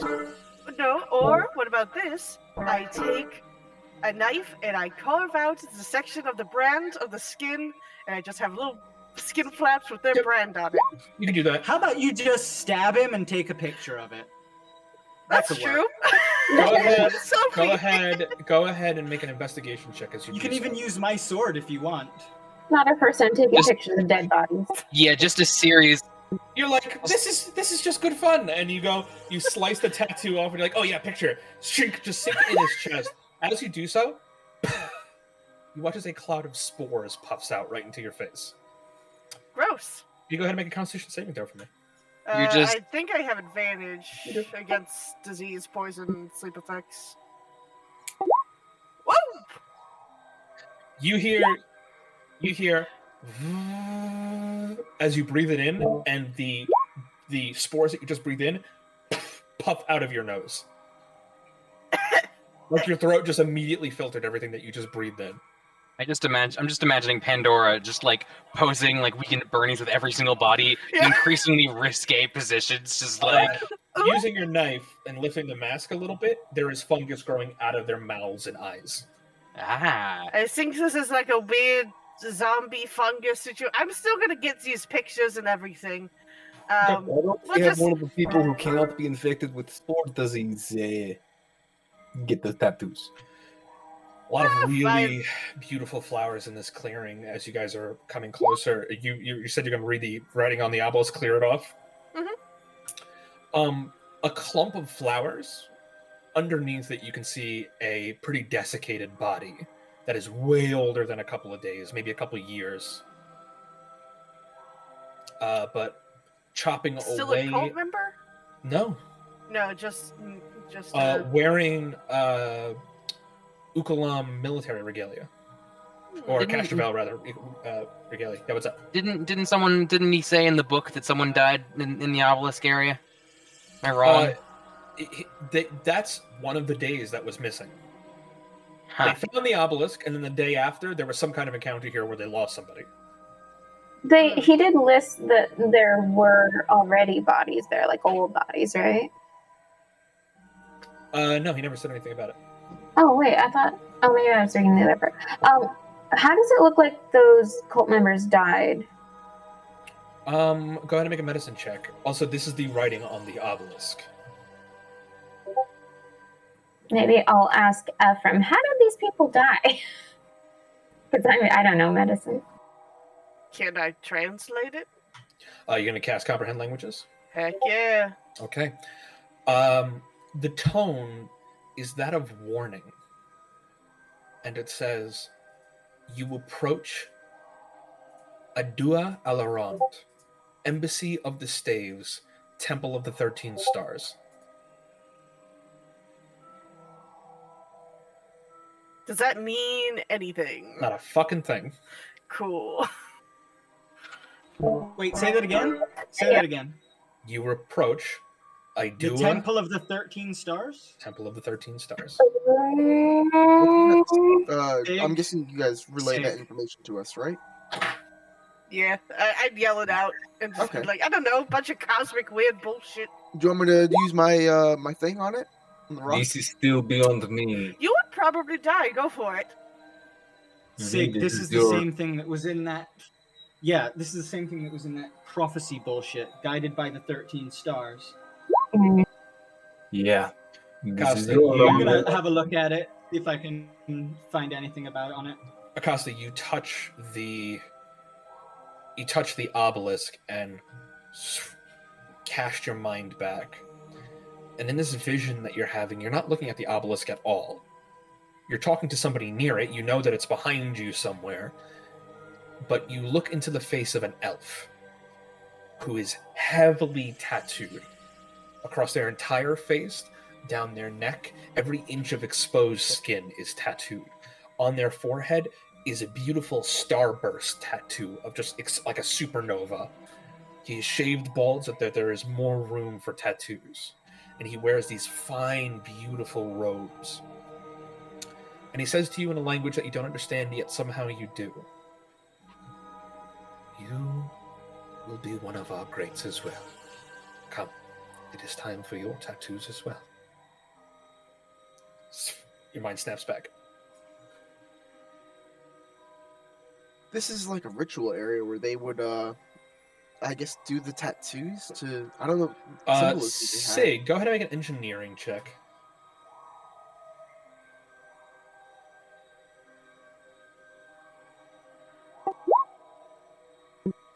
Sig, this isn't an obelisk.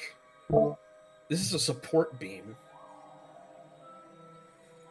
And you look around and you notice a piece of fallen rubble.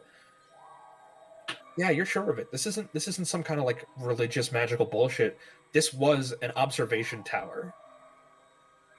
This thing is probably hollow on the inside. You're meant to climb up, and it meant to at one point in time have a giant like dish platform up there.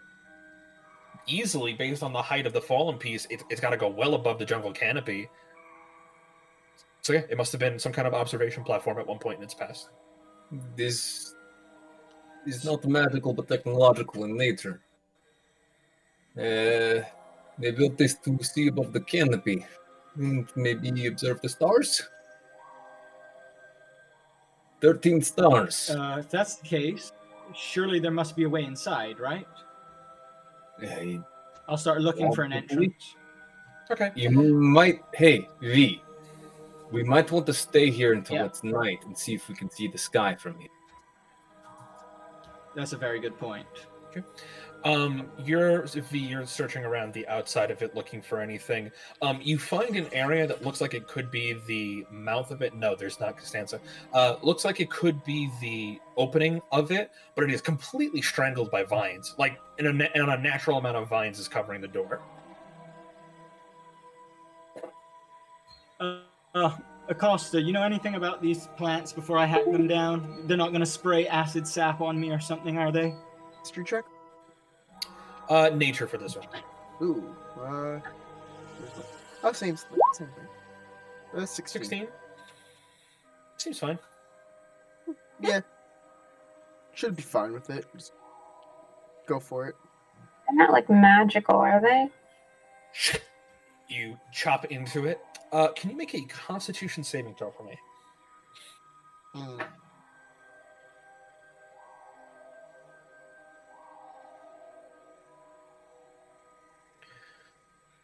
The very distinct scent of rotting corpse just floods your senses as soon as you hack into it the first time, to the point where it makes you want to vomit, but you swallow it down and hold it in. Environmental protections on immediately on the suit. Cool.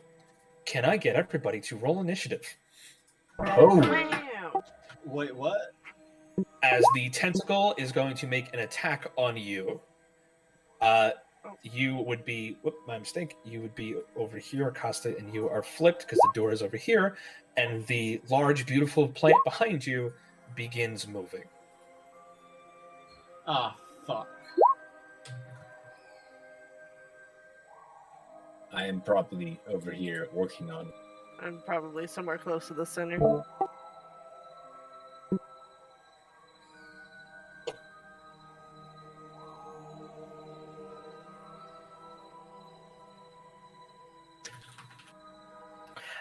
Was I able to finish those programs that I sent to you, or not yet? Not yet. Okay.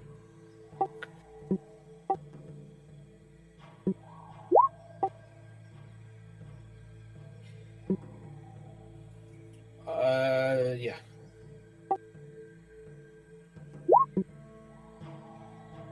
Whee. You could have... Oh, shit. Fuck me. Just a question. I'm not going to do it, but can I use my D6 inspiration on initiative rolls? Yeah. Okay, I'm not going to do it, but I just wanted to know if that was an option. You specifically. Okay, cool. One sec.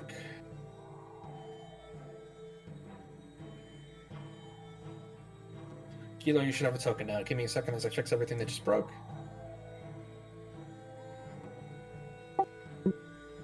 I have a plan. I have a great and good plan. It's gonna be great and it's gonna be good. I imagine you just mumbling that to yourself while I'm being attacked by a giant plant. And you're just like, this plan is gonna be so good. I cannot It's gonna wait. be so Yes. good. I'm like, help! We run through the. Technically speaking, this was a surprise round that it got on you, and we're back to the top of the turn order. But it's going to make a attack against you. That is a 15 to hit. That is not a hit. I will say that I wouldn't have my shield out right now because I wasn't expecting combat, but my AC, kinetic AC is still 18 currently, I think. Okay. Secondly, Without my shield. It's the top flap of it, like almost like a cup, just opens up and lets loose this awful stench of decay and death that is just flowing from it. And as this spore cloud moves out, a couple of the corpses begin to start moving and twitching.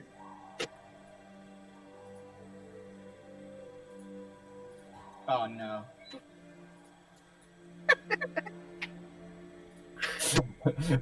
Pandora, is your plan to let it get you? Is that your amazing plan? Secondly, you watch as the plant undulates and actually spits out a slimy corpse that also gets up. This complicates my good plan. It already has a husband.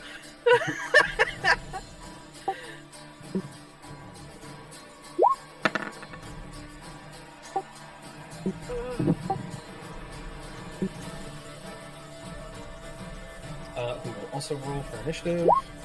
0. Hell yeah. Ephraim, top of the turn order, the dead are rising. One of them gets up behind you. Just to show you what you're working with. Made it big. They just got fungus and spores and cordyceps growing out of their head. Well, that's a bunch of them. Doesn't look like you have many options. Go loud. Focus on taking out the big guy before anything else. 16 is absolutely a hit. Alright, okay. Oh no, there's gunk in the laser.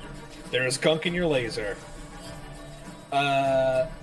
You strike this one, striking it in the chest with a little spark of lightning. As it does so, the flesh sizzles, pops, and spores begin popping out of it, filling the air with some of it.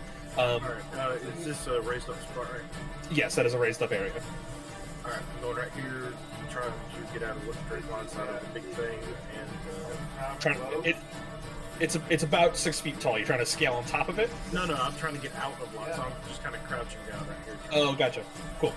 Go ahead. Done. Sig, you're up. Yay. Wanted. I better one to you.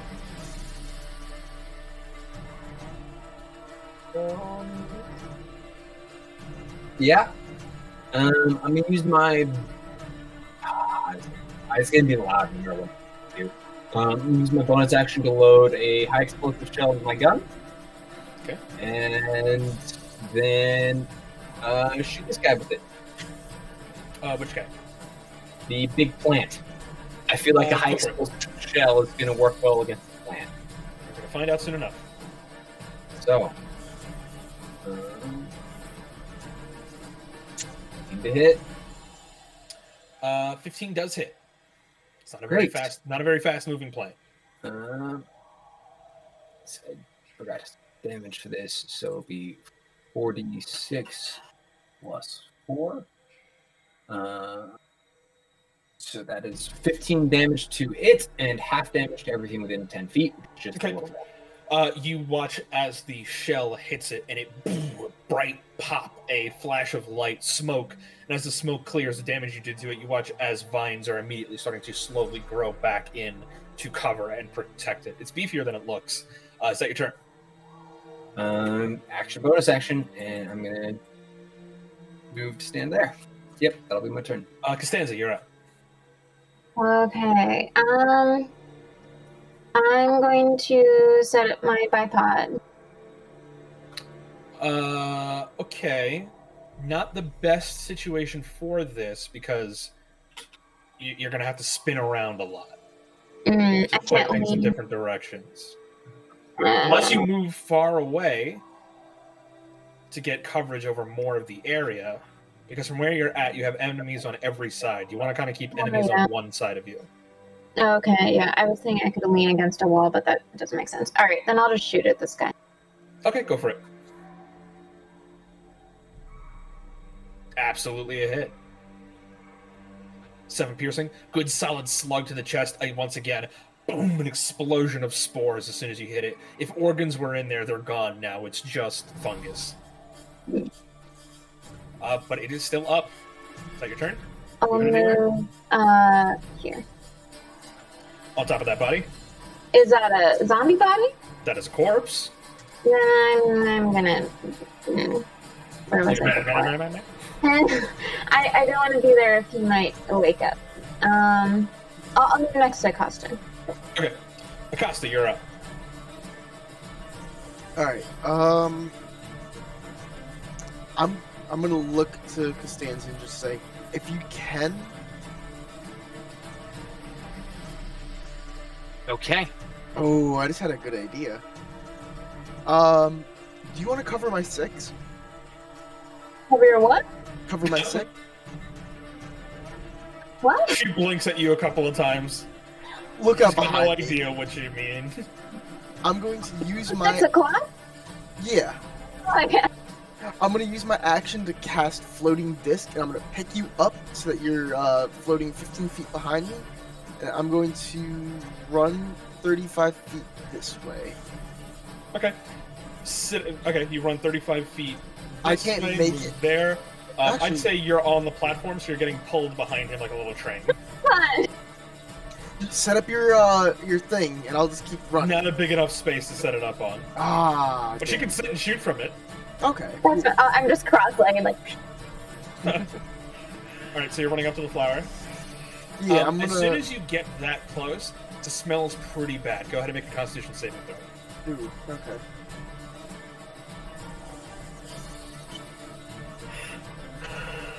$15. It is hor-fucking-ific. Like, one of the worst smells imaginable. It is several corpses that have been rotting in the stinking, festering humidity of this jungle forever. And it's nearly paralyzing with how bad it is, but you barely manage to hold it together. Oh, also, I'm gonna use the acrobatics. I get +2 to my AC. Alright, is that your turn? Yep. V, you're up. Okay, as I said, environmental protections are on this too. Okay. And I'm going to take out the shield, enter Wolf Shark stance again, and do the same thing Costa just did. Roll an acrobatics check to try and get a +2 to AC. Make a Constitution saving throw with advantage.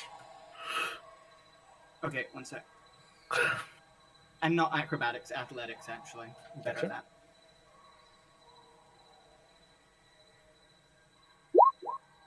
$25. You're That's pretty powering good. through it. That's also pretty good. You're a machine right now. That's a job to do.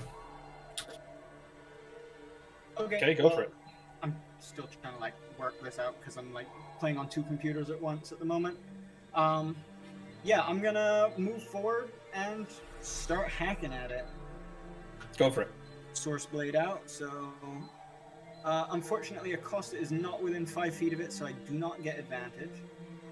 Sad.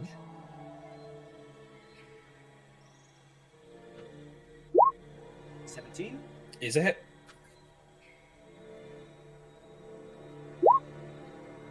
For 13 fire, and then as a bonus action, since I made an attack, I get to make another attack. Go for it. 18 is also a hit. For 15 extra fire there. Good chunk of damage as you slice away at some of the vines. You watch as another corpse slithers out and begins getting up. It's just like in afterbirth as it hits the ground and rot. It begins pushing itself to its feet. All right, good damage. Is that your turn? Shit. Yeah, seeing Acosta behind me running into the fight and bringing Costanza with him, I'm gonna try and basically stand in front of him and try and take its attention off of him. Okay. I love how everyone's ignoring the ads and just focusing the plant. I Rain, mean, you're the up. ads are all around me. I have just movement to get here in one go. Go for it. So I'm going to activate the legs and get. I'm going to get here. What was that? Oh, sorry, she was muted. Yeah, no, I'm ignoring all the ads. We are all ignoring all the ads. What are the ads? The The zombies. The clickers. Cool. When there's a boss, Everyone all wants the final blow on the boss. all the trash monsters are called ads. Yeah, and I'm going to ignore them because if they try to do shit, I'll kill them then. Okay. So burning the legs to get here, and I'm going to make my 2 attacks using Onakura stance for Flurry Strike. That's going to be. Oh fuck me! I don't have a. Oh, I do have advantage. No, I wouldn't be able. Yeah, no, I'll burn Foresight. So I'd have advantage on 1 hit, but I wouldn't get a second one. Okay. So that's that much damage. That is damage. But that is my turn, and I am seeing the future. Cool.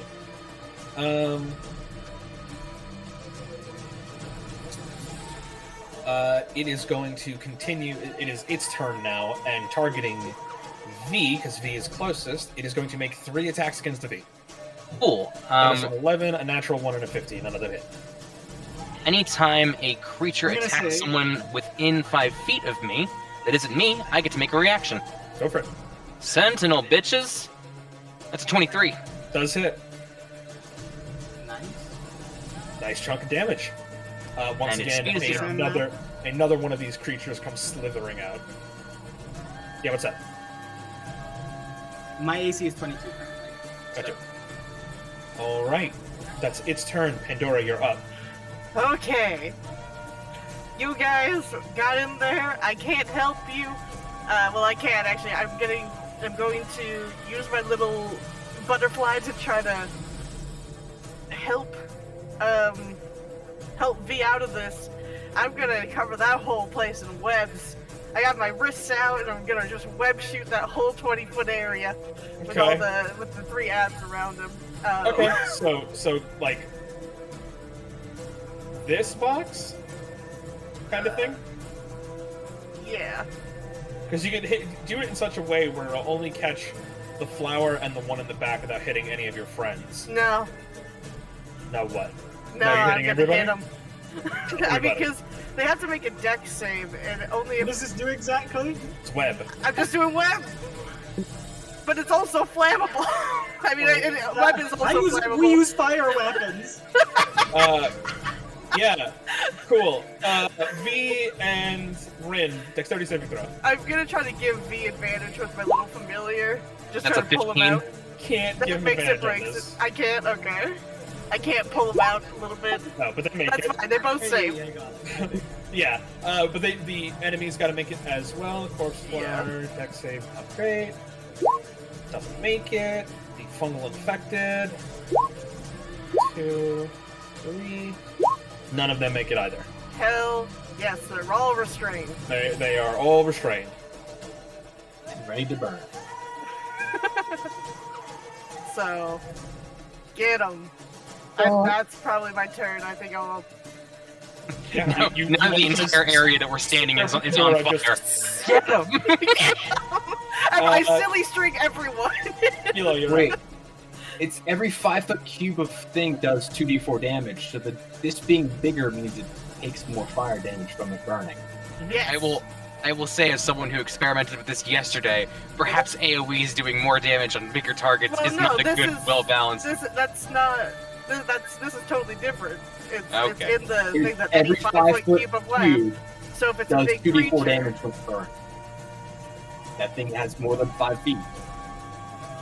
Go for it. Of space covered. Kilo, in you're white. up.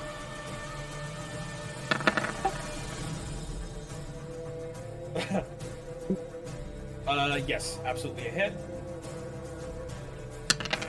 I technically didn't ignore the ads either. I hit one of them with my attack. The skin freezes, cracks, blisters, and lets loose a puff of spore. Anything else? Alright, the fungal infected are up, and also on their turn, more are getting up. Pops up here. One pops up here. One pops up here, and one pops up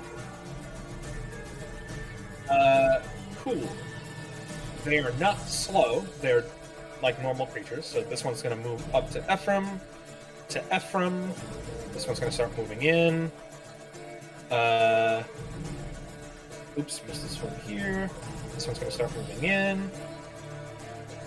This one will move into Sig. This one is going to actively walk into the webs on purpose because it's stupid. Nice. Which means Dex save, I believe. At start of their turn or enters it for the first time. Yeah, Dex save. Nope, Dexterity 0. So it basically walks in and stops, like here. So Acosta's closer, so we'll get to that in a second. One sec.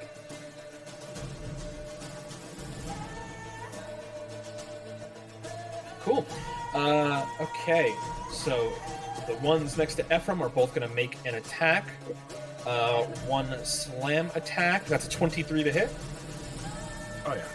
It's for a 6 bludgeoning. And the other one is just going to open its mouth and just spew spores in your face.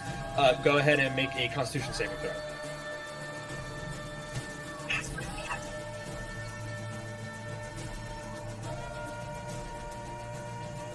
I think I didn't use that D6 for the last one, so... Okay. Pretty good. 13. Is it enough, though? 13 is not enough. Had to try. That is 14 poison damage on top as these spores just...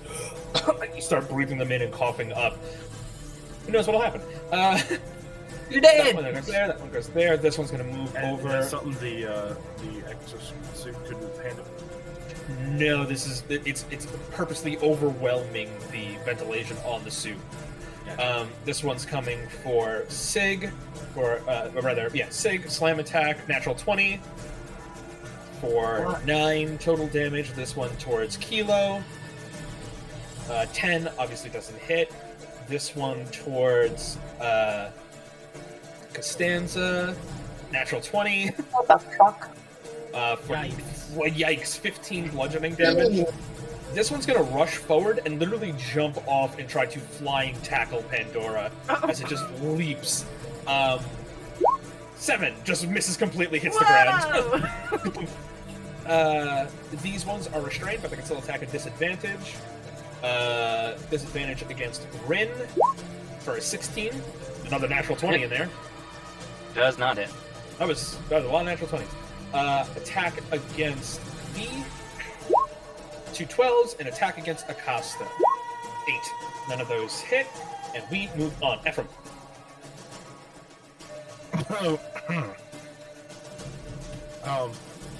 How is it pistols in short range? Is that disadvantage? You could use it.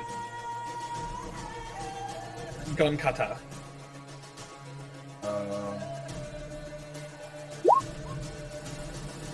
Equilibrium. If you entered the web, you would have to make the dex save to not be stuck. Web is the white line? Yeah. Okay, we're going to see if we can get... Which one did I hit? This one? Yes. 12 is not enough. You bring the gun up and try to spray underneath its jaw, and it just moves your hand to the side to try to come in closer to fight. Alright, we're going to bonus action disengage. Okay.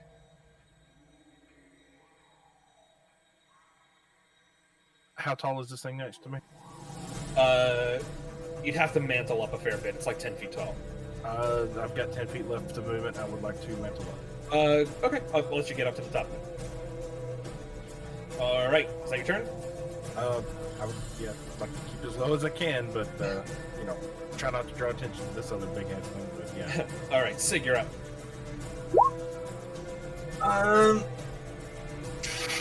With this thing being as big as it is, with my weapon doing a 10-foot AoE when I hit a target, can I pick what square of it that AoE affects? It'll change the DC. The AC, rather. If I don't, does it just affect the center then? It'll affect the side closest to you. Side closest. Yeah, so if you don't pick, it'll be its normal AC, and it'll hit this side directly, which means it would affect these people. Kind of thing.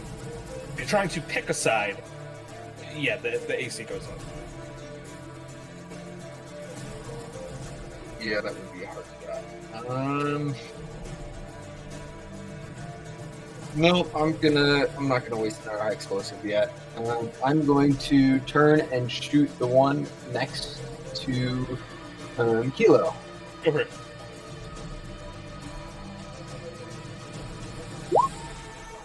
$13 is just barely enough to hit it. Ooh, the total mix. 20 huge damage as it bursts and explodes. Kilo, despite not breathing, there are spores in the air. I need you to make a dexterity saving throw.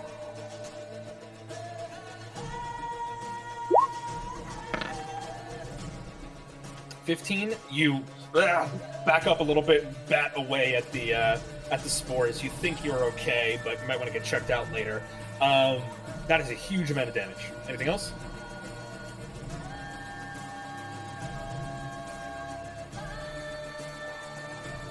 Anything else? Sorry. Have we benefited from a short rest at all? Nope. Okay. Oh, shoot! I have a thing I can do. I can finally use this. Bonus action on the giant plant monster. Where is it? Combat tracking. I would like to know its health, resistances, immunities, and AC. Cool. Current health is at 102. Its AC, its resistances and immunities. It is resistant to fire damage. Resistant, damn it! And it is not immune to. It is not immune to anything. Its AC in both kinetic damage is 12, and in energy damage is 15. Okay, and I get to that stays on it. I can continually see that information for as long as I'm trying. Mm-hmm. So if it HP goes down, I know what its new amount. With that in mind, give me a second.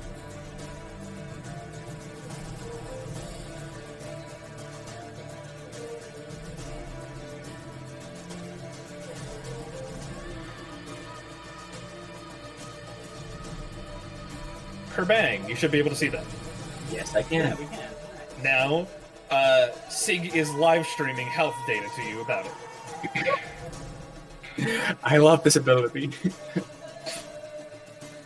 This is like my favorite thing. Alright. Alright, Costanza, you're up.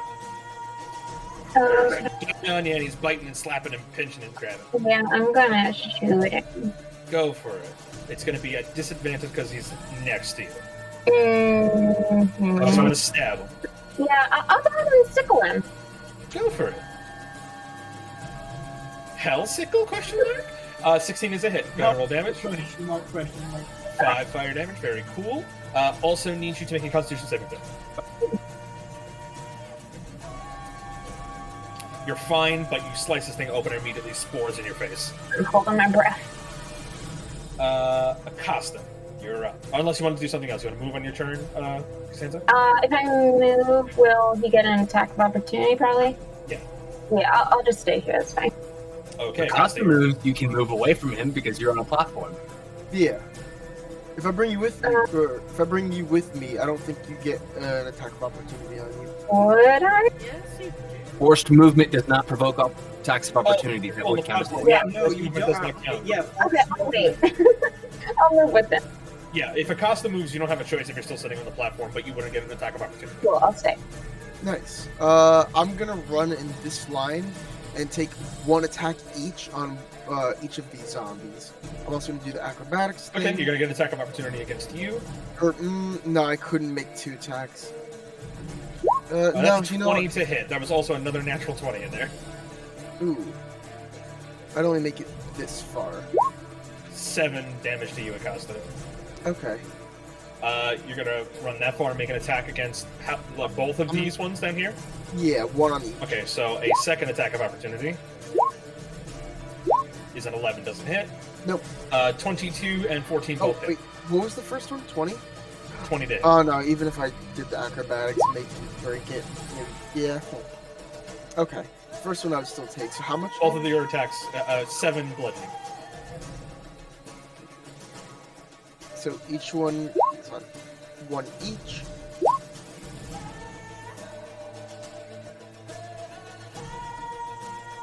And you would be 15 feet behind me, which I don't actually think. Okay, can you give me the damage of your 2 attacks? Oh, I already rolled them. 11 on the one that was fighting Costanza, and 13 on the one that's fighting Pandora.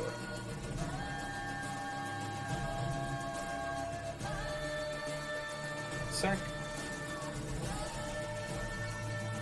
What was the one on Pandora? Gotta say, Acosta simps, but at least he simps well. Yeah, 2 solid attacks as you run back. She hasn't moved because you haven't moved any further than basically where you technically were in her comparison. V, you're up. That's my bad. Sorry. You start your turns in the webs and need you to make another dexterity saving throw.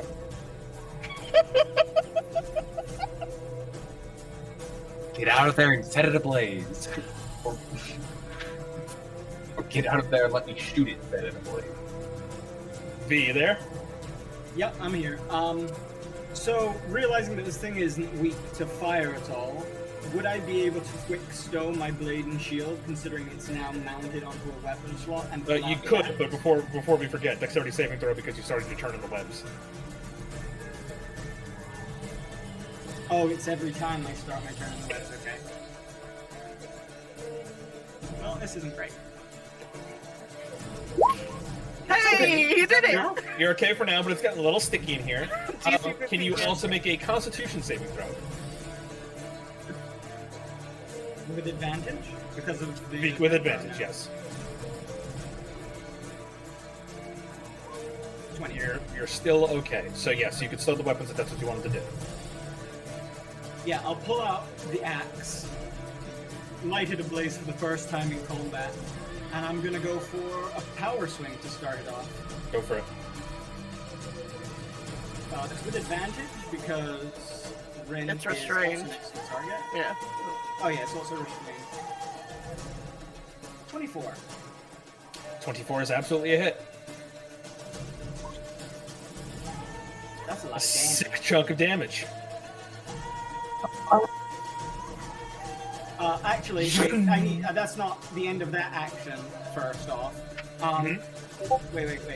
I actually am going to make that a maneuvering attack. So I'm going to roll superiority die, add it to the damage, and Pandora. You can move up to half. You can take a reaction to move up to half your movement speed without provoking attacks of opportunity, if you would like to.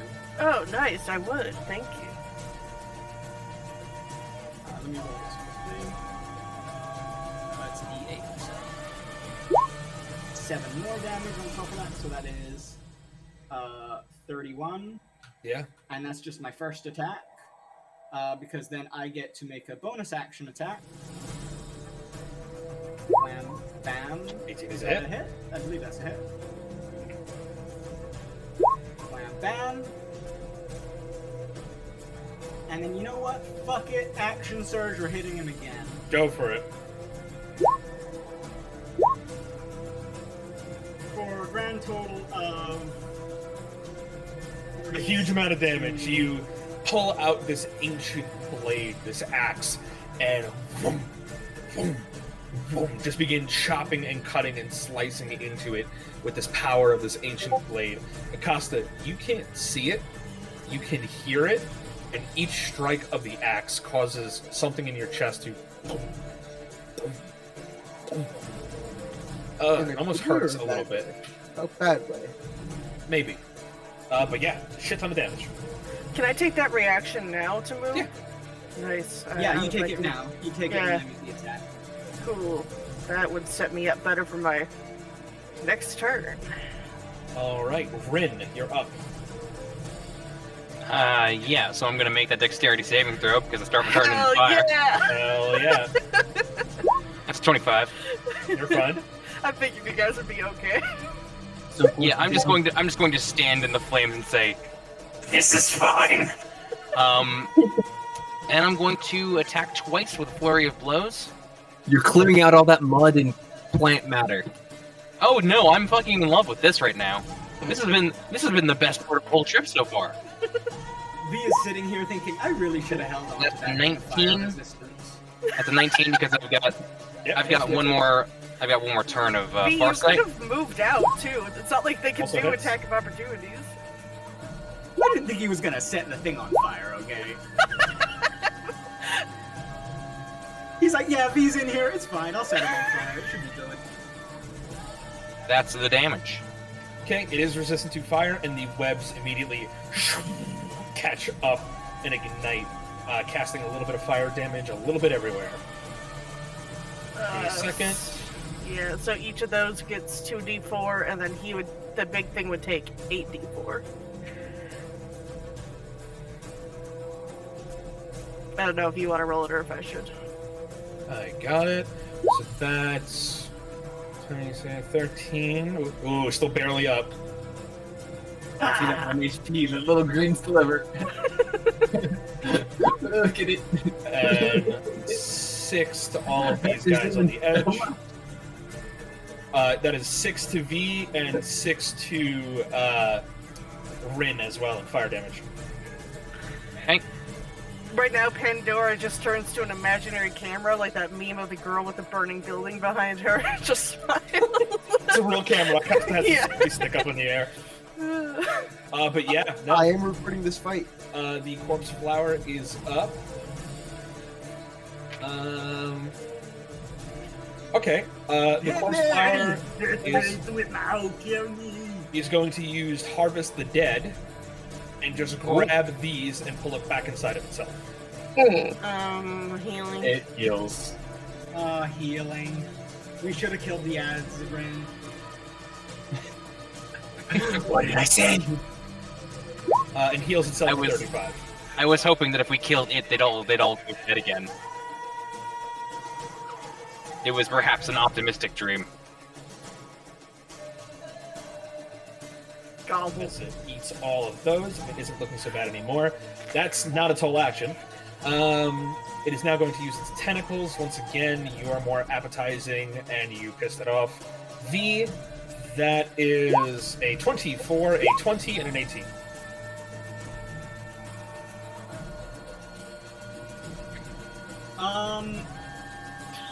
Wow. Since I put my shield away, I technically have an 18 AC right now. But I'm gonna use 1 source point to source barrier for 1 extra AC for the round. Okay, so I 24 and can 20. pull up the 18. Okay, that is 8 bludgeoning damage, 13 bludgeoning damage. I need you to make 2 Constitution saving throws and 1 Strength saving throw.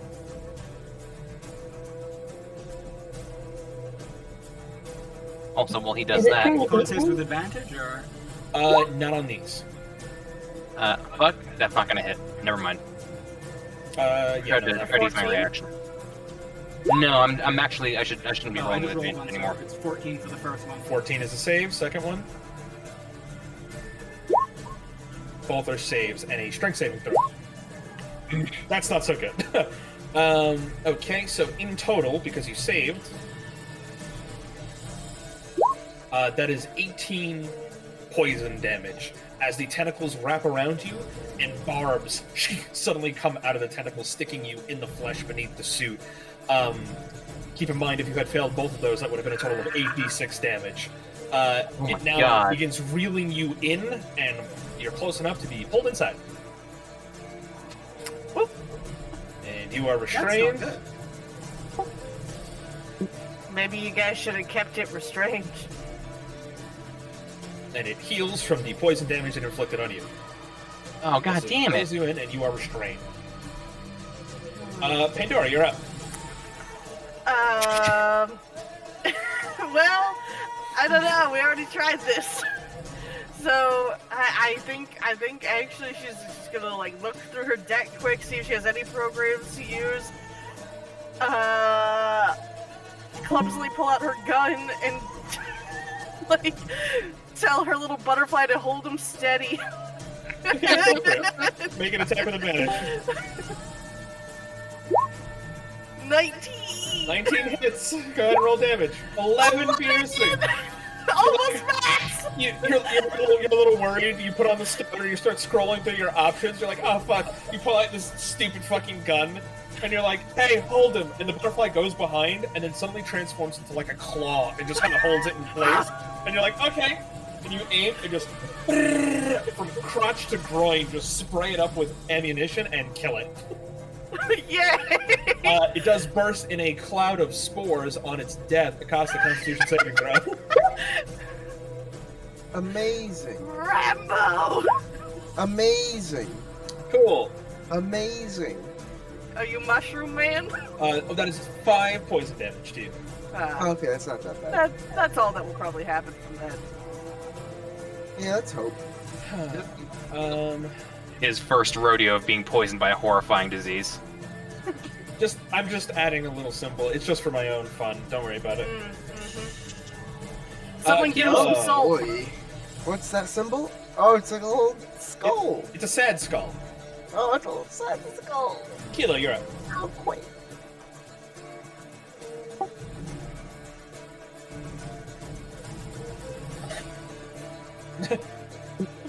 Okay.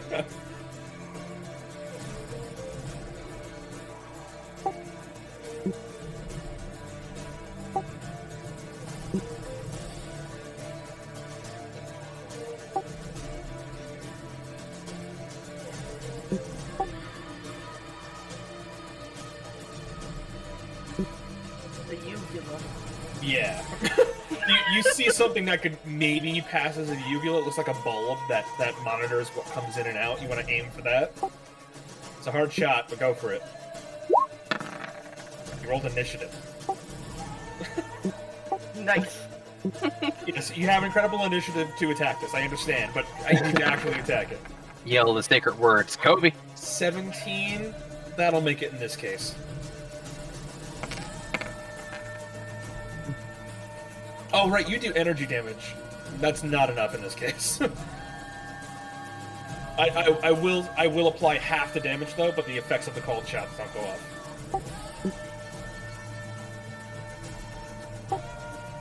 Yeah, it just you watch the vines themselves seems to have some sort of photoreflective surface on them that negates some types of energy damage. Accidentally moved the fungal infected that was the initiative token into the GM layer, but they're up now. That is going to be... This one's going to come chase Ephraim. This one's going to come chase Ephraim. This one's going to come and just run up behind Rin. This one's going to come up there. This one stays there. This one keeps fighting. Yeah, that's fine for now. Against Ephraim, they're kind of clambering up and just kind of swinging at your ankles kind of thing as you're backing up away from them. So higher, I want to consider this as you having +2 AC against their attacks. That is a 8, obviously doesn't hit, and another one just vomits the spores up in your direction. Another Constitution saving throw.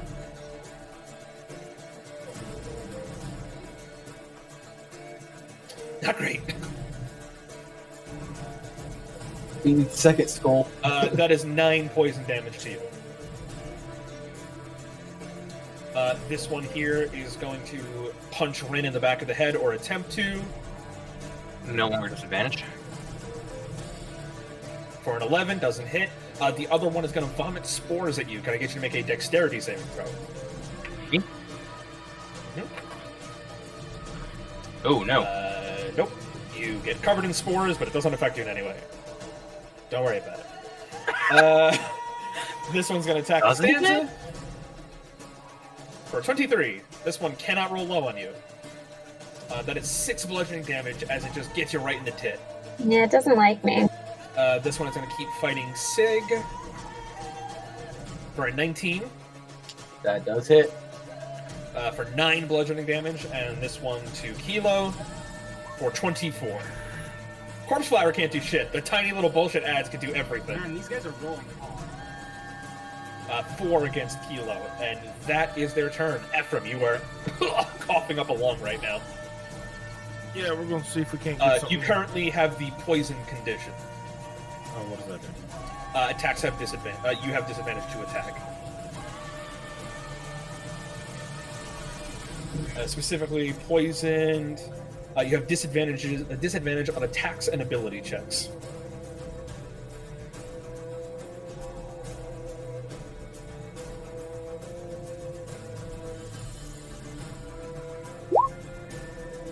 Hey, you don't need it. Which one were you firing in the face of? The closest one. Okay, that is just barely enough to put this one down as it hits the ground. Alright, and then we're going to... This other one, is he fully on the ground or is he climbing it? This one is trying to clamber up towards you. Okay, but am I in third opportunity rank? I would say he couldn't take a reaction attack against you because he's busy climbing. Gonna go to this corner. Alright. That your turn? Yep. Sig, you're up. I feel like I could potentially get it real close to death. Yeah, fuck it. Let's go for it. I'm gonna shoot the plant. Go for it. Fuck. You aim at it, and you feel your hand shaking a little bit, and your mind is doing calculations you did not ask it to do. And that calculation says immediately, if I hit this thing, I also hit V. And so you squeeze the trigger, and your shot goes wide, and you take a deep breath. Fuck. Okay, I'll figure this out.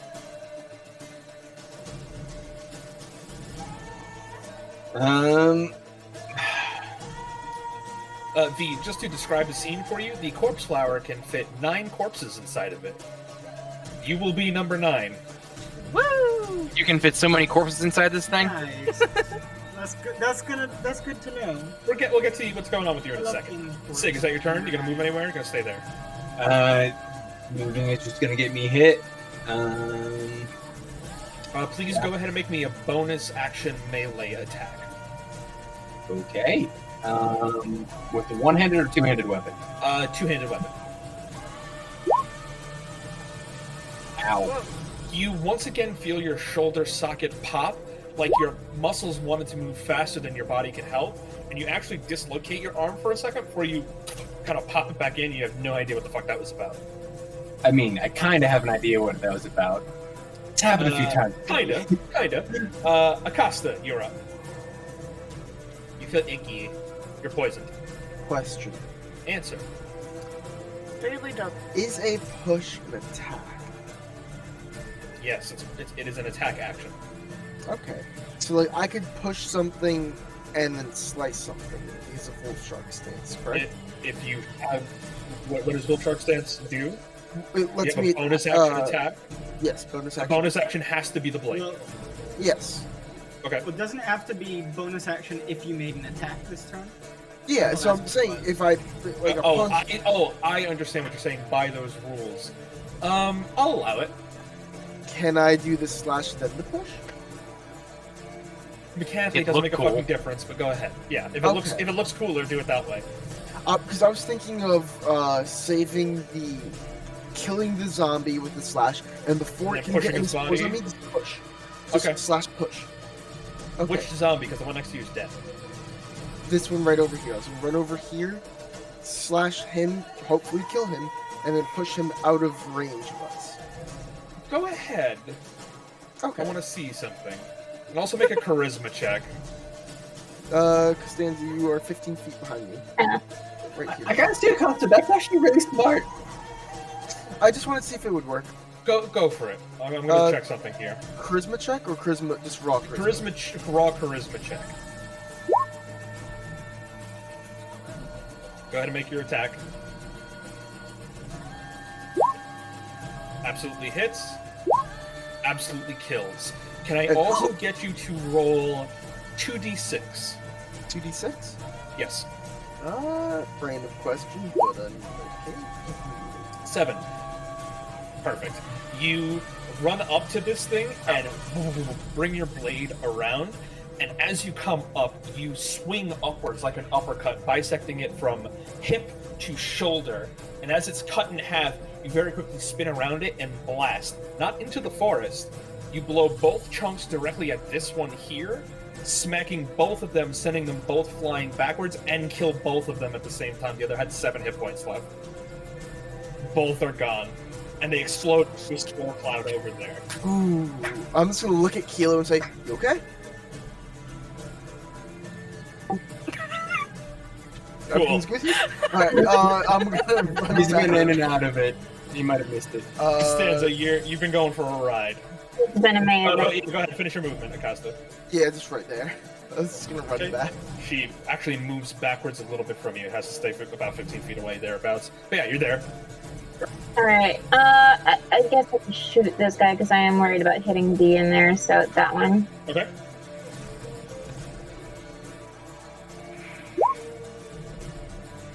Absolutely a hit. 8. 8. Not enough to kill it, but enough to hurt for sure. Good chunk of damage. Alright, is that your turn? Yeah. Alright. V. What was your plan, out of curiosity? Yeah. Because you're currently restrained, doesn't mean you can't attack, but it's very difficult to move in here.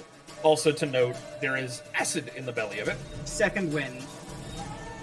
Okay, let's do the damage Yeah, first that's to why I was figure out saying if what I happens. don't die instantly. Yeah. I'm pretty And sure it's any 7 damage. points gonna- of yeah. acid damage. Yeah. You're down? Yeah. I'm down. Okay. Good timing. Oh.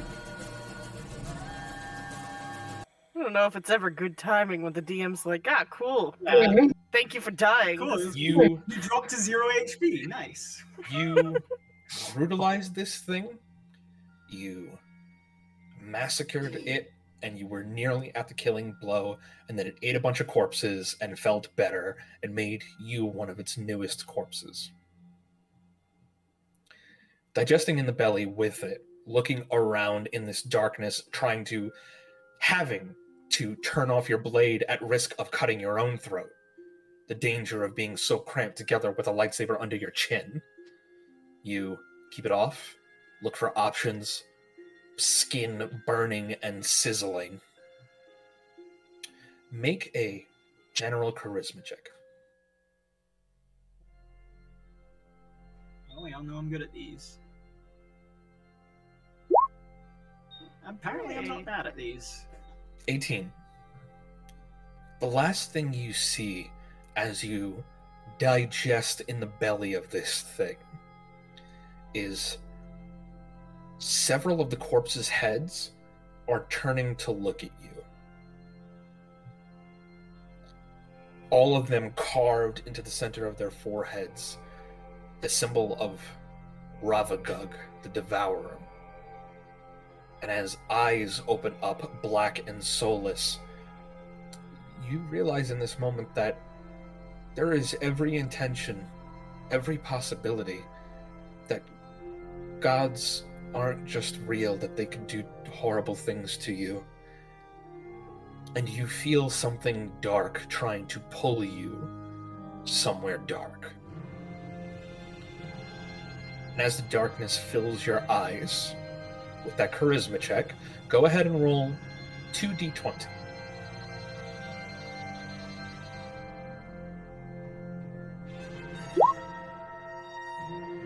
Just checking something.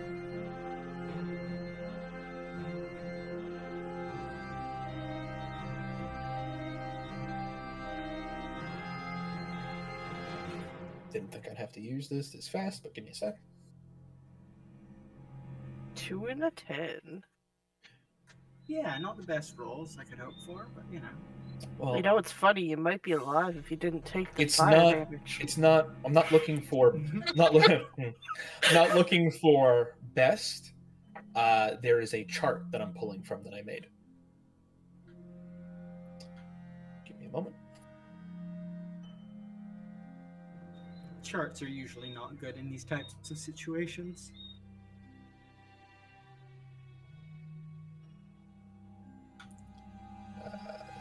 You Or- magic surge, everything turns into butterfly. Yes. he's gonna roll for what badass Super Saiyan power you get when you're brought to unconsciousness. Or how big the nuke radius is. You haven't seen your mother's face in a very long time. You felt her presence, you felt her near, you felt her whispering, you felt comfort, but you haven't seen her. And you wonder for a moment, maybe this isn't all bad? Maybe this is a chance to just have her again, see a chance at seeing her again. But you don't. Things in life aren't that simple. Things in death are even less simple. And you are dying, you're just not there yet. And that's not something you're thinking. That's something you were just told. You hear a voice behind you. You're not dying. You're not dead. You're just dying. You're not there yet. Huh? You turn around. You look behind you. You've seen him in pictures. You know what your dad is supposed to look like.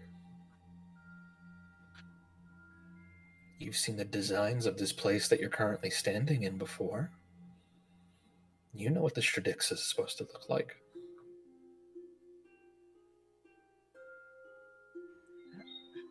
How? Wait, how am I here? Arms casually crossed behind his back. This is the man that you see.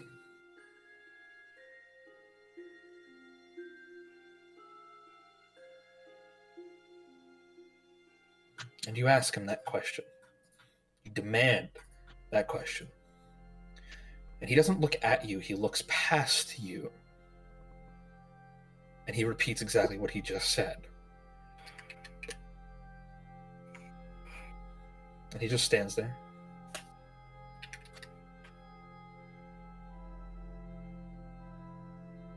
What do you do? With what he said being that I'm not dead, I'm just dying?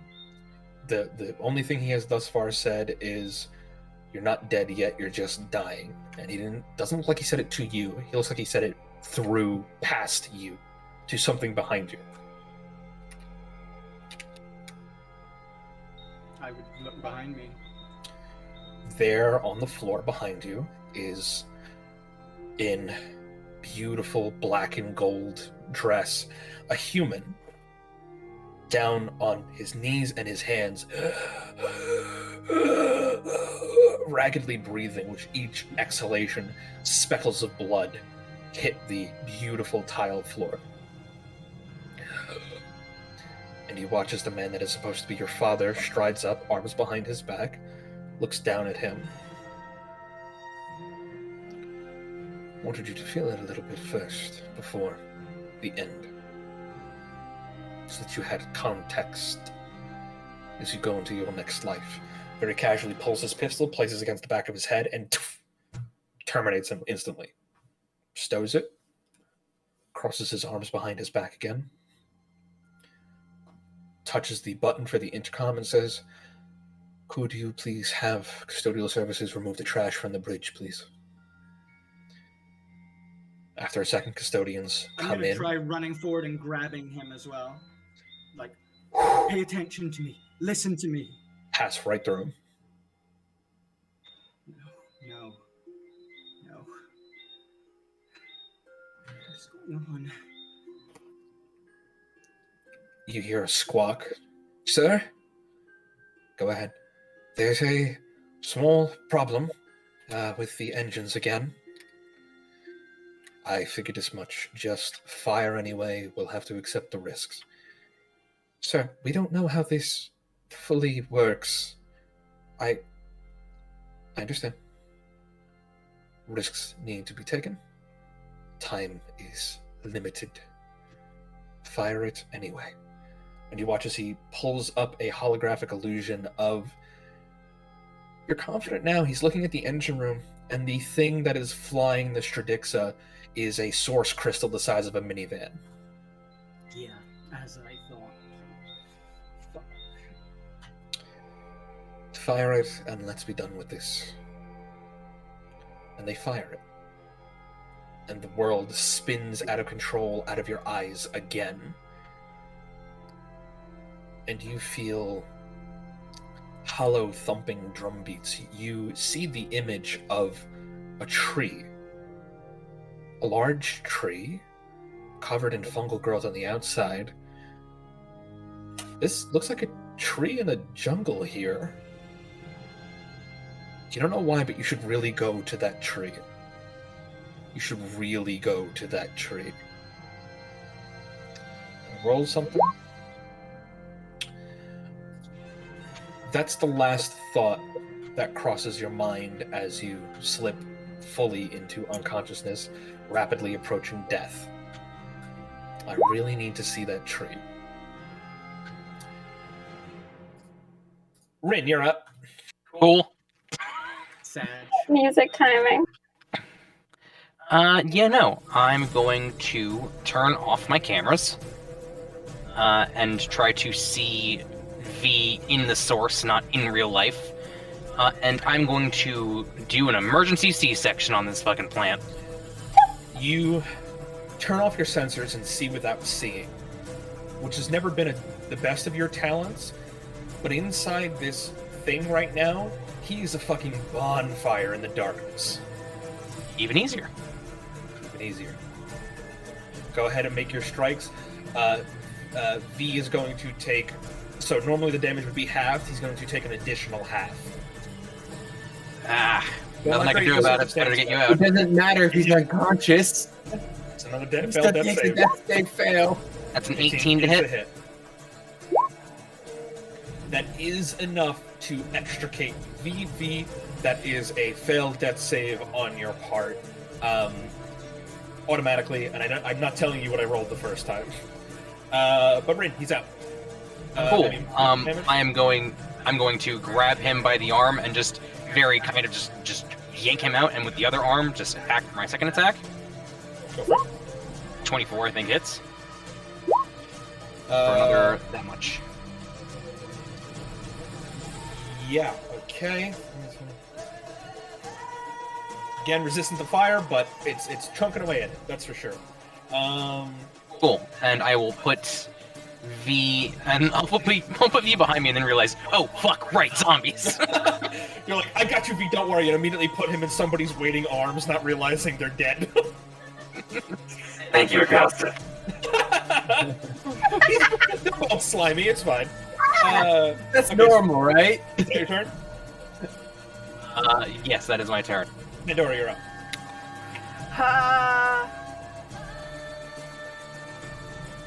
Maybe put him closer to the medics. Which one was the one that doesn't require medical knowledge to use? Medpatch. Could I?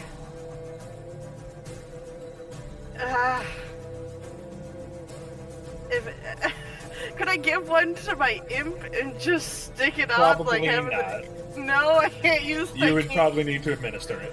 Okay, fine. Your imp would be the type capable, though, if you get a little stronger.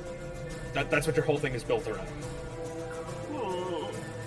Well, that sucks for him right now. I can't get over there. I guess I can, because it takes a full action to administer, right? Yes. Yeah. Unless no, because he's unconscious, so like that reaction was a one-time thing. Yes. Reaction to move. Okay. So. Yeah, that was the same thing. I've got nothing. I guess I'll start moving towards him regardless. You know what? I'll move the 30 feet, and actually I'll do another web.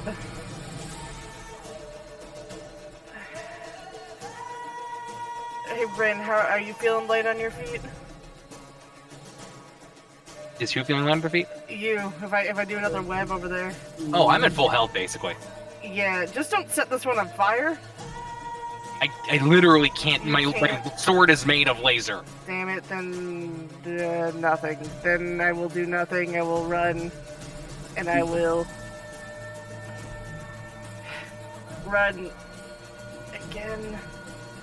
You know what? Yeah, I'm gonna run, and then I'm gonna cast Mirror Image on myself. Okay. Corpse Flower is up. And it really wants V. V's dead. So it wants corpses. That's what the flower is for. So, well, V's almost dead. Is going to scoot up here, and it'll make 2 attacks against you first, Rin, just to try to negate your bullshit. 20 and 15. The 20 hits. For 9 bludgeoning damage. There's no Constitution saving throw to make. You don't take poison damage. The third attack is going to be at V. I'm going to see if I can kill it before it has a reaction. I don't foresee that being super. No. Fuck! In a very crucial moment here, you get a fucking tentacle jammed into the motor of your arm, and it locks up and doesn't allow you to swing. It's going to make an attack at advantage against the prone V. This wouldn't be a fucking problem if I was a halfling.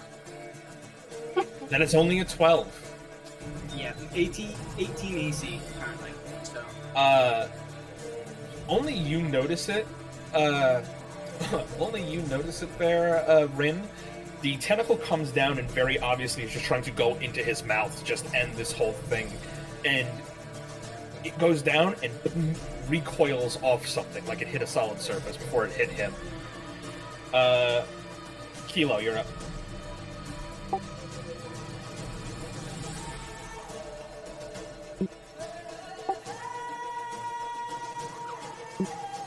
Go for it. Does it have a head?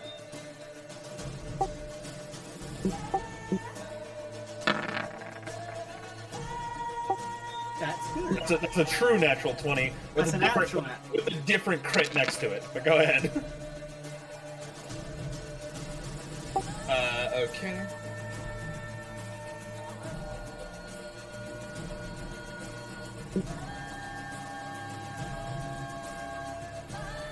Okay, you watch as it ricochets. Yeah, half the damage to those creatures, right? Good chunk of damage all around. And you watch as this shot just pinballs and ricochets past you guys to hit a bunch of other things. Is that your turn? Save V. Cool, the fungal infected are up. Oh, god damn it! Save V. Yeah, okay. That's going to be an attack at advantage against V. There's nothing that we could have done.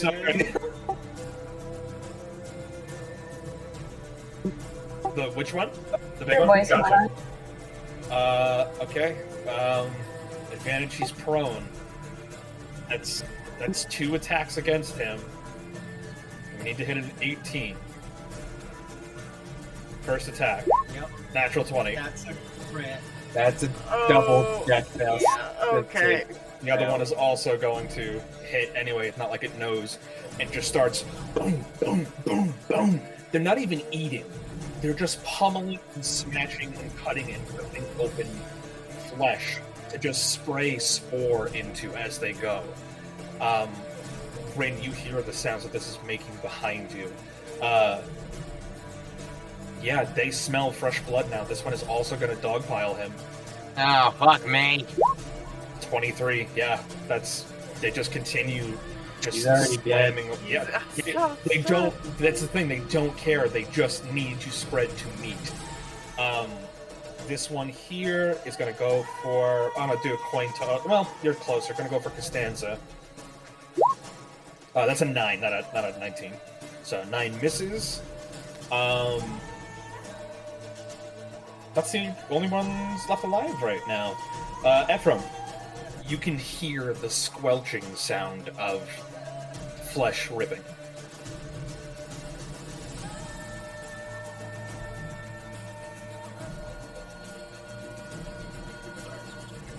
Flesh is out of flesh. I guess I'll run back to this corner.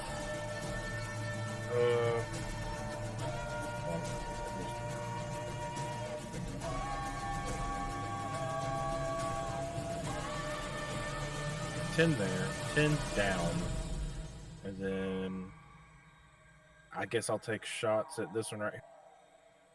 Go for it. Hit. Hit. Not enough to kill it, and it's not even paying attention to you.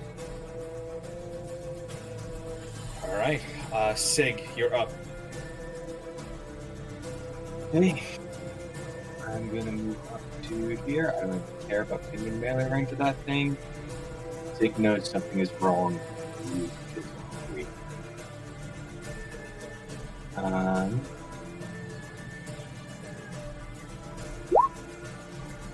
As an aim. Against what? The plant. Nope, not a hit. And you make a two-handed melee attack. Sig is only focused on one thing right now. I understand. Make a two-handed melee attack for me. The way I'm going to describe that 8 is he's so enraged he can't even aim. But I will make that attack. Cool. You are so enraged that you can't even aim. You guys who are near Sig watch as he picks up this maybe 50-pound squad weapon, brings it up, and just brings it down on the head of the creature next to him, and just fucking pancakes it down into itself. 11 bludgeoning damage. It had 8 hit points left. It is dead. It does burst spore, but he just fucking kicks the corpse and moves it aside. Alright, Costa. You can feel something really bad is happening right now, and something else. I'm going to send you a message.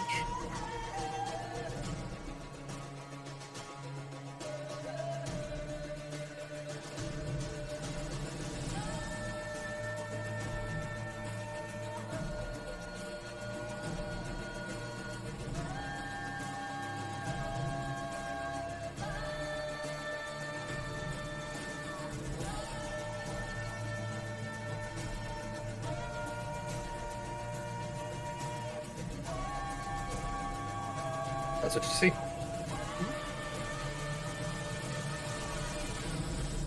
What I said is what you see.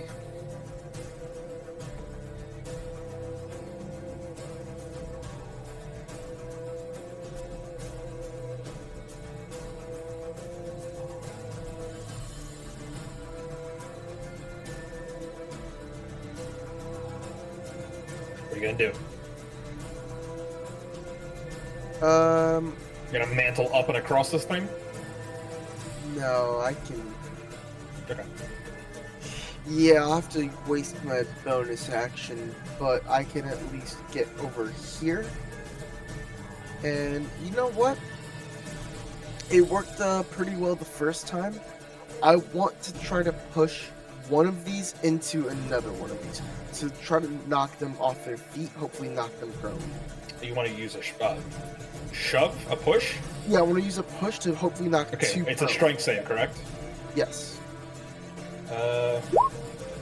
What's your save?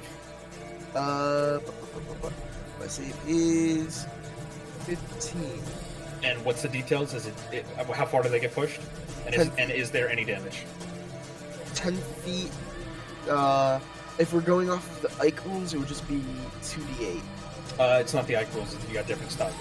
Okay. If you don't know off the top of your head, we'll go with push for now. But you do blast them back, knock them prone. This one's not moved because you said it's DC 15, correct? Yeah. Okay, this one is still here, doesn't get pushed off by it. Okay, and then Stanza, you're 15 feet behind me. Yep, zip. Get zipped over to there. Costanza, you're up. I'm only thinking about I don't even care about who's around, so I'm just gonna try a fucking med patch. Okay. You slap it on him. Doesn't do anything. Even though I know this is not probably gonna work, I'm gonna do a walk it off. Oh my god! But I'm just like, only thinking about like, this can't happen. And I'll say to him, you're the only person who should really captain. Like, we need you, I need you. We can't do this without you. Come on, just fucking get up. Come back, come on. It's a persuasion check, right? It's... I don't think exactly. It is... It's not a check. It's a 2d6 plus charisma. So Make a persuasion check with advantage.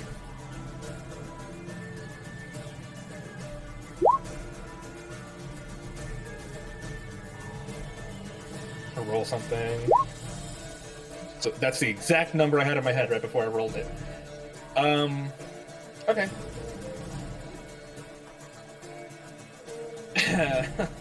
Oh, I also get an action when I use an improv, so I'm gonna fucking slice this guy next to me. Go for it. Which one, to the south or above you? Actually, instead of that, I'm gonna rest my sickle on V's chest. Okay. On V's turn, you watch as, without saying a word, V gets up. Oh no. Oh no. Picks up. Oh, you're muted. Oh. Right in the big moment. Fucking scared. The hit came through. He threw Costanza, I think. Nope.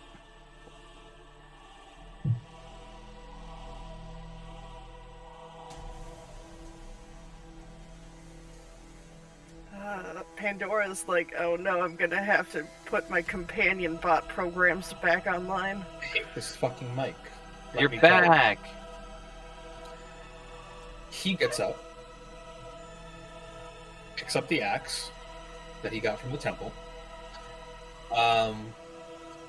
First thing he does is go for the one behind you, Costanza, that was about to swing at you. Rises up, makes his swing with the axe. Nope. Yeah. Just stumbles for a second as he turns and swings, as if he, not like confused, dizzy, doesn't know where he is. Doesn't barely manage to get a graze off the one behind you, then focuses, turns his attention back to the flower, and is going to make a second attack for a 17 with a power swing for 14 plus 4 radiant damage. As we can see by numbers, that is enough to kill him. As it... the rest of them don't immediately drop, but they waver. They seem to take damage from it dying. Saying that this is great news. On Rin's turn, what everybody else saw, and what you saw, Costanza, is what I just described. What everybody else saw was the thing just die. V is still on the ground, and he still has his sickle on his chest. But wait, I'm just like so confused, just like kneeling there. Rin, you're up. Okay. Yeah, no. I'm going to, heeding the lessons of the past with these things exploding, I'm going to kill this thing and do exactly what Acosta did, which is kill and then shove. Hopefully, if this kills. That's a 20 to hit. Yes, absolutely. And is that going to be enough to kill it, you think? Which one? This thing right here? Yes. You'd have to roll damage and find out. Oh, I didn't even roll damage. I'm sorry. That much damage. Yes, that is enough to kill. Then I am going to shove it as far away as I can. Okay. Blast it back. Cool. These things do explode with spores, right? Yes. Okay, then yes, that is the play. And that is my turn. Cool. Actually, that's not quite the play. I'm gonna get here. Now that's the play. All right, Pandora, you're up. I'll shoot this one far away over here. give myself advantage. Okay, go for it. 23. 11. Is a hit. Well, 23 to hit. damage. 11 Yeah, no, damage. it's this one dies. Spray it up once Oh, again. I was doing that one. Oh, that one. I'm sorry. And it's not dead. Because I didn't. I And don't neither wanna... is this one. Okay, that's fine. I didn't want to spray everyone. No, but fair enough. Get some damage in. Corpse Flower is already down. Kilo, you're up.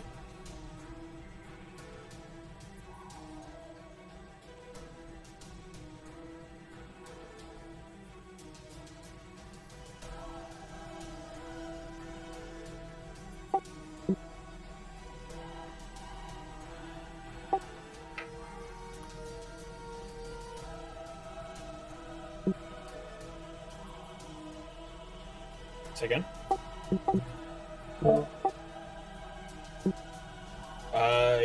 It's a hard shot, but you could. Go for it.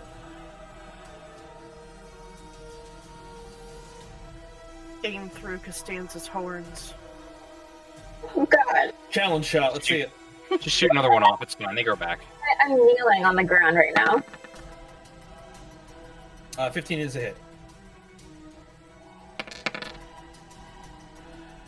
More than enough to score the kill. And that ricochet was enough to kill it. As you finally put the entire clearing of these monsters down. And as it stands, we are out of combat. Alright, so immediately Ephraim's going to run and slide in and see what he can do for anything for the... Costanza's just babbling like, but he killed the flower fucking plant thing. He was here. Can I try to makeshift some shock paddles? Yeah.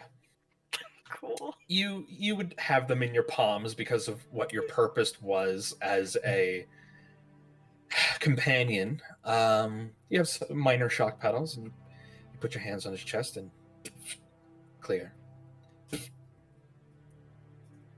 Don't really have a heart rate monitor. You're realizing you're just kind of checking every now and then. Ephraim, all of your medical knowledge, if there was ever a time for it to accumulate, would be right now. And you swear to God on any other day it would have.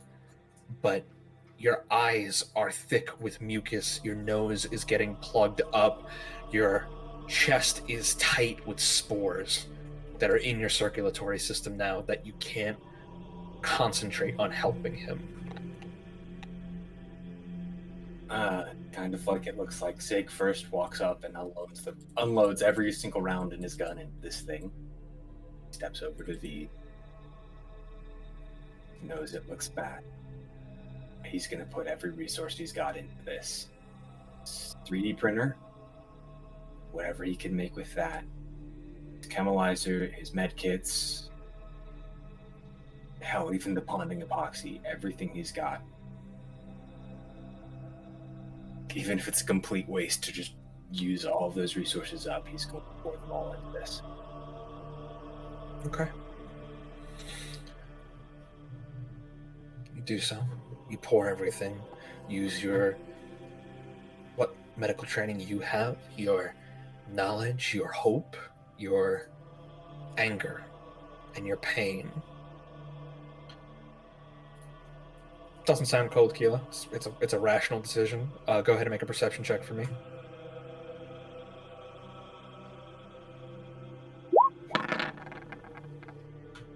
I will say, to note, your drone picks up something that is alive behind this wall back here.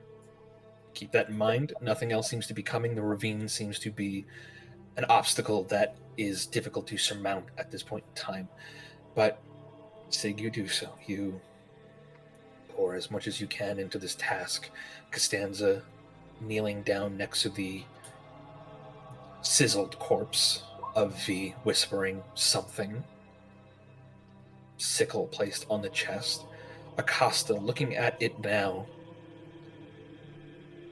He's dead. He's dead, and it's not even a question. And yet there is something still here. You thought at first that it was fire, that his body was burning, that somebody had set him on fire, that maybe Pandora had set him on fire again. Hey, I never set the fire. But it's not... He's not burning at all. What you sense, what you see, what you feel right now as you hold out your hand, you watch as snowflakes are falling into your hand. And everywhere slowly around you, all of your friends, everyone, light blue with tints of purple, snowflakes are falling from the sky and accumulating in a blizzard that is building around him. And only you can see that. And there's only something that Costanza can see that she's grappling with. Rin, your experience is something else entirely. In fact, it's deeply unusual. You get a ping from the administrator.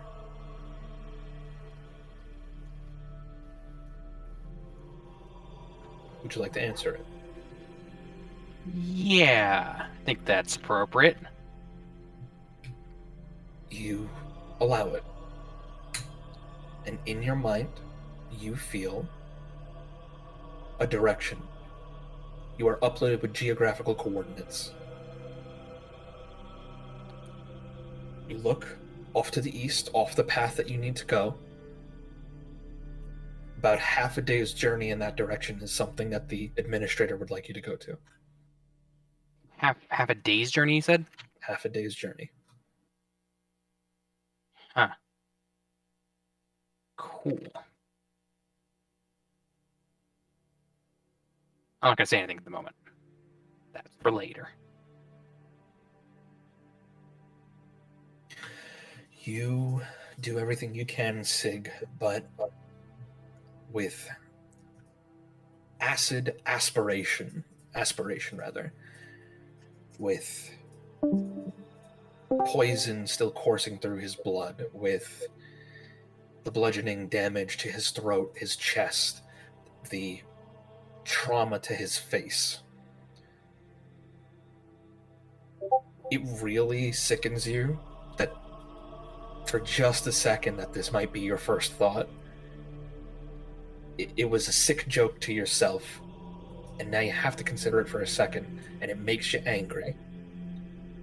You really don't think anything short of magic is going to fix this one. Science's answer for what V is right now is dead and gone.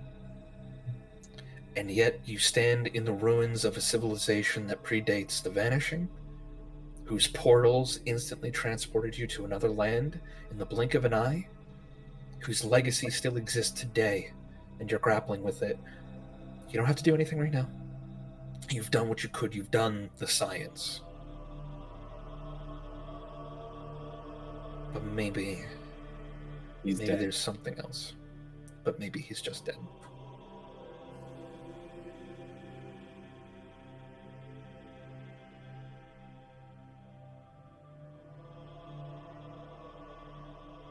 I'm marking all those things off my sheet, though. Okay. Costanza's just going to be running around looking for that figure she saw and like Make screaming. a perception check.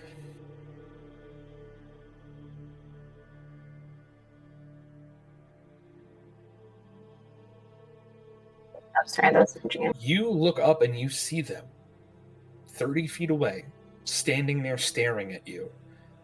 And you quickly shove yourself to your feet to go chase them, and by the time you're on your feet, they're gone.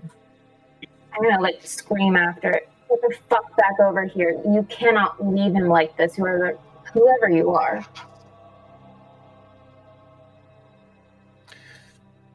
You yell that in that direction, and everyone hears, "Oh, you got another lost one, huh?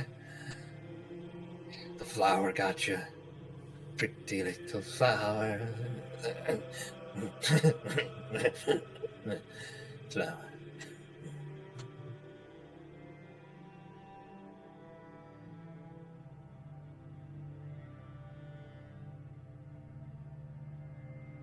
I mean, I'll head over there. Okay. Yes. Back here.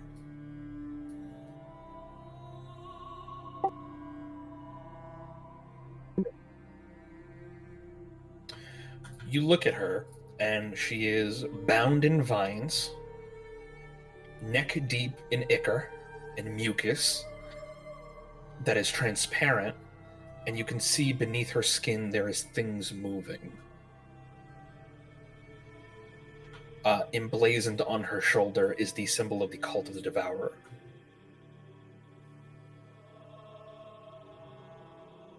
Getting any closer to her, you can see actively and slowly sprouting out of her cheek is the stem of a flower, with the bud slowly growing.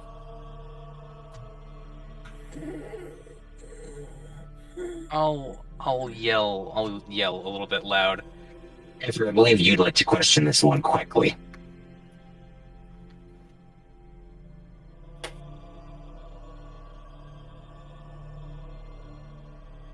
Who'd you say?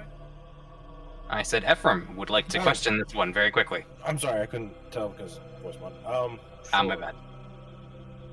I would slowly push myself up and limp over to wherever it is. Okay, you walk up to her. You can definitely see her. She is a Lashunta. She, like I said, the image I've already described, looking incredibly pained. There are like rose thorns beginning to slowly poke their way out of her skin, and that whole vine that is slowly growing out of her face. Still bound, still in a lot of pain, and on her forehead, rather, the symbol of the Cult of the Devourer. What can you tell us of the cult? Is that how you think this works? It just happened to be here, so I figure, sure, why not? I'll tell you whatever. If you tell us, we can make this pain go away quicker. Make a persuasion check.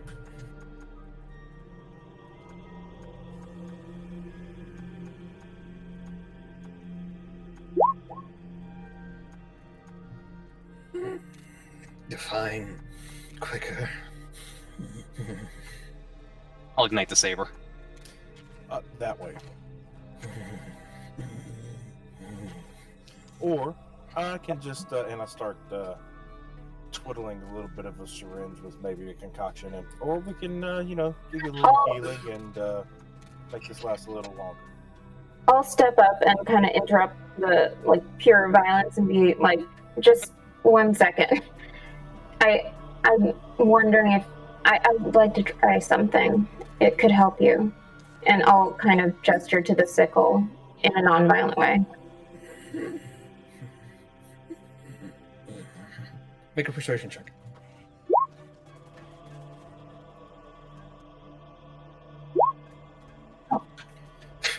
It's not like she can say no in this particular circumstance, but you see that there's a look in her eyes that just says, why in the name of fuck would you help me with any kind of medical supply? Why aren't you killing me immediately?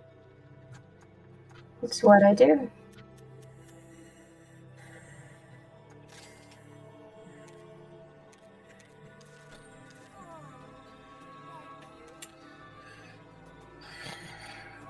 She bites her lip hard enough to draw blood as she just squeezes her eyes shut for a second. And as the blood begins to dry, you watch as it turns into sap that slowly just accumulates at her chin.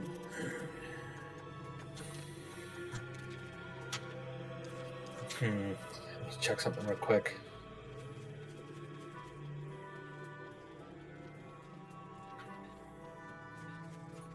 Show me.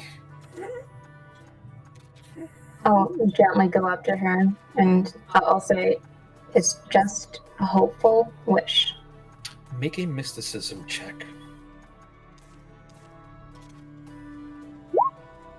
Well,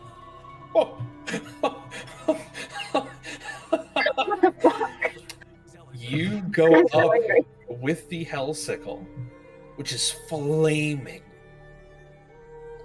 And as you approach her, the flames extinguish immediately. And instead, you watch as water begins to flow from the hilt of the blade, coating the whole blade in water that just... You don't question it. You bring it towards her, and you feel pulled. And you stab her. But there's no blood, no pain. It passes harmlessly through her chest. Grab something, and you pull out quickly. And as you do, you rip out a tangled mass of vines straight through a solid portion of her chest without breaking any skin. As she goes... Grab her shoulder, steady her. You watch as immediately some of the vines recede. The green that her eyes were turning returned back to like this purplish color. She's not healed entirely, but something has happened for shit sure. And she looks at you with wide eyes and says, what is this? What is this power? You're not a servant of Ravagog. What is this? Oh, no. I don't know exactly. It doesn't hurt as much.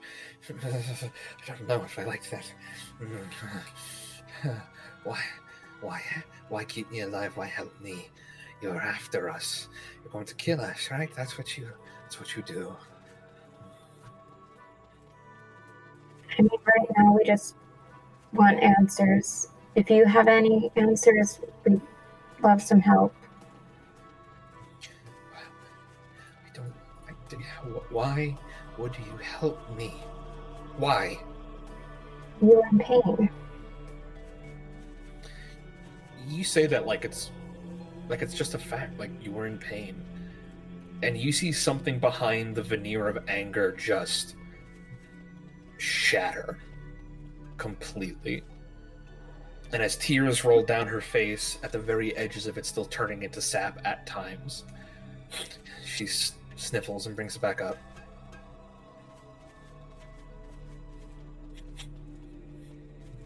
Okay. Fine. Thank you for helping me. I am sorry about your friend.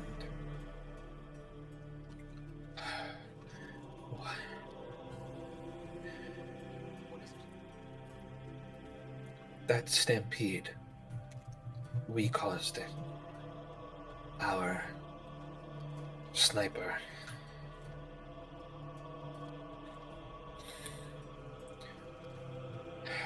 And she looks down and you watch, and once again, Costanza, you see this. You watch as the symbol of the Devourer on her forehead is flaring with anger. She squints and grunts.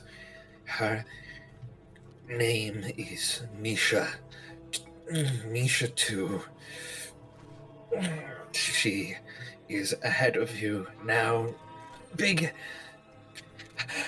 head start, but I think she's going to that big statue, the woman, the lady.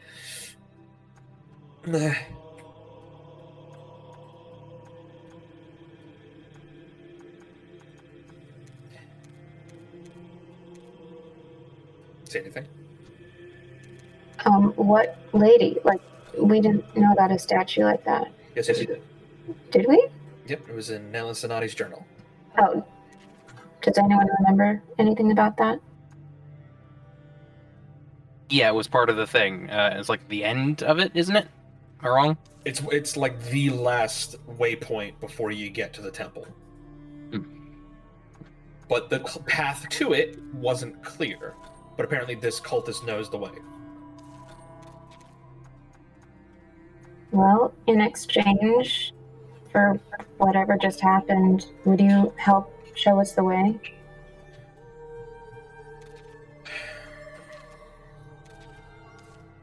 Yeah. If you...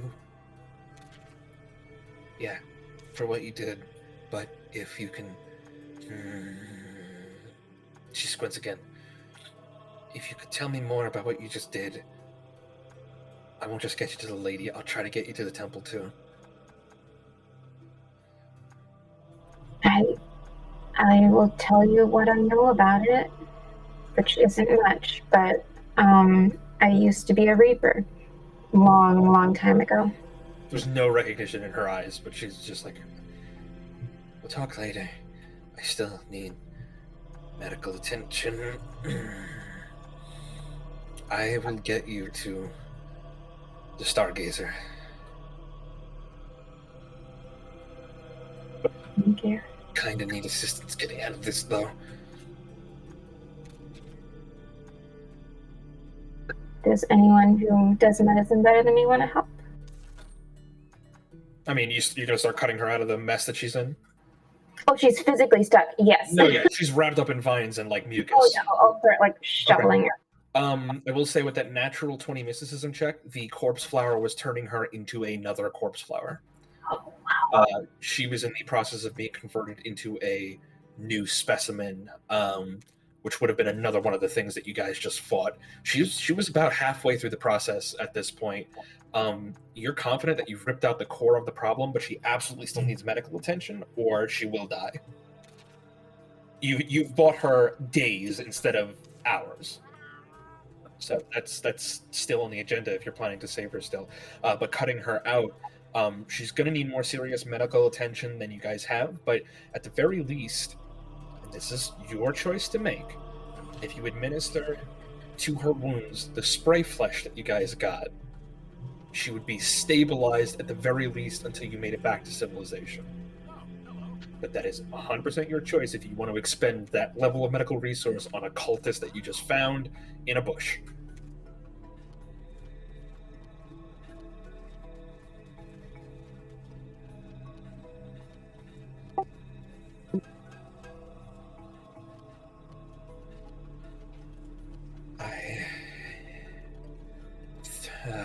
Looks like she's actually chewing on the word. Thank you for helping. And she's beginning to break. I never wanted to be part of the cult. It's not anything I wanted. I got into some trouble with the law, and I got into some trouble with my finances, and they offered to help, and they would fix, and everything seemed so easy, and it was simple, and I understood, and we had fun, and then it wasn't fun anymore. Nothing was fun anymore, but I kept going because, oh God, you have to. He is so charismatic. He tells you everything you want to hear. He is so smart, and he makes you feel so good, and he makes things make sense. Pandora, 12 inside Acosta 13. She's snapping. She's breaking. Just about immediately when she broke, Ephraim, his mind would go straight to his sister. How she was abducted and whatnot, and maybe as a sign of hope that if this person can, really didn't want to and could possibly reform, he would go ahead and just, no questions asked, just use that spray flesh on her. Okay, you administer it. She is healed back up a tremendous amount. You watch as the worst of her infections are cured for the time being. She will, at the very least, survive medically until you make it back to civilization. If she survives the trip is a different question, but you've bought a lot of time for her to tell you a lot of things. Don't make us regret this. You'll wish you would have been dead if you turn on us. I wished I've been dead for like 2 days now. I begged Ravagog to kill me, and he wouldn't. He wouldn't kill me. What's the name of the man who brought you into this? She looks at you with just wide eyes at the mention of even the idea of him. She goes, he's so wonderful. He's not wonderful. He's bad, but he's so beautiful. No, he's not. And she flips back and forth between until she gets a grip on herself. I Oh my god, I don't even know his name. So many people have called him so many different things. And he just answers to everything. I think he's calling him... The last thing that somebody called him was Richard. They were calling him Richard.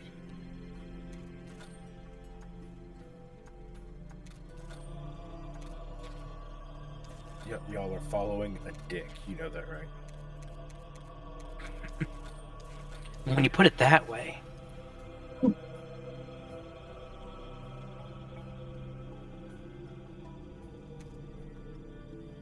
And here you go. Now, I would go ahead and pull the picture out of Liliana and say, while you were in the cult, have you happened to run across her?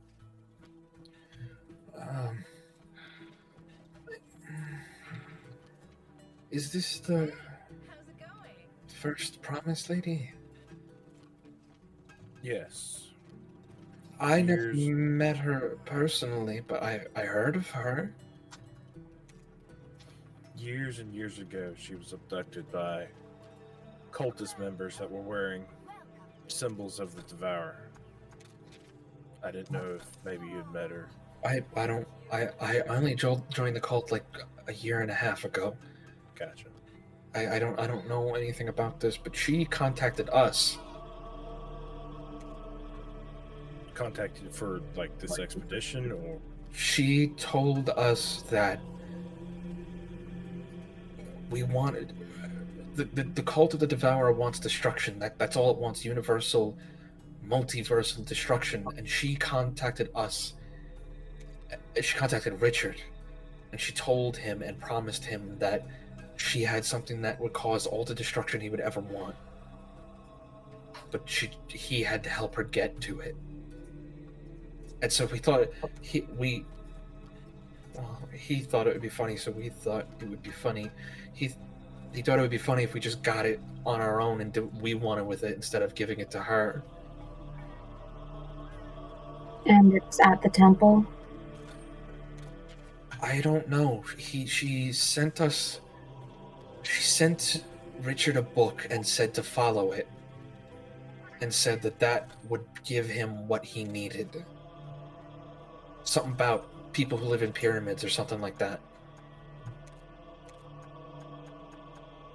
Sounds about right. And then we kidnapped that professor lady, and she's been helping read the book and point us where to go.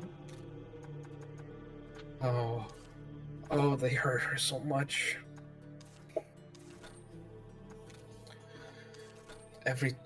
She doesn't even want to. Looks like she doesn't even want to talk about it.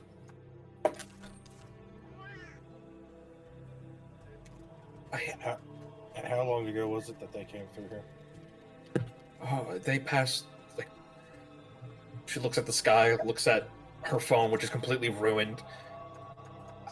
What day is it? You give her today's date, presumably, and she says, 2.5 days ago. But I think they reached the temple already because they sent more of us back to slow down people who were chasing us. There's traps ahead. There at the Stargazer. There's traps at the lady statue. There's going to be traps. We have to be careful. Well, hopefully you'll recognize them before we hit them. I saw most of them. It should be fine. I think I have it. Richard, he doesn't. She just kind of circles the symbol on her head and just says that.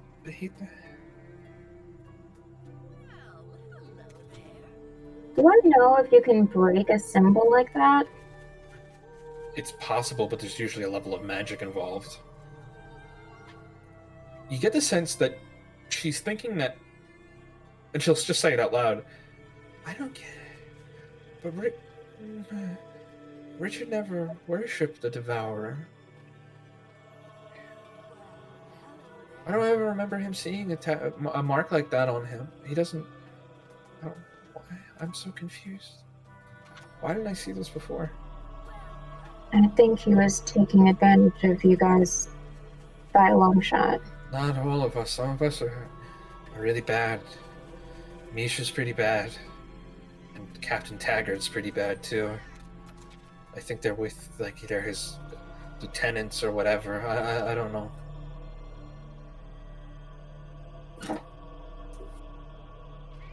What have been the goals of your cult of recent date, other than the temple? She's gonna make a history check real quick.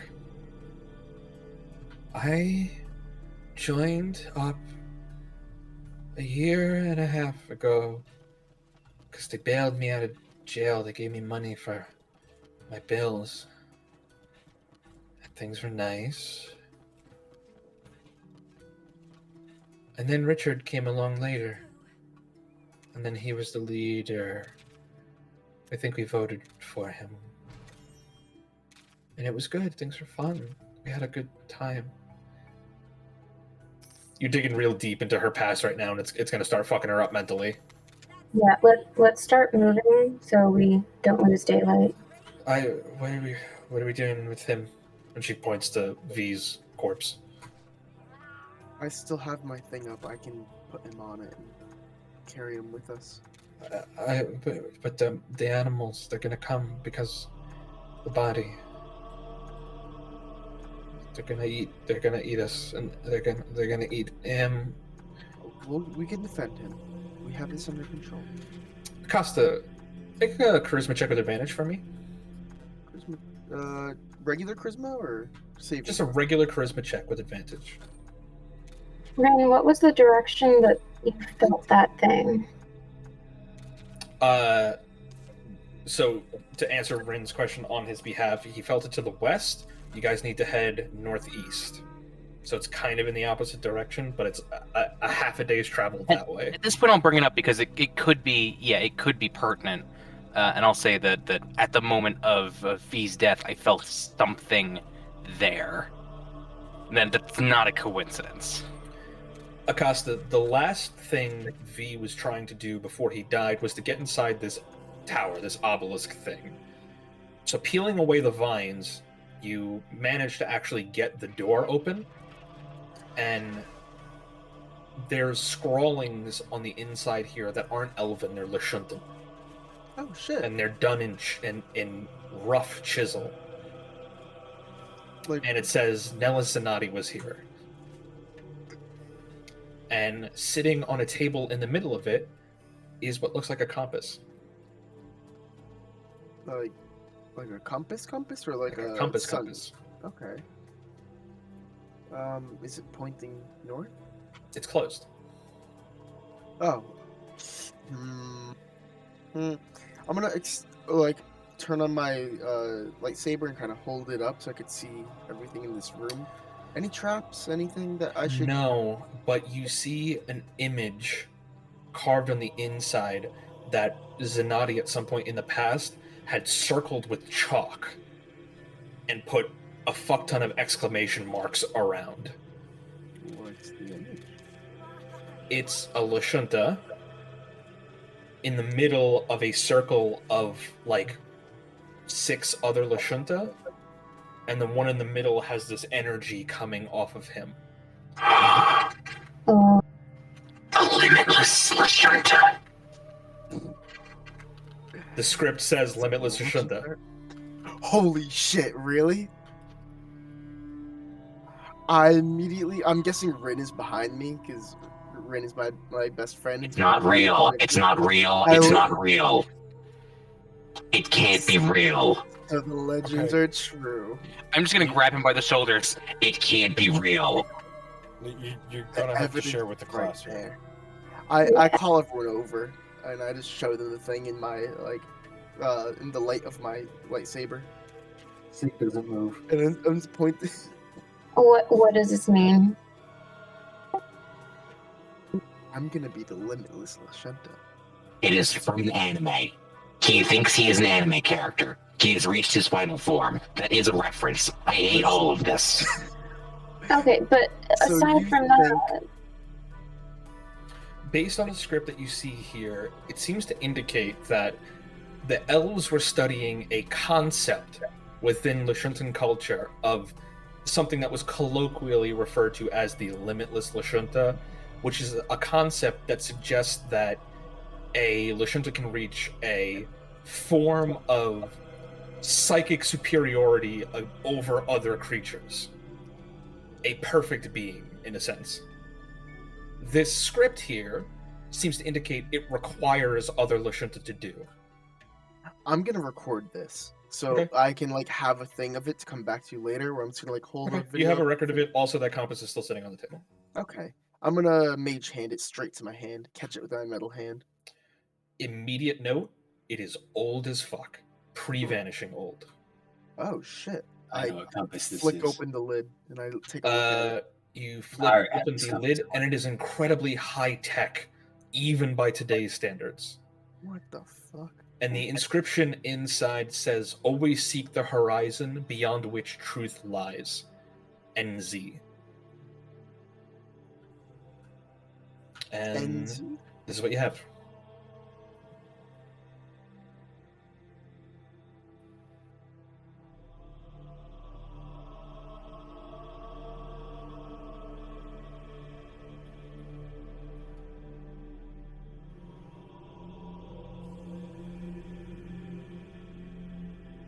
This compass seems to belong to Nela Zenati. Zoom in up to a mile. Mine. Oh my god. This is awesome. What is my life if not recording things? What is my Before life we if not get recorded?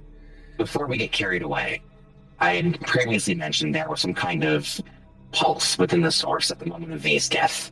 I believe this is not unrelated, but it is somewhat out of the way. There is the possibility, albeit remote, that bringing V's corpse to this location might give us a chance to save him yet. We're going. Are you guys? I'm real sorry about your friend. Really, I am. But if you guys the more time you waste, the more time they have to. If they whatever the fuck they're after, if they get it, that's a big deal, right? That'd be problems. And we can. They're stubborn.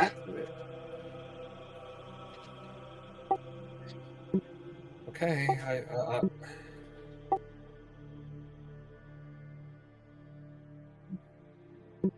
it's your guys' choice. I'll be here. I'll help you wherever you gotta go. Thank you.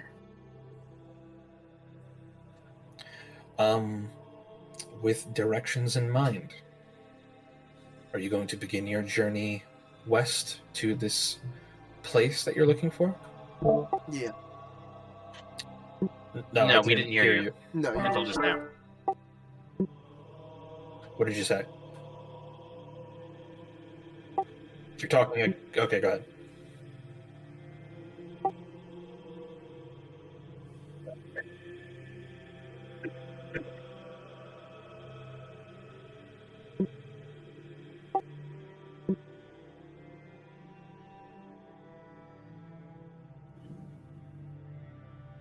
We just feel like we can do both.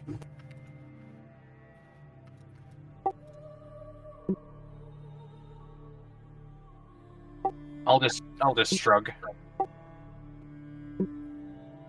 You're already at least minimum 2.5 days behind. If you undertake this mission just to see what it is, you'll be minimum 3.5 days behind. That is absolutely a choice you can make. Will there be consequences to it? Maybe. We have no idea. But it's slightly out of the way, but not so far that it's unreasonable. Guys, I have a bad idea. You typically do. Yeah. Hey. I can move really fast on my own. Okay, if I hear you say that one more time, I just want to say. On I just your want to put own. this out as an idea. Well, pause. He does bring up merit. Because you watched in combat just now that he moved a ridiculous amount of speed, and effortlessly, Costanza was dragged everywhere he went. I can do that on my own. You guys go stop the big bad. I go see if I can stop V. I'm gonna be Stop alone. him. Yeah. You If guys- you don't remember Kilo's warning about you being alone. Yeah, No, the one thing is that there's not tech around here. Thank you. And also, I feel like And there are people this out is there the who best can thing that I can mess do with right now. Listen, I don't care if there's anyone that can mess with me right now. This is the best that I can do right now. That keeps us on track to the mission and gives us a chance. If anything, I'm the most in tune with the source. I don't, no offense, Rin, but like, I'm a lot more sensitive to it than you are. None taken. You are indeed a sensitive boy. Thank you. Like, and most of the time, that ends up biting me in the ass. I feel like this time, it might help because I'll know where to go. I can feel it out. I can read it with my mind, and worst case scenario, you guys go from being down. Yo, worst go case ahead and say scenario. it. We go from one dead team member to 2. I wasn't gonna No. exactly say it like that. No, say it just like that because that's what it's going to be. And we also wouldn't know where either of your bodies are. Acosta, welcome to the Riker experience. Wow, it's almost like it's almost like it's an incredibly bad idea to go off on your own. Or maybe it isn't. Listen, no, it is, Riker. Breaking my own character for a It's moment. fucking It is a great worse. idea sometimes. Emmett did it. And it worked 30% of the time. But 30% of the time it worked really well. Aren't you the slowest moving member of the party? Wait, I have an idea. You can't drag you and the corpse. Guys, I have an idea. 1 second. Say, man, this is my first time that I'm gonna use this. How tall is the obelisk? At this point, it's only 25 feet tall because it cracked. Oh, damn it. Never mind. What were you trying to do? I was gonna use my grappling hook to grab the top and then shoot myself up with the, the Sonic style. What spell? Oh, the it's only 3 feet wide in diameter. Give me 1 second. What the fuck is my character sheet? 500 pounds max, 3 feet wide, 1 inch thick. Yeah, you'd push over 500 pounds if it was Kilo. He's very large. The only thing I would really need is a tent for at night because you guys would have to leave me a tent, which would kind of suck for you guys, and obviously some rations. But like, this is my home planet. I'm in tune with the source. I know where I'm heading. There are also at least 24 mercenaries coming for you. Okay, I can take them. I've literally survived Death Planet before. See, if that was in the statistics for Riker, he wouldn't be doing it. Just putting it out there. Okay. Sayman, how many times... Wait 1 second. How many times did the mercenaries kill me when they were hunting me when I was stuck in the death game? You hid in a cave, which was actually an animal den, and pissed it off, and you swam underwater for like 6 hours. So none of them. Exactly. It was a foolproof plan. I knew how to outsmart them. I knew where to go and what to do to not have to get into any lethal fights. The best You way don't to gotta win a convince fight. me. I'm here to facilitate whatever you guys choose to do with the story. Look at me in my You gotta eyes. convince them. I'm not looking at you. No, everyone else. Look at me in my eyes. The best way to win a fight is to not fight it. But when it comes to this guy, the one that was just on screen, whose name I forget, but the smiley ball knife Richard. When it comes to fucking Richard, that's not the winning move. We have to fight Richard, but we also need V back. Please.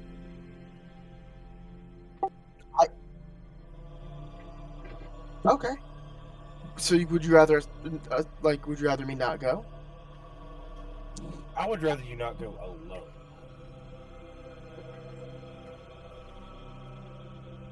Okay. Counter to You should that. take Jazz or Amos. Can I?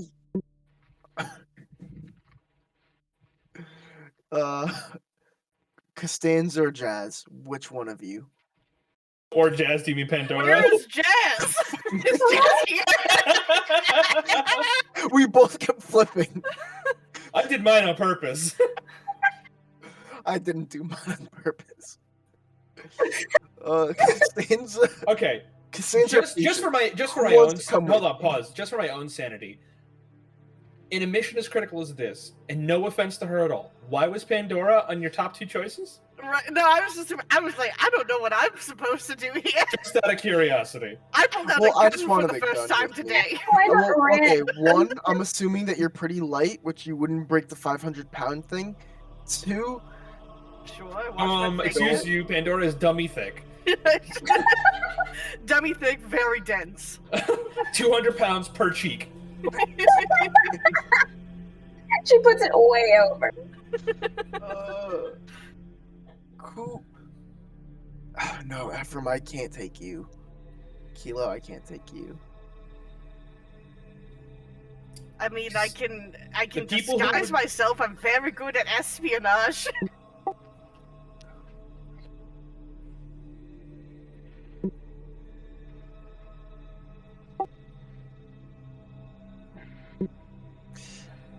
What if the magic it doesn't last that long? We don't know anything about magic. The only thing we know. I will say, to add credence to that, Costanza and I was about to say. Acosta both. Acosta, the storm is slowly dying. Costanza, that feeling is wilting. Not rapidly, but a couple days, it'll be gone. I'll mention to the group that I. But again, this isn't the feeling of guaranteed. This will bring V back for sure. This is a feeling of power, and all you know is that apparently the administrator, who could be fucking anyone at this point, told Rin go that way.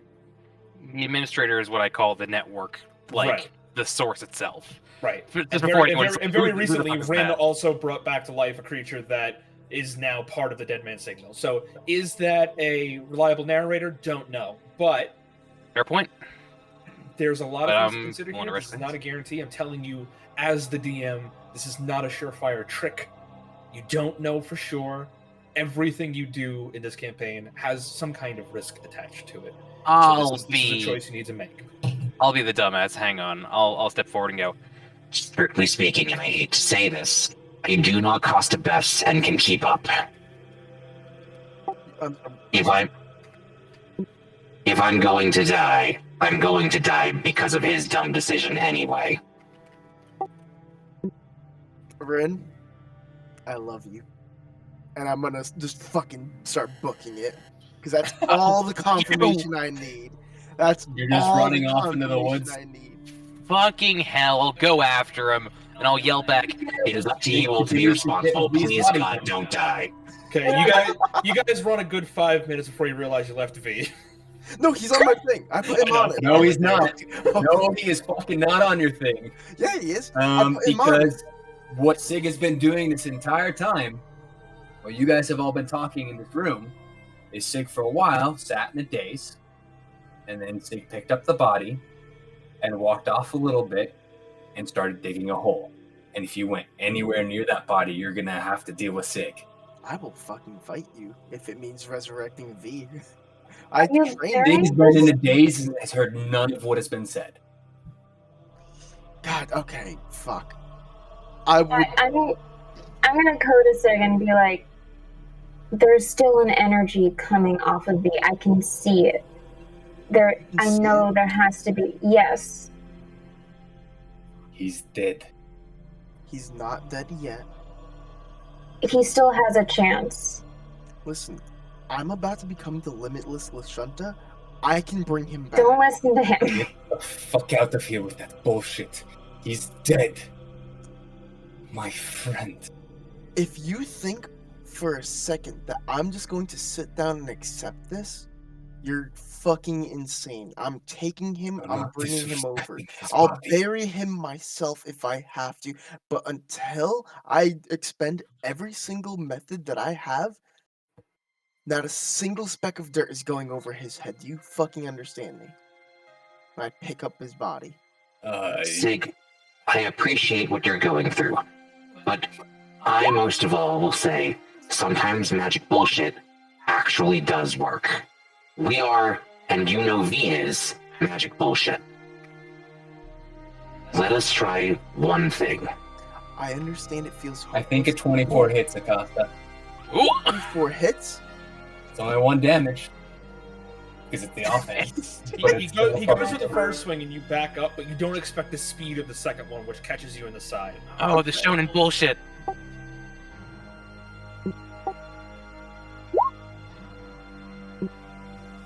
I get +2 to my AC.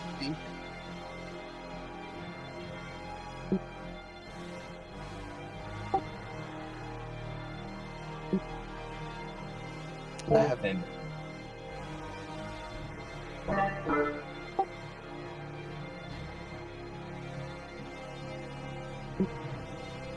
I take the first hit and pick him up fireman style. I will grab your shoulder. Drop his body. Give him to me. My boots are on, and I'm fucking gunning. Yeah, I'm holding on to you, motherfucker. Pandora. Gotta make that acrobatics. Pandora is going to try to DC install and 15. like Me boot up and some 16. companion bot stuff and try to see and understand what Sig needs right now in order for him to let it go. And if it's just time, if it's Sig, make a strength. One sec. You dust off some shit that you put deep in that closet, and you boot it back up. Go ahead and make an insight check with advantage. I will tell you what Sig is intending to do with this. 22. 22, Sig. Just give it up. Tell Pandora exactly what she needs. Sig is actually about to take the body and start walking. And he's not about to let Acosta take the body. He has to take his body. Yeah, I mean, I guess I don't. You sense deep grief and regret, and all of that is compounded into a sense of particular purpose, where that purpose formerly was digging a hole. Now all of you are saying all this stupid fucking things at him, but he can hear some of it. And if magic bullshit is real, he's gonna find out his goddamn self. He's gonna walk in that direction until something happens. Yeah. Oh well, I see him about to though. Just put a hand on his shoulder and be like, you know, it would be rather dumb to not expend every option. You can't just let him die like that, but you can't let Acosta do it. You know that better than anyone. Time to go. Time to do something other than dig a hole. Give me. It looks like we're all going. And what are we going to do against the cultists? I can barely stand it as it is. Well, hold on. Wait. The Stargazer thing. That's a couple of days out still. Maybe they could get there and get back, or maybe you guys just maybe we all go together and we hold hands and we sing Kumbaya and maybe something happens. I don't know how any of this works. I know that the Devourer is real and I've seen his magic and I know people could die and they could do weird things, man. But maybe we all go and then we continue, or some of us go and they catch up. I don't know what you want from me, but there's no cultist like tomorrow. Who's this? Nobody's going to enter who the stranger is. Hi. Hi. Don't get in my way. Okay. My name is Ralka. I didn't fucking ask. Okay, that's fair. Oh my god.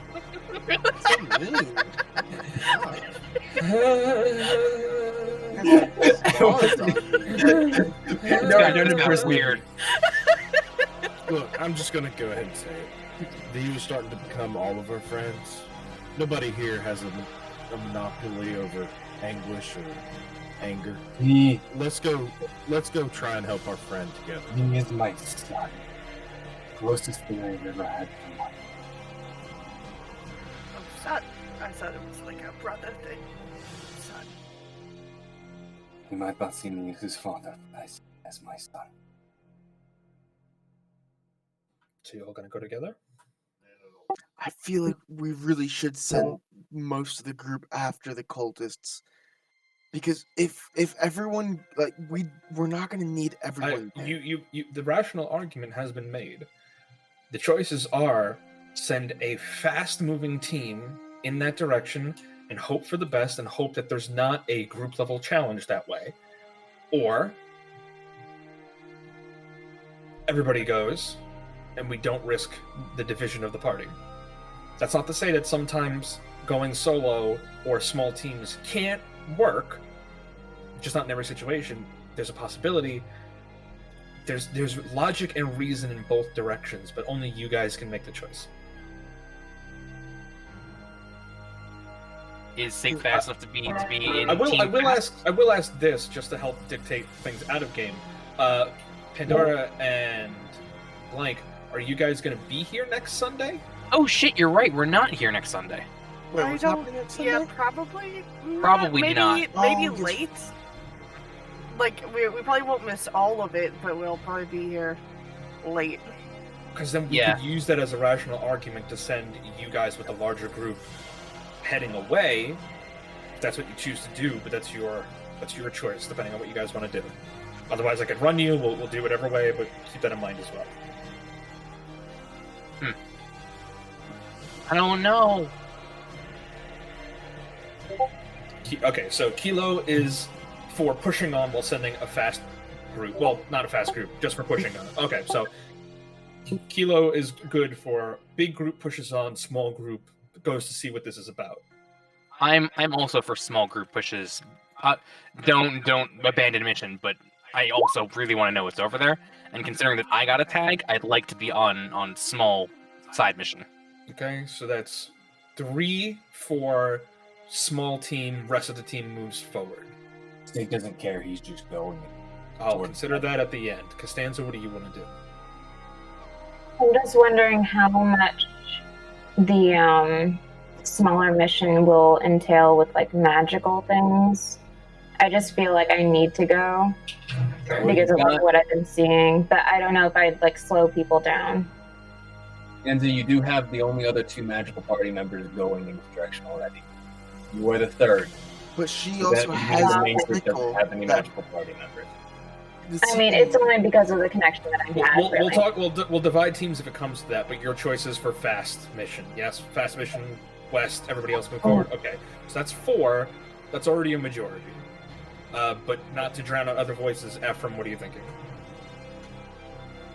I mean, Everybody okay, go. I think everybody should go because who's going to be left to go to face the cultists? You got We, me. we would have to figure that out. I mean, so based on odds, Sig is probably going to go, right? He's not going to leave. He's me not going to leave behind. the body. Yeah. Acosta wants to go no matter what, and then we're already down V, so that we're down 3 members. You got me and Pandora, who aren't strong fighters to begin with. Who's left? Costanza, Kilo, and one of who's the other? One? I'll go. I'll go. Boy. So I mean, Costanza, Kilo, and Ren are essentially the only strong fighters that are going to go fight cultists. Well, again, like she said, there's no guarantee that your next encounter is cultist. She's saying that there's a couple of days of travel until you reach the Stargazer. There's no guarantees at all that you encounter cultists tomorrow. Is there a possibility? Yes. Are there mercenaries? So- Absolutely. Okay, But so we don't meet cultists. We didn't need a pack of those mimic lions, or we need another horde. right, Of there are Brontosaurus. still there are still threats in the jungle. And I mean, that's to say there could be those packs of animals going the other way, where Sig and Acosta have to fight them while still guarding a dead V's body. It's possible. Which scavengers are going to go after. Yeah, I don't think it's a time to split our power, and just let each team diminish.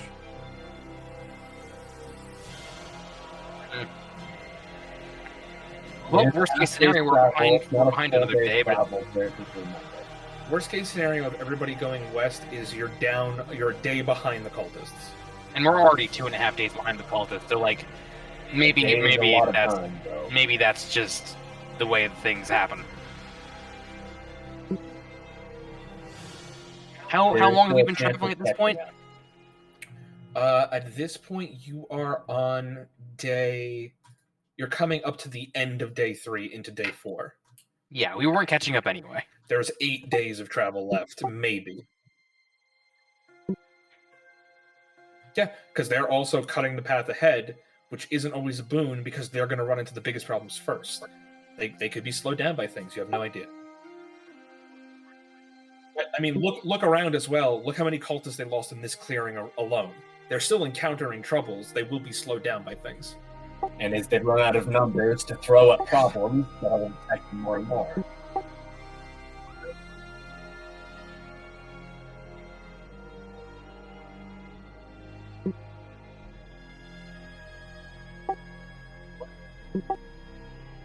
I mean, you're not going to convince Sig to not go. He'll go by himself if he has to. We can't have everyone going though, because we have to have people going after the cultists. I think it should be Sig and a Acosta. small team. I think it should be Sig and Acosta.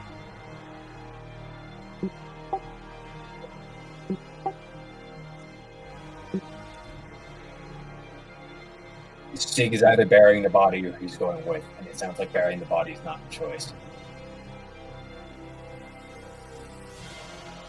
Let's just go. Let's just go to the west, and we'll be a little bit behind. And yes, we would have caught up, but A, we didn't know we would have caught up, and B, I'm not so gung ho about getting there ahead of time. Just Sig and Acosta, we can do it in less than a half day's travel. Yeah. I mean, the only thing that Costanza is thinking about is we have just lost a party member. We have this opportunity. She's forgotten what the original mission is, because like, how important is that compared to losing someone we've cared about? Sig has cared about for much longer than we have, and he was a big asset to our party in general. So I feel like Rin was saying, 3.5 days is almost as bad as 2.5 days. We don't know what they've run into. And here's another thing. Who's going to explain this to Cat Matthew? I'm not going back to that ship and getting the ever-loving ship beat out of me. That is a buff cat. Very true. Make a decision. Acosta, Sig, go, and the rest of us press on. I'm for that. That's fine. Just in the interest of get a decision out there. Yeah, Acosta, Sig, and go. Let's let the captain make the final decision. The thing is, though, wait, I'm sorry, really quick. Sig, can you keep up with me? You have room on that plate? What's up? He's gonna have to hoof it. He is heavier than 500 pounds in his armor. If I ditch the power, if you ditch the power armor, you holding V would be pushing the very upper limits. You'd be at like 499 pounds. I would only be able to do it for less than an hour, though, at this point.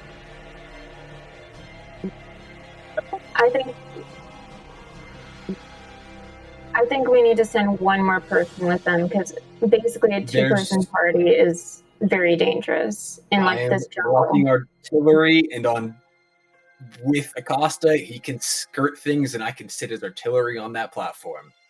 It's honestly a pretty good combo.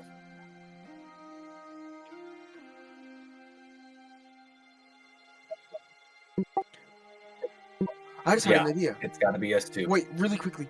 I take out my recording device, and I open up the little thing that Pandora used to leave me messages on my thing, and I just type into it, and I just say, "Mercury, are you out there?" Ooh. Roll a d20. This is a fucking elbow turn. Why me? Every time. Fuck. Do I have an inspiration? Hold on. No, that a natural one is interesting, because you text Mercury, "Are you out there?" and you hear, "Yeah, what's up?" I hear it as she's walking out of the jungle behind you guys. I look That was up. the distance she was from us. That was the rolling well distance with that good. she was. I rolled a natural 18 for how fast she would get there, and you rolled a natural 1 for distance. So I said she was behind you. Shit. I look at her and say, calm your shit down. How fast are you? You're fast. Exactly. How fast are you? She was very fast, right? How fast are you? With or without my team? Either or. Who's the fastest member on your team? Well, me now, they're all dead. Oh, Okay. oh I'm so sorry. So you're single then? I am. She looks at you, Rin, and goes, No, there's a strong distinction between I and Rin. Yeah. Fine, the Pandora says it. Go for it. Go for it. I wish. She was like, she just tossed it out as an aside, but she tosses everything out as an aside. But she looks at Pandora and says, strictly yes. That would make me currently single. Question. Oh my god, why? Just for squirt bottle. Sorry. Oh no. Quick question. Pandora fast solemnly were you? squirts herself in the face in remembrance. Why are you asking? Can I hire you to come with me to help? Because we might try. Listen, there's weird magic happening. I'm the limitless Lashunta. I have a dead friend that we're trying to bring back. As soon as he Can says I that, it's hire like you kick to him in the back of the knee. Immediately, my knee gives out. I Alright, drop let's down. focus on the important information. Your friend is dead. You're Yes. going where, and you're hiring me for what? Either or, I don't care. What are your strengths? Time is assuredly of the essence. There is still a stampede behind me, and the mercenaries have been going bananas back there.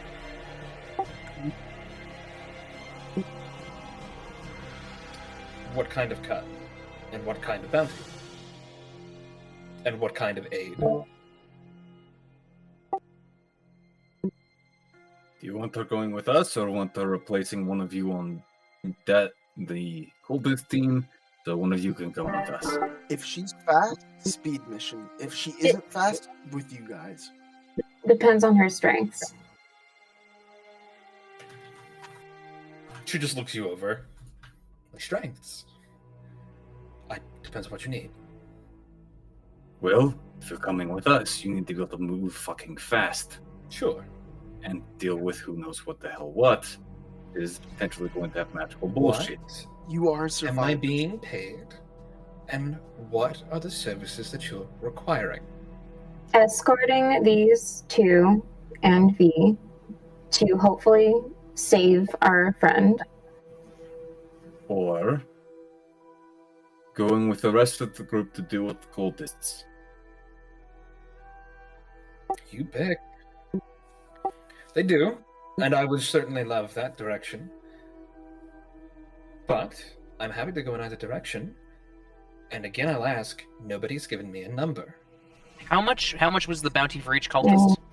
2,000 per cultist. Of each cultist killed. What was that? Half of each cultist killed. 50-50, half goes to her, half goes to the rest of the group. We would have to kill quite a bit of cultists to make it worthwhile. What about all of these cultists? And I just point to the graveyard around us. We'll call that down payment. Let's make it even. You watch as she draws a pistol and starts aiming it at the cultist that you guys picked up. No, not her. This one is helping us. She's going to guide us. Fine, stows it. I like your moxie though. Great. We like your initiative. Cut the tattoos off of, well, tattoos and scars off of these corpses to get a start. We'll consider that down payment. Done. Half of all the cultists that we killed, the bounty, or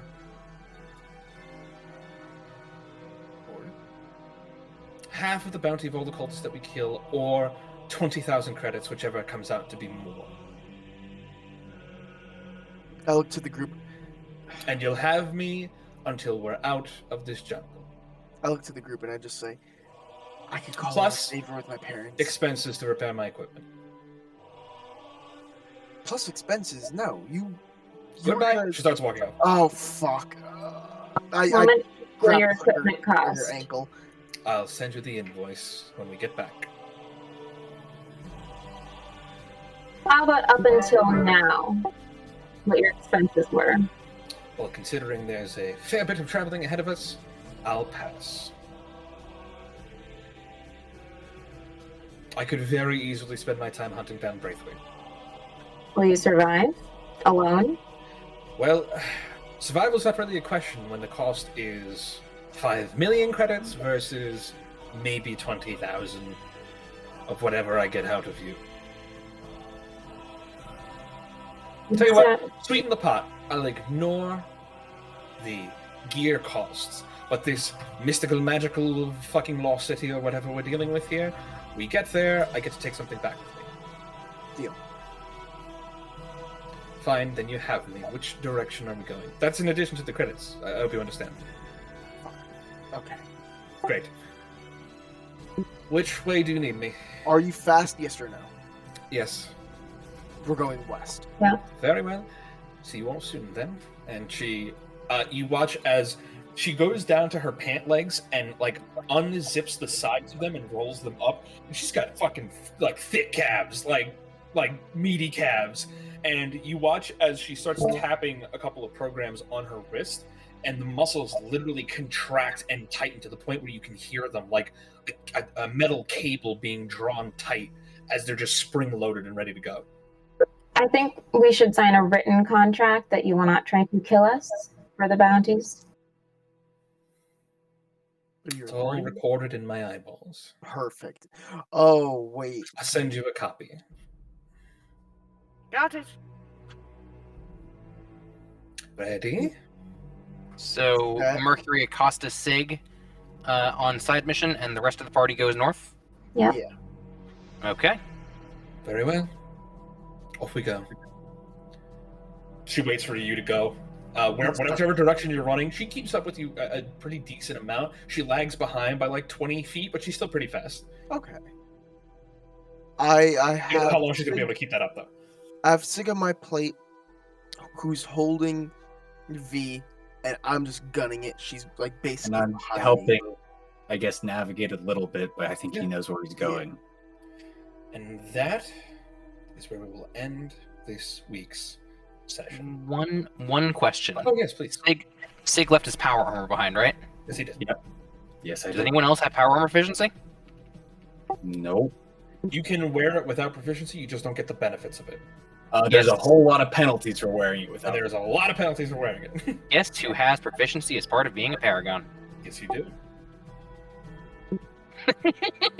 The power of Jedi is born. All right. I don't want to leave it lying in the middle of a forest, Sig. I'm going to use it well. We I already promise. had a power armor Jedi.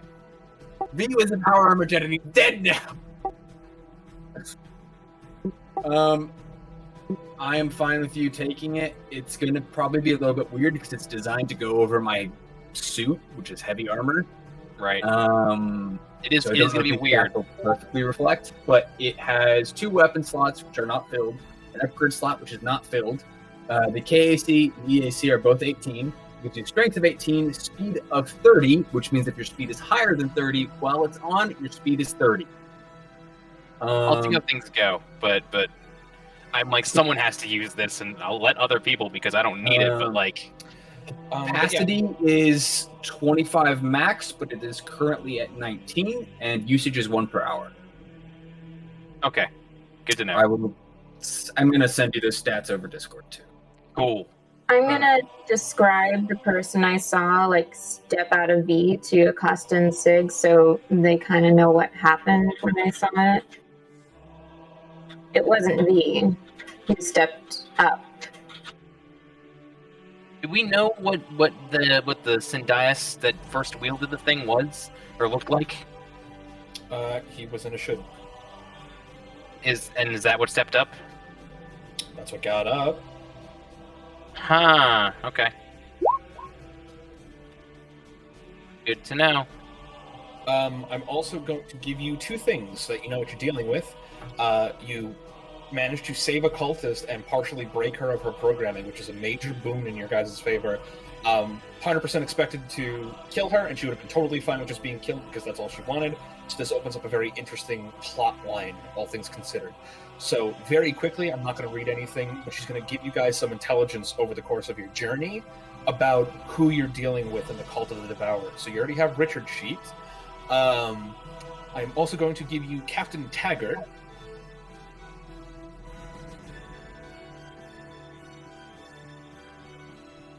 Who's on the screen now.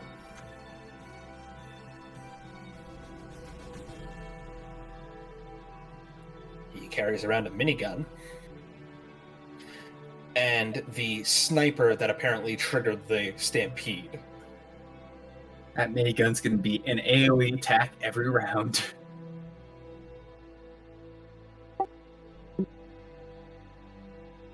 Damn. So you have some details there. I'll also type some stuff. If you guys want to ask her questions in the Holosphere Star Decks about the cult, you can. Just keep in mind, the deeper you get into her history, the more fucked up she seems to get. So keep that in the back of your head. Secondly, Blank and Meggie, if you guys are late next week, no big deal. We'll handle it as we need. The team that just went west was Sig, Acosta, and Mercury, correct? Okay, Yes. got it. Everybody else will be heading north. I would probably run a yes, technically fee. I would probably run a mini session this week just to take care of that so it doesn't take away from game time on Sunday. Thirdly, everybody, big congratulations to V for being the first character to die 2 campaigns in a row. Everybody clap. Yay. No. It's like the same way as well at like a temple with like a mini boss. At a temple with a mini boss. Yeah, that's 2 times in a row. If you had a nickel, you'd have 2. And it's weird that it's happened twice. Also, I want to say, I got fucking one shot, okay? I was Oh, full absolutely. HP, 42 health, and I went down in 1 round. I will say, you guys largely melted this thing, all things considered. I know you did lose somebody, but if you had just literally, it was at 1 HP. You were right there. I know, It had the chance to consume the flower, to consume the corpses again, which it almost didn't. And this is a CR8 monster that you guys fucking melted like it wasn't a problem. I even beefed up the HP a little bit because of how many of you there are. Because anybody who has the advantage of the action economy wins. That's typically how it'll go, right? You guys fucking melted this thing. You did a really good job, all things considered. But I did not expect for you to get dropped that fast. I did roll for you for your first death save. It was a natural 1. Yeah, I kind of figured Already it was at 2 least a failed fail saves. with how you were saying it, but... So I he had was hope. already dead before I thought he was dead. The No, first I thing that died hit to him. the first hit, yeah. Yeah. The first thing that hit me put me down. And also, don't forget, the corpse flower missed for like 3 rounds in a row until it suddenly didn't anymore. Yeah, until it hit me with all 3 attacks, until I bumped my AC up by 1, so it only hit me with 2. It was on death's door. It was quite literally the moment it was on death's door that it struck out. You guys did very well, I will say. Fitting. Congratulations, you just leveled up. Level 5. Oh, I get extra Oh, wait, attack that works, now. That works like I level up and I get the max HP, right? So I go from 0 to whatever. The levels will start to come a little bit slower now, all things considered. I'm following a set path. I've already lined everything up where it needs to be. We should be ending this campaign around level 12 or 13, like I said. Oh. So this still needs to extend for a while. There is still a story to tell. This is not going to be a mega campaign like last one is. I'm focused on more tight-knit stories that last a good couple of months, and tell their part, but gives you guys time to explore other character concepts as well. This is not the trilogy finale, no. What if Trilogy it finale requires was- fantasy, I think. What if it was? No. 'Cause I kind of like. What if we hit the end of this campaign and say we still want to play these characters? Tough shit. What were you saying, Acosta? I was saying the same. Rebel. If you hit the end of this campaign and you guys still wanted to play these characters, what I would do is I would save this campaign, I would save the characters, we'd still do a different campaign as the second one, but The third campaign, we would return to these characters at a higher level and wrap them up going to 20. So Which we'll is say a the next possibility. character. I wanted to do that. That would extend my plans an additional campaign because I know where the next 3 campaigns are going. Okay. I do kind of hope we have a longer campaign after this one because I do have like a grander character in mind.